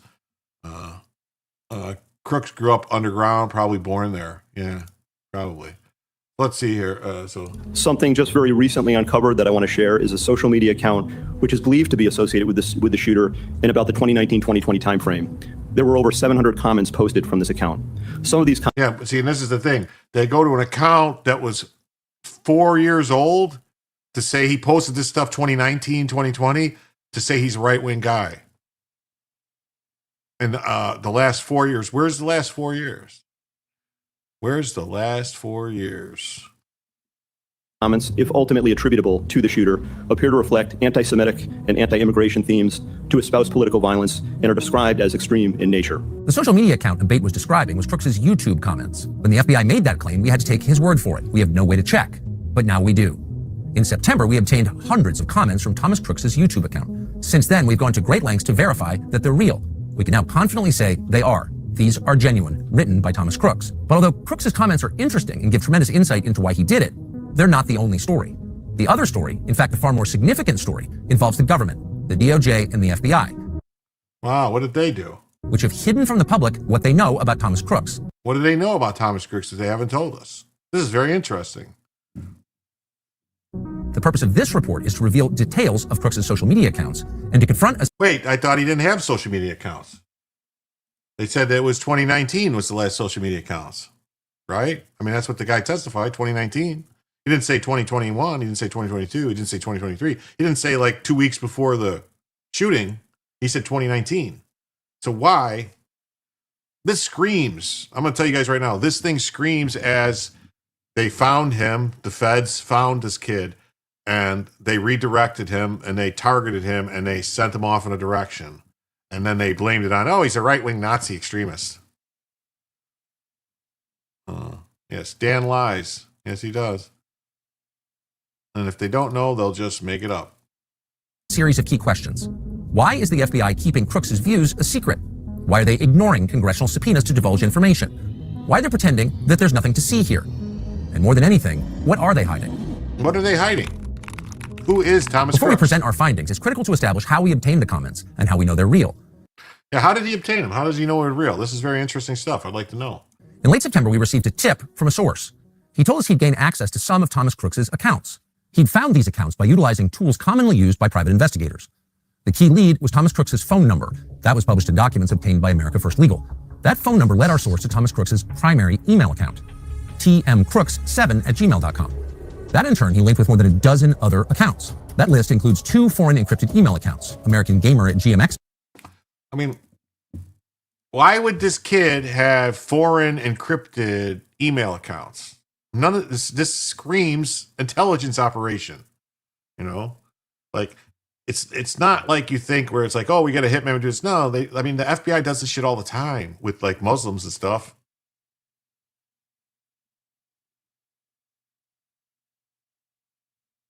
Not FBI, I guess. Maybe the CIA. Maybe someone else. .com, a German website, and bcook at mailfence.com, a Belgian website. Crooks had a Snapchat, Tom_Crooks19, a Venmo account, Thomas-Crooks12, a PayPal account under the alias Rod Swanson, a Zelle registered as Thomas Crooks, as well as accounts on Discord, a Google Play account called Colossal Microwave, a Quizlet titled Thomas_Crooks, a chess.com with the same name, and 2 disabled Quora accounts under the handles Thomas Crooks8 and Thomas Crooks3. It turns out that Thomas Crooks was hardly an online ghost. He was active, and yet federal investigators lied and told us there was no trace of him online. Why would they lie? Some of Crooks's accounts, like his Snapchat, appear to have been fully deactivated and completely taken out of use. Some of them may have been unused or cleared by federal officials during the investigation. We don't know because the FBI wouldn't tell us. However, our source was able to retrieve all data from Thomas Crooks's deactivated YouTube account, Tom Crooks. Yeah, so let's see what this says here. So we have people seem to forget how close Tucker's daddy got with Langley and Tucker's own establishment. Oh, Tucker's dad was Project Mockingbird. And he was CIA, and he was a reporter, and he did a lot of things. Yes, he did. Innocent until proven guilty is reserved for we the people, and guilty until proven is for government and entities, actors. Subpoena Cheadle's and Cheney's phone records. What, you think Cheney was involved in the assassination attempt on Trump? Is that why Biden? Maybe Biden was involved. Maybe that's why Biden pardoned all these people. Maybe they're all involved.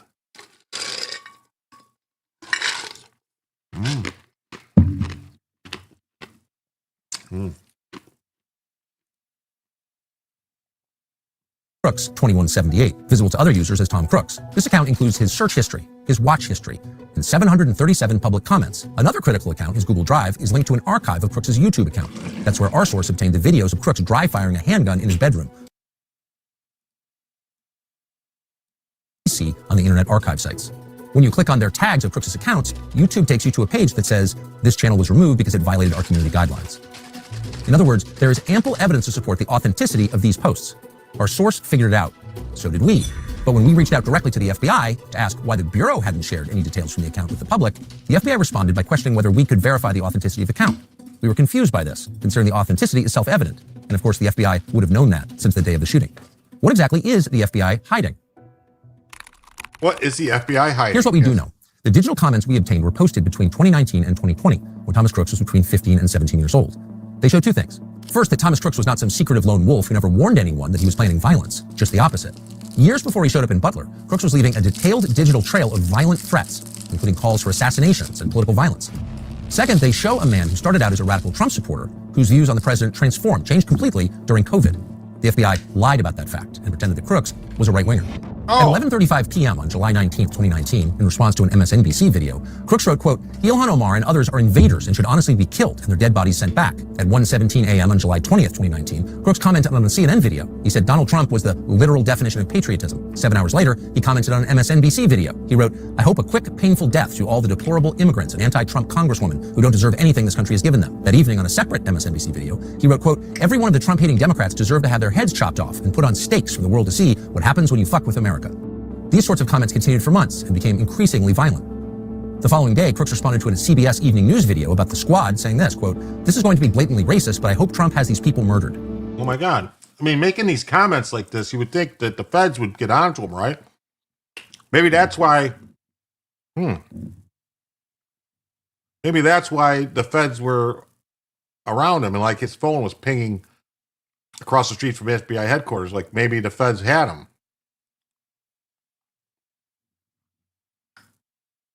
Crooks openly called for dictatorship and putting, quote, Hispanics back in their place. He warned that if Democrats win in 2020, quote, they won't be in there for long because unlike the Dems, we have guns and lots of them. In one comment, Crooks noted that, quote, 50 million Americans with AR-15s will make quick work of any blockades the government can put in to protect the White House. He left multiple references to Mao Zedong's famous line, the only real political power comes from the barrel of a gun. On September 30th, 2019, Crooks responded to comments about a potential civil war, saying this, most rioters don't bring assault rifles and body armor like we would, and we wouldn't be going to the streets, we'd be going to Washington. At this point, one user named Hyperpandas responded saying, quote, law enforcement will thank you for grouping up and being so visible. It'll make your arrest so much simpler. Crooks responded saying, cops can't arrest me if they're all dead. Before adding, even an untrained man with an AR-15 is dangerous. You think Adam Lanza or any school shooter trained? Nope. If you navigate to that YouTube page today, you can still see identical comments. Oh, that's weird. Contextual comments and people referring to Thomas Crooks, including one user who wrote this, you were on YouTube threatening to shoot government officials. I sure hope the FBI is monitoring social media for violent nutcases. That exchange is still available on Internet Archive websites. But the FBI didn't see that before the shooting?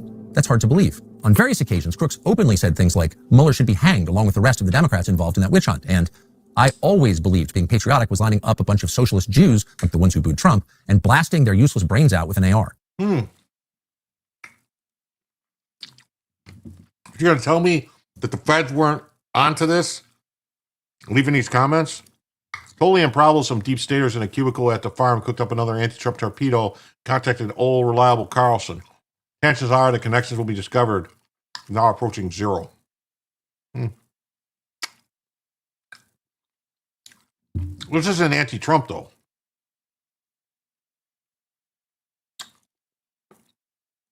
These type of comments are known as Fed posting for a reason. Yeah. That's what I'm saying. He's a shapeshifter. The kid lives every idea that comes into his head. And yet, in early 2020, Crooks seemed to change radically. On January 23rd of that year, he referred to, quote, Trump's stupidity. He began to mock the concept of the deep state. He suggested it was a code word used by Trump supporters for, quote, anyone who disagrees with the right wing. Suddenly, he sounded like an MSNBC commentator. In February of 2020, he called out Trump supporters as, quote, too brainwashed to realize how dumb you are. I mean, literally, you guys sound like a cult at times. That same day, he called Trump and his supporters, quote, racist. It was an amazing transformation. That April, during the peak phase of the coronavirus lockdowns, Crooks wrote, quote, it seems that you people don't understand that sometimes public safety comes before your personal rights. Are you not willing to quarantine one member of your family to save the rest? If so, you are not a patriot, and you aren't protecting anything. Around this time, the new left-wing version of Thomas Crooks became very critical of conservative media. He said at one point, quote, going to a Chinese New Year's party in America isn't putting you at risk for coronavirus, because, believe it or not, viruses don't spread through race like Tucker Carlson probably told you. That May, as state officials across the country overhauled election systems to promote mail-in voting, Crooks attacked Republican concerns about voter fraud as, quote, ignorant. 4 months later, in August 2020, his tone had shifted even further to the left. He said, quote, I believe the outcome will be irrelevant. In response to the same video, Thomas Crooks issued what sounds a lot like a digital manifesto. Quote, in my opinion, the only way to fight the government is with terrorism-style attacks. Sneak a bomb into an essential building and set it off before anyone sees you. Track down any important people or politicians, military leaders, etc., and try to assassinate them.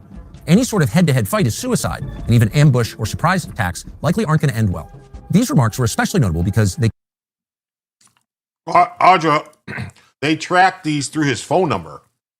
That's how they tracked it, through his phone number, not his name. So kids use different, they change their names with different things. Thomas, Tom, different things. It's not. Mm-hmm. Mm-hmm. No, I don't know. Yes, Tucker Carlson's father was CIA. Yes, he was. And Tucker Carlson talks about how he used to go to Grateful Dead concerts when he was a teenager with his little brother, and they do acid. So who knows? Came at the final phase of Crooks' YouTube commenting. At that point, a new character emerged into the conversation, a user named Willie Tepes, who started pressuring Crooks to commit violence. For example, quote, "If a gun and a badge is all that is needed, then authority obviously comes from the barrel of a gun. We have more guns than they do. There is no way we can avoid a war at this point, so you better just get used to the idea. We have nothing to lose and everything to win. And the alternative, a global police state, is unacceptable. Nothing in life is simple, but that is no argument against doing it." So who is this Willie Tepes? Unfortunately, we don't know. The FBI hasn't made any mention of him in public, although they certainly know he exists. Just days after the shooting, somebody screenshotted Tepes' YouTube account page, despite the fact he had very few followers. To the extent that he can be traced online now, you can find his username being used on a foreign Antifa website. Those sites link him to the Nordic Resistance Movement, which has been designated a terrorist group by the U.S. State Department. That's all we know. We do know, however, that Crooks' online footprint abruptly ends after his encounter with this mysterious figure, Willie Tepes. Regardless of whoever Willie Tepes is or was and what his motives may have been, who he may have been working for, there is no doubt that Crooks was ripe for recruitment by someone. From early 2019 to mid-2020, as his political views were evolving, Crooks searched for Trump more than 700 times online. He also searched for Jack Ruby, the man who assassinated Lee Harvey Oswald. He then submitted queries for craziest chemical reactions, cars running over protesters, best places for mass shooting El Paso, Trump Civil War, Orlando shooting reaction, firing an AR-15 as fast as possible, fertilizer bomb, how to make napalm, how to make a Molotov cocktail, mass shooting Canada, Oklahoma bombing, and sniper in Dallas shooting. He also searched for... I would think all of these searches would have alerted the FBI. All together, like somewhere, something.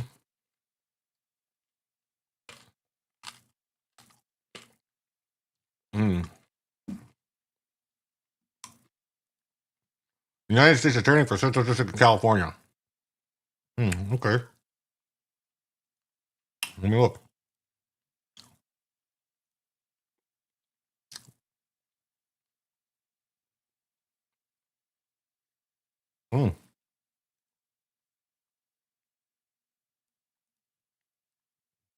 Okay, we'll get to that next. American Nazi Party, German National Anthem, 1933-1945, Hitler's speeches with subtitles, neo-Nazis, and, quote, why gays need to go. Hate to brag, but we're pretty confident this show is the most... Wow. It turns out that around the same time that Thomas Crooks was making these searches and posting overt threats of violence against public figures on YouTube, the FBI was issuing contracts to private sector tech surveillance firms to harness the power of mass data collection tools that would monitor social media for people just like Thomas Crooks. It's hard to imagine that Thomas Crooks, who was making these posts publicly and in his own name, had not been identified and looked at closely by federal law enforcement. In fact, it's impossible to imagine. It's impossible. What do we know? Well, we know that the FBI had access to these YouTube comments, and rather than giving us valuable information about them, giving us a sense of why Thomas Crooks did what he did, they used a selective read of those comments to lie about what Thomas Crooks was thinking. 2.5 weeks after the attack. Yeah, they lied. They used stuff and selectively tried to blame it on right-wingers. Ed Dungary said, hey, Jim and Chad, hope you're all doing well. Thanks, Ed. We're doing great. I think because you normally use the same name, spelled the same way, etc. It says, Mark Winweb, the problem is you're obviously not paying attention. He's doing fine, and we're doing fine.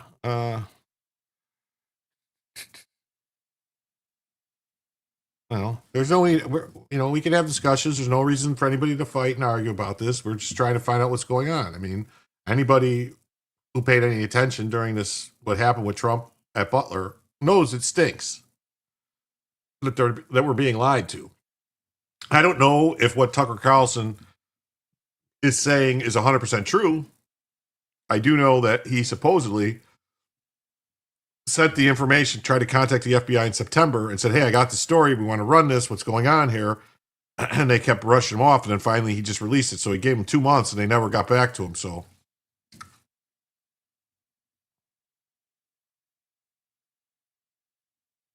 The name is Mark Edwin Webb. Oh, everyone gets that wrong. Wow. Well, I'll remember it.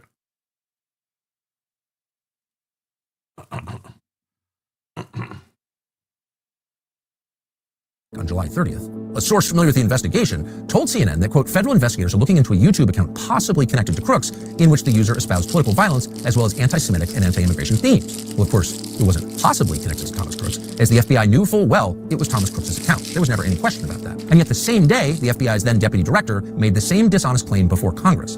The week previous, then FBI Director Christopher Wray publicly questioned whether Trump was even shot. With respect to former President Trump, there's some question about whether or not it's a bullet or shrapnel that hit his ear. In February 2025, the New York Post reported that, quote, the FBI has obstructed efforts to solve the mystery of why Thomas Matthew Crooks, who left no manifesto, did what he did. And this fact, said the Post, left local law enforcement as well as Crooks' former friends, classmates, and teachers frustrated. The level of lying and obstruction is shocking. Less than a month after the shooting, Congressman Clay Higgins of Louisiana, a former police officer, traveled to Butler to conduct his own investigation into what happened. When he arrived, he discovered a disturbing fact. The FBI released Crooks' body for cremation 10 days after July 13th.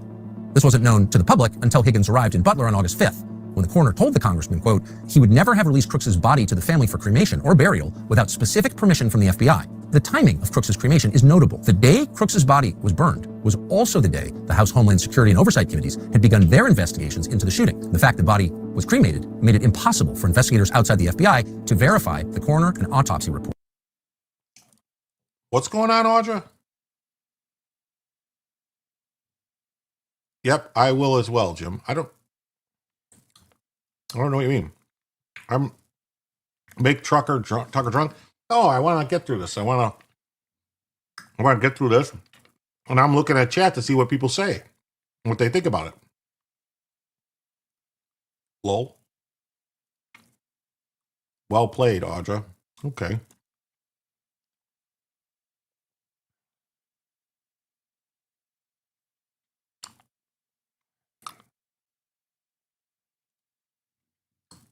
You can't do a new tuck screen because the body doesn't exist.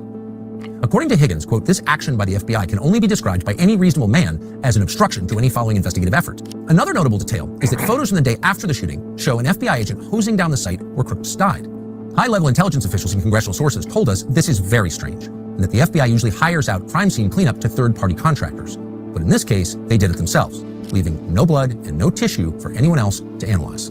In the photo, the agent's shirt says he's from the Technical Hazards Response Unit, a unit that collects traditional forensic evidence contaminated with hazardous materials. After the shooting, the FBI sent Crooks' phone to the Bureau's laboratory at Quantico, Virginia. Agents there were able to open it in less than 40 minutes using technology from an Israeli tech firm called Celebrate. According to the Post, FBI officials who served under President Joe Biden accessed Crooks' phone, computer, and his encrypted messaging apps in Belgium, New Zealand, and Germany. Yet none of the online activity the FBI has discovered was referred to in any way in the final congressional report that was released in December of 2024. By the way, why do we still know nothing about that guy in Butler? What's going on? That was a good question, a question that most people thought would be answered by the new administration. Within weeks of retaking office, Donald Trump told the New York Post's Miranda Devine that he had, quote, ordered the Secret Service on Friday to provide him every bit of information about his two would-be assassins. You've had two assassination attempts. One, obviously, where you got hit by that bullet in Butler. There's a lot of frustration. Clay Higgins is a don't know about that shooting in Butler, and we don't know Louisiana. about his communications. We get stonewalled all the time asking questions about it. Is there frustration on your part? Will we get transparency? Will we know the bottom line story? It's very interesting because we have great people. I think Pam is incredible. I think Ash is incredible. And they're doing a great job. They're being recognized as doing a great job. You're the president. Can't you find out? No, I know. I'm relying on my people to tell me what it is. But his people insist there's nothing there, and they don't seem interested in finding out more. How come we don't have more information on the assassination attempts on President Trump? There's two reasons, two open, ongoing. Okay. I didn't like the way Cash just, there's two open, ongoing investigations.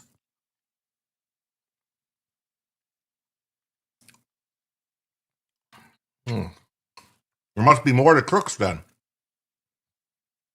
Because if he was a lone nutter, the investigation would be over, wouldn't it? Prosecutions. But we have personally invested our time in making sure that we have looked at any possible international connections to terrorism and adversaries alike. And we've both been down to Quantico. We've both done the laboratory testing. We've both seen the explosives analysis. We've both seen the firearm and physically held it. We are all in on these investigations. Are we going to be surprised at what you learned? You know what, Maria? Cash is not kidding. We've been personally briefed extensively on every single detail, nugget, tendril of this case. One is actively in court right now, so out of respect for the case, it's probably more appropriate that I stay quiet on that. However, I'm not going to tell people what they want to hear. I'm going to tell you the truth. And whether you like it or not is up to you. If there was a big explosive there, right? Given my history as a Secret Service agent and my personal friendship as a director does with the president, give me one logical, sensible reason we would not have. If you can think of one, there isn't. There in some of these cases, the there you're looking for is not there. What a baffling thing to say. Thomas Crooks is dead, of course. There was no trial against Thomas Crooks. And by the way, they weren't misspeaking. This wasn't an accident.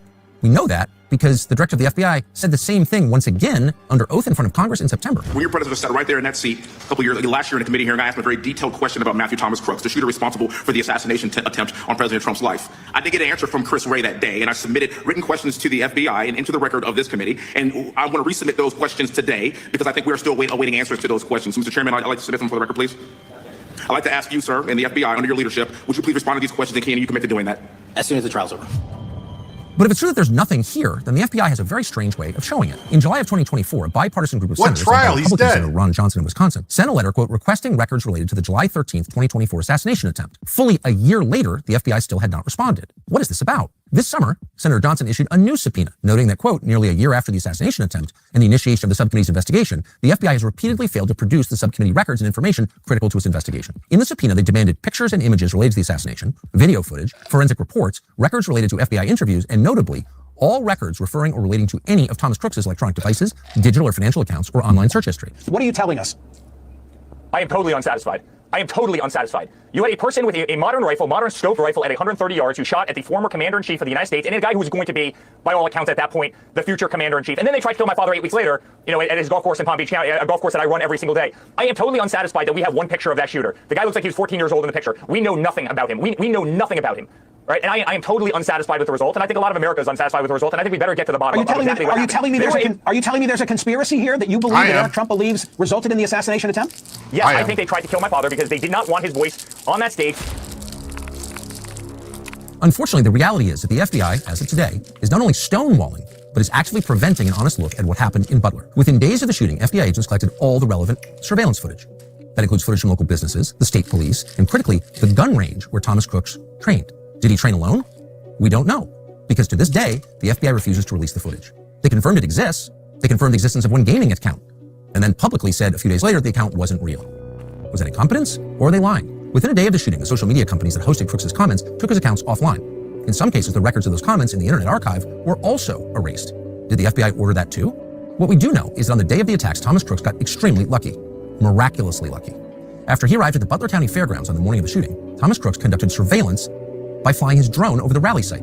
He flew that drone for 11 minutes. It just so happened the Secret Service's anti-drone system were down at exactly the same moment. What are the odds? Later that afternoon, police officers saw Crooks loitering with a Wait a minute. What? Their anti-drone system was down just at that? Very interesting. Eric is speaking out. You damn well know Trump would think the same. Yeah. Well. Yeah, no, I know. I know what you mean. You wish your ears would listen faster? You want me to slow it down? Okay, I'll slow it down. Sorry. backpack and a rangefinder. They identified him as a suspicious person, which he clearly was, but quickly lost track of him. And so Crooks climbed to the top of the American Glass Research Building. That happened to be the only building in the area that did not have a video surveillance system. It was also, remarkably, inexplicably, outside the Secret Service's security perimeter, despite the fact it was very close to the stage. 2 local police officers assigned to the building saw Crooks, but they didn't report him. A third officer who was supposed to be there left early. At 6:11 p.m., Crooks opened fire from the rooftop. Take a look at what happened. Within the vacuum left by the FBI and its total unwillingness to explain what had happened, the media were able to leverage the shooting to serve its own political ends. On ABC, we learned that this happened because white men own guns. It was, a 20-year-old lone wolf, white, whack job with easy access to a gun. And we have to have a conversation about that. And within days of the shooting, U.S. intelligence officials started leaking about a supposed plot by the Iranian government to kill Trump. There was never any evidence that if you were planning a regime change war against Iran, you might claim otherwise. Let me read to you this breaking news that we are reporting from 3 U.S. officials who have been briefed on the matter. The U.S. obtained intelligence in recent weeks about an Iranian plot to assassinate Donald Trump. The stonewalling, the lying, the persistent unwillingness to explain anything, all of it. I mean, I'm starting to think there's a major conspiracy here. I don't know. What do you guys think? Oh, wait, what? The milk spoiled my fridge. I blame Iran. You buy now. Maybe. Maybe Stuxnet got into your fridge. That would be the Iranians, though. Stuxnet would be someone else. Conspiracy. I'm saying conspiracy. Didn't Jill Biden pull Secret Service away from Trump? That's what they say. I don't know if that's ever been 100% verified. Damn you, Iran. Maybe they confused your fridge for a centrifuge.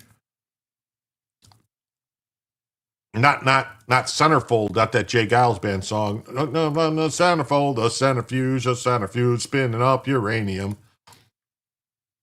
And it says, I heard the same thing the other day or two after the incident and never heard it again. Yeah. I remember that. They said it, but then no one ever said anything else about it. I, for one, trust my government in all its explanation. Based Jim. What's up, J-Rock? How you doing? Makes you wonder, what are they hiding? If the leadership of the FBI and the DOJ had any desire whatsoever to prove to the public that there's in fact nothing there, they could do that. But first they would have to answer these questions. Was Thomas Crooks known to federal law enforcement before the shooting? Was he known to local law enforcement before the shooting? And if not, why not? Who is Willie Tepes, and was he known to federal law enforcement? Is Willie Tepes linked to any violent organizations? Is he linked to any governments? And if so, then around the time of the shooting, did the FBI have assets inside those organizations? If Crooks wasn't known to anyone in authority before the shooting, how was he able to post hundreds of violent extremist comments under his real name between 2019 and 2020 without being detected by law enforcement or intel agencies at a time we know they were monitoring social media? Were those comments, including specific assassination threats against specific public officials, ever reported to YouTube? Other users complained about them. Did YouTube know? Why is the FBI telling us that they'll release this information, quote, after the trial, when there is no trial? Why did an FBI agent from the Technical Hazards Response Unit hose down the crime scene the day after the attack? That seems very strange. What happened on the roof of the American Glass Research Building for the 10 seconds after Crooks' last shot until he was killed by the Secret Service? Does the FBI have surveillance footage of Thomas Crooks' shooting that day? Was the FBI present at the medical examiner's autopsy? Are there still blood samples? Can they be examined by outside authorities? When Congress demanded the autopsy, did the FBI restrict what the examiner could tell the Congress? Yeah, remember the guy they interviewed right after said the cops were acting stupid, running into each other and such? Yeah, that's what I'm saying.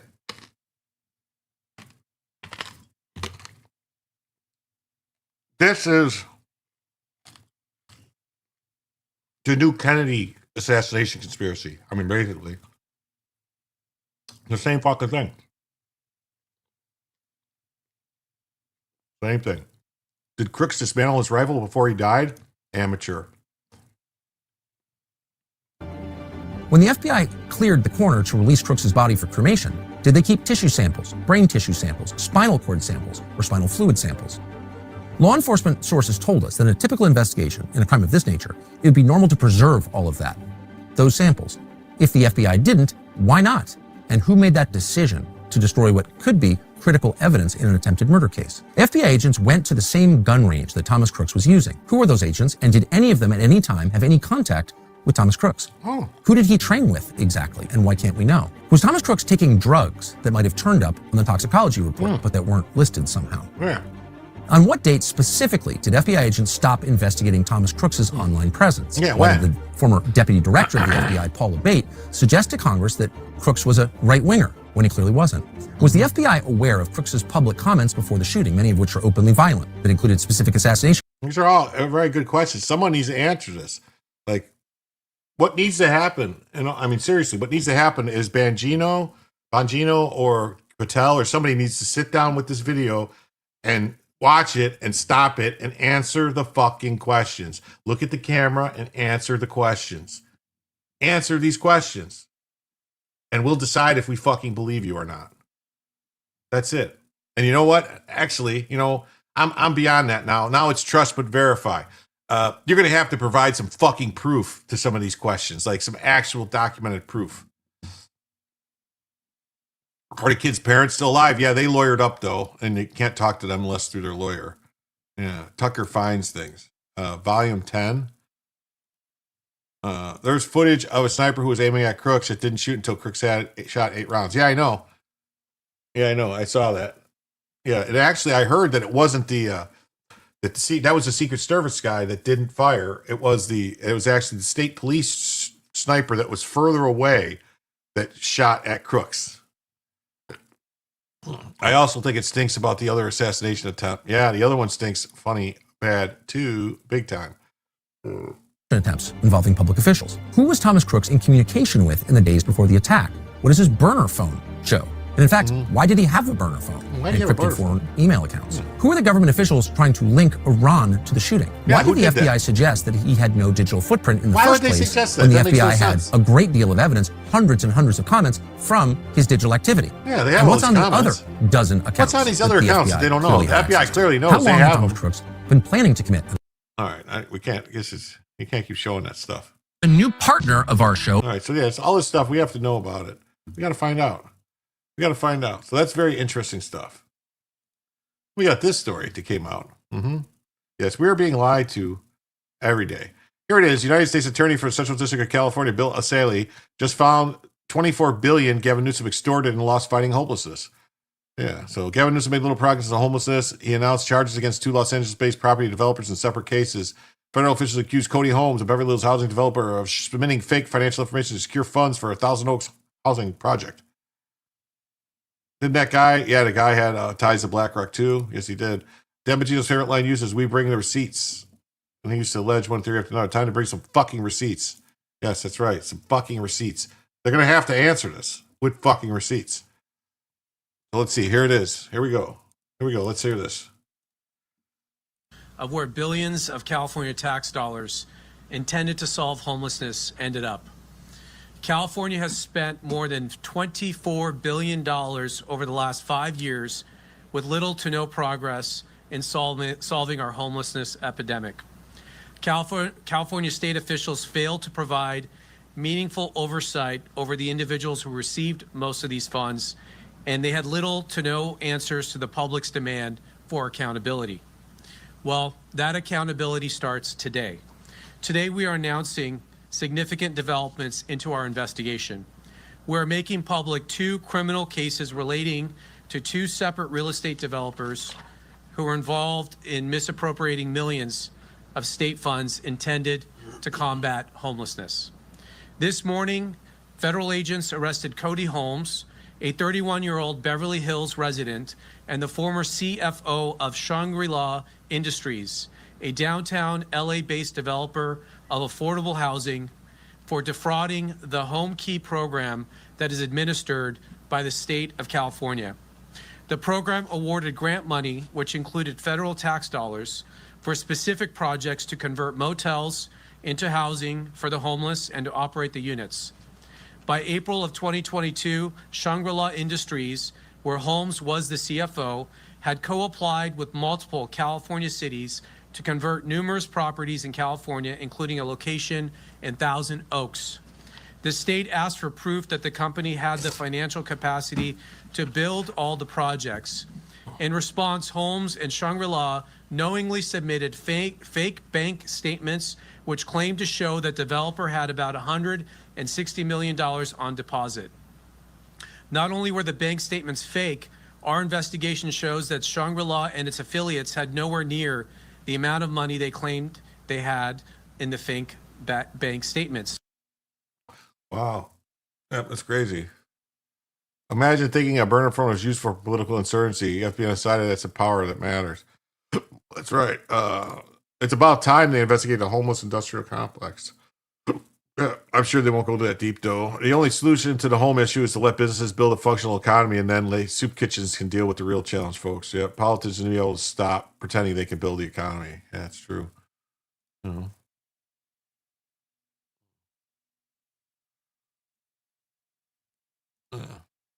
look at this. Look at this. Zelensky's inner circle rocked by a massive corruption scandal. California's excessive regulations and permit system prevents home building. Yes, it does. It does. Yes, the person had ties to BlackRock also. Ukraine's anti-corruption agencies have launched a sweeping investigation to a $100 million kickback scheme tied to the state energy sector that Volodymyr Zelensky's inner circle. He has nearly 6 years as president. Ukraine has not been free from corruption scandals. Several media outlets reported on Monday that their corruption bureau are probing top officials. And according to the investigation they conducted in the past 15 months, several key players attempted to skim $100 million from the war-torn country's energy sector. Searches took place 2 days after Russia launched its largest attack yet. Now some of those funds may have been spent on protection. According to Politicos Brussels, the individuals involved were accused of manipulating contracts at Energoatom to extract kickbacks worth 10 to 15% of the contract values. Investigators report that the network laundered roughly $100 million through a secret Kiev-based office. Who are they? In recent days, it's noted that Timur Mindek, co-owner of President Zelensky's Kavtar 95 film production company, and Nabu Milder and all these other people. So all these people, according to Ukrainian media, Mildik fled to Israel after being tipped off that he would be charged in the energy case. Maybe this is why Trump is acting so stupid and seems to be doing the deep state spinning. What do you think? Maybe Trump is. It's not really Trump. It's a stand-in. Yeah, this is crazy. A former business partner of Ukrainian oligarch Uhor Zolmansky and a main funder of Zelensky's successful presidential campaign. So all these people, it's all just corruption. Corruption. Look at this. The scandal, the European Commission said that uncovering alleged kickback scheme demonstrated Ukraine's anti-corruption efforts are working. So yeah, they did all this stuff, but it's just proving that it's working. Zelensky was allowed to make huge land purchases in the U.S. Yes, he was. Here's Zelensky.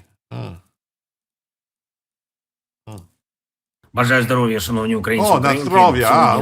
Водка. З прем'єр-міністром України Юлією Свириденко. Перше. Повинна бути максимальна чистота в енергетиці всіх процесів, абсолютно, і кожне розслідування правоохоронців, антикорупціонерів я підтримую. Ми підтримуємо. І це абсолютно чітка та однакова для всіх позиція. Жодних схем. І добре, що Кабінет міністрів України надаватиме повне сприяння всім процесуальним. So basically, Zelensky's a corrupt cocksucker. He's been robbing us blind. You know, like Scott Adams says, wouldn't it be more surprising if there was no gigantic Ukrainian corruption scandals? Yes. The land purchased in Wyoming and fell through. Yeah. No taxpayer money for none of them. Fuck them. Buying American land should only be reserved for American citizens. That's right. Is he afraid for his life? I don't know. Trump? Yeah, Trump. Zelensky was allowed to make huge land purchases. That's crazy. It's like a Rubik's Cube. It's a difficult problem. Maybe. Liberals will quit him. Maybe. I mean, I don't really know. I'm confused by the whole thing. I am. I'm really confused by the whole thing. Let me get this going here. I'm gonna hold on.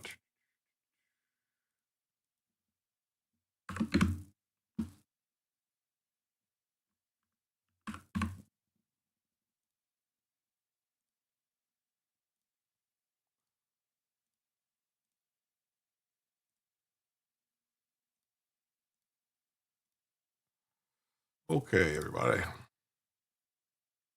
Yeah, it's crazy that there's a massive, scandals constantly going on here in Ukraine. And here's the story. Zelensky's inner circle rocked by massive corruption scandal. So they fled to Israel, meaning it's working as planned. Oh yeah, that's what they're doing. His shirt's too nice for him. Yes, it is. Yeah. He only acts. He's not actually a Ukrainian, if I understand correctly. This guy's actually a Russian or something, if I'm not mistaken. And then Zelensky was a comedian in a show servant to the people about being thrust into politics for being a goofball, and then it happens. Yeah, it's crazy.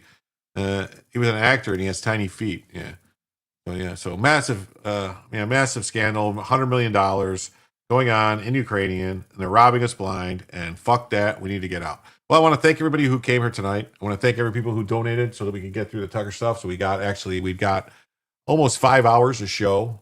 Okay. So you got almost an extra hour of show. So congratulations.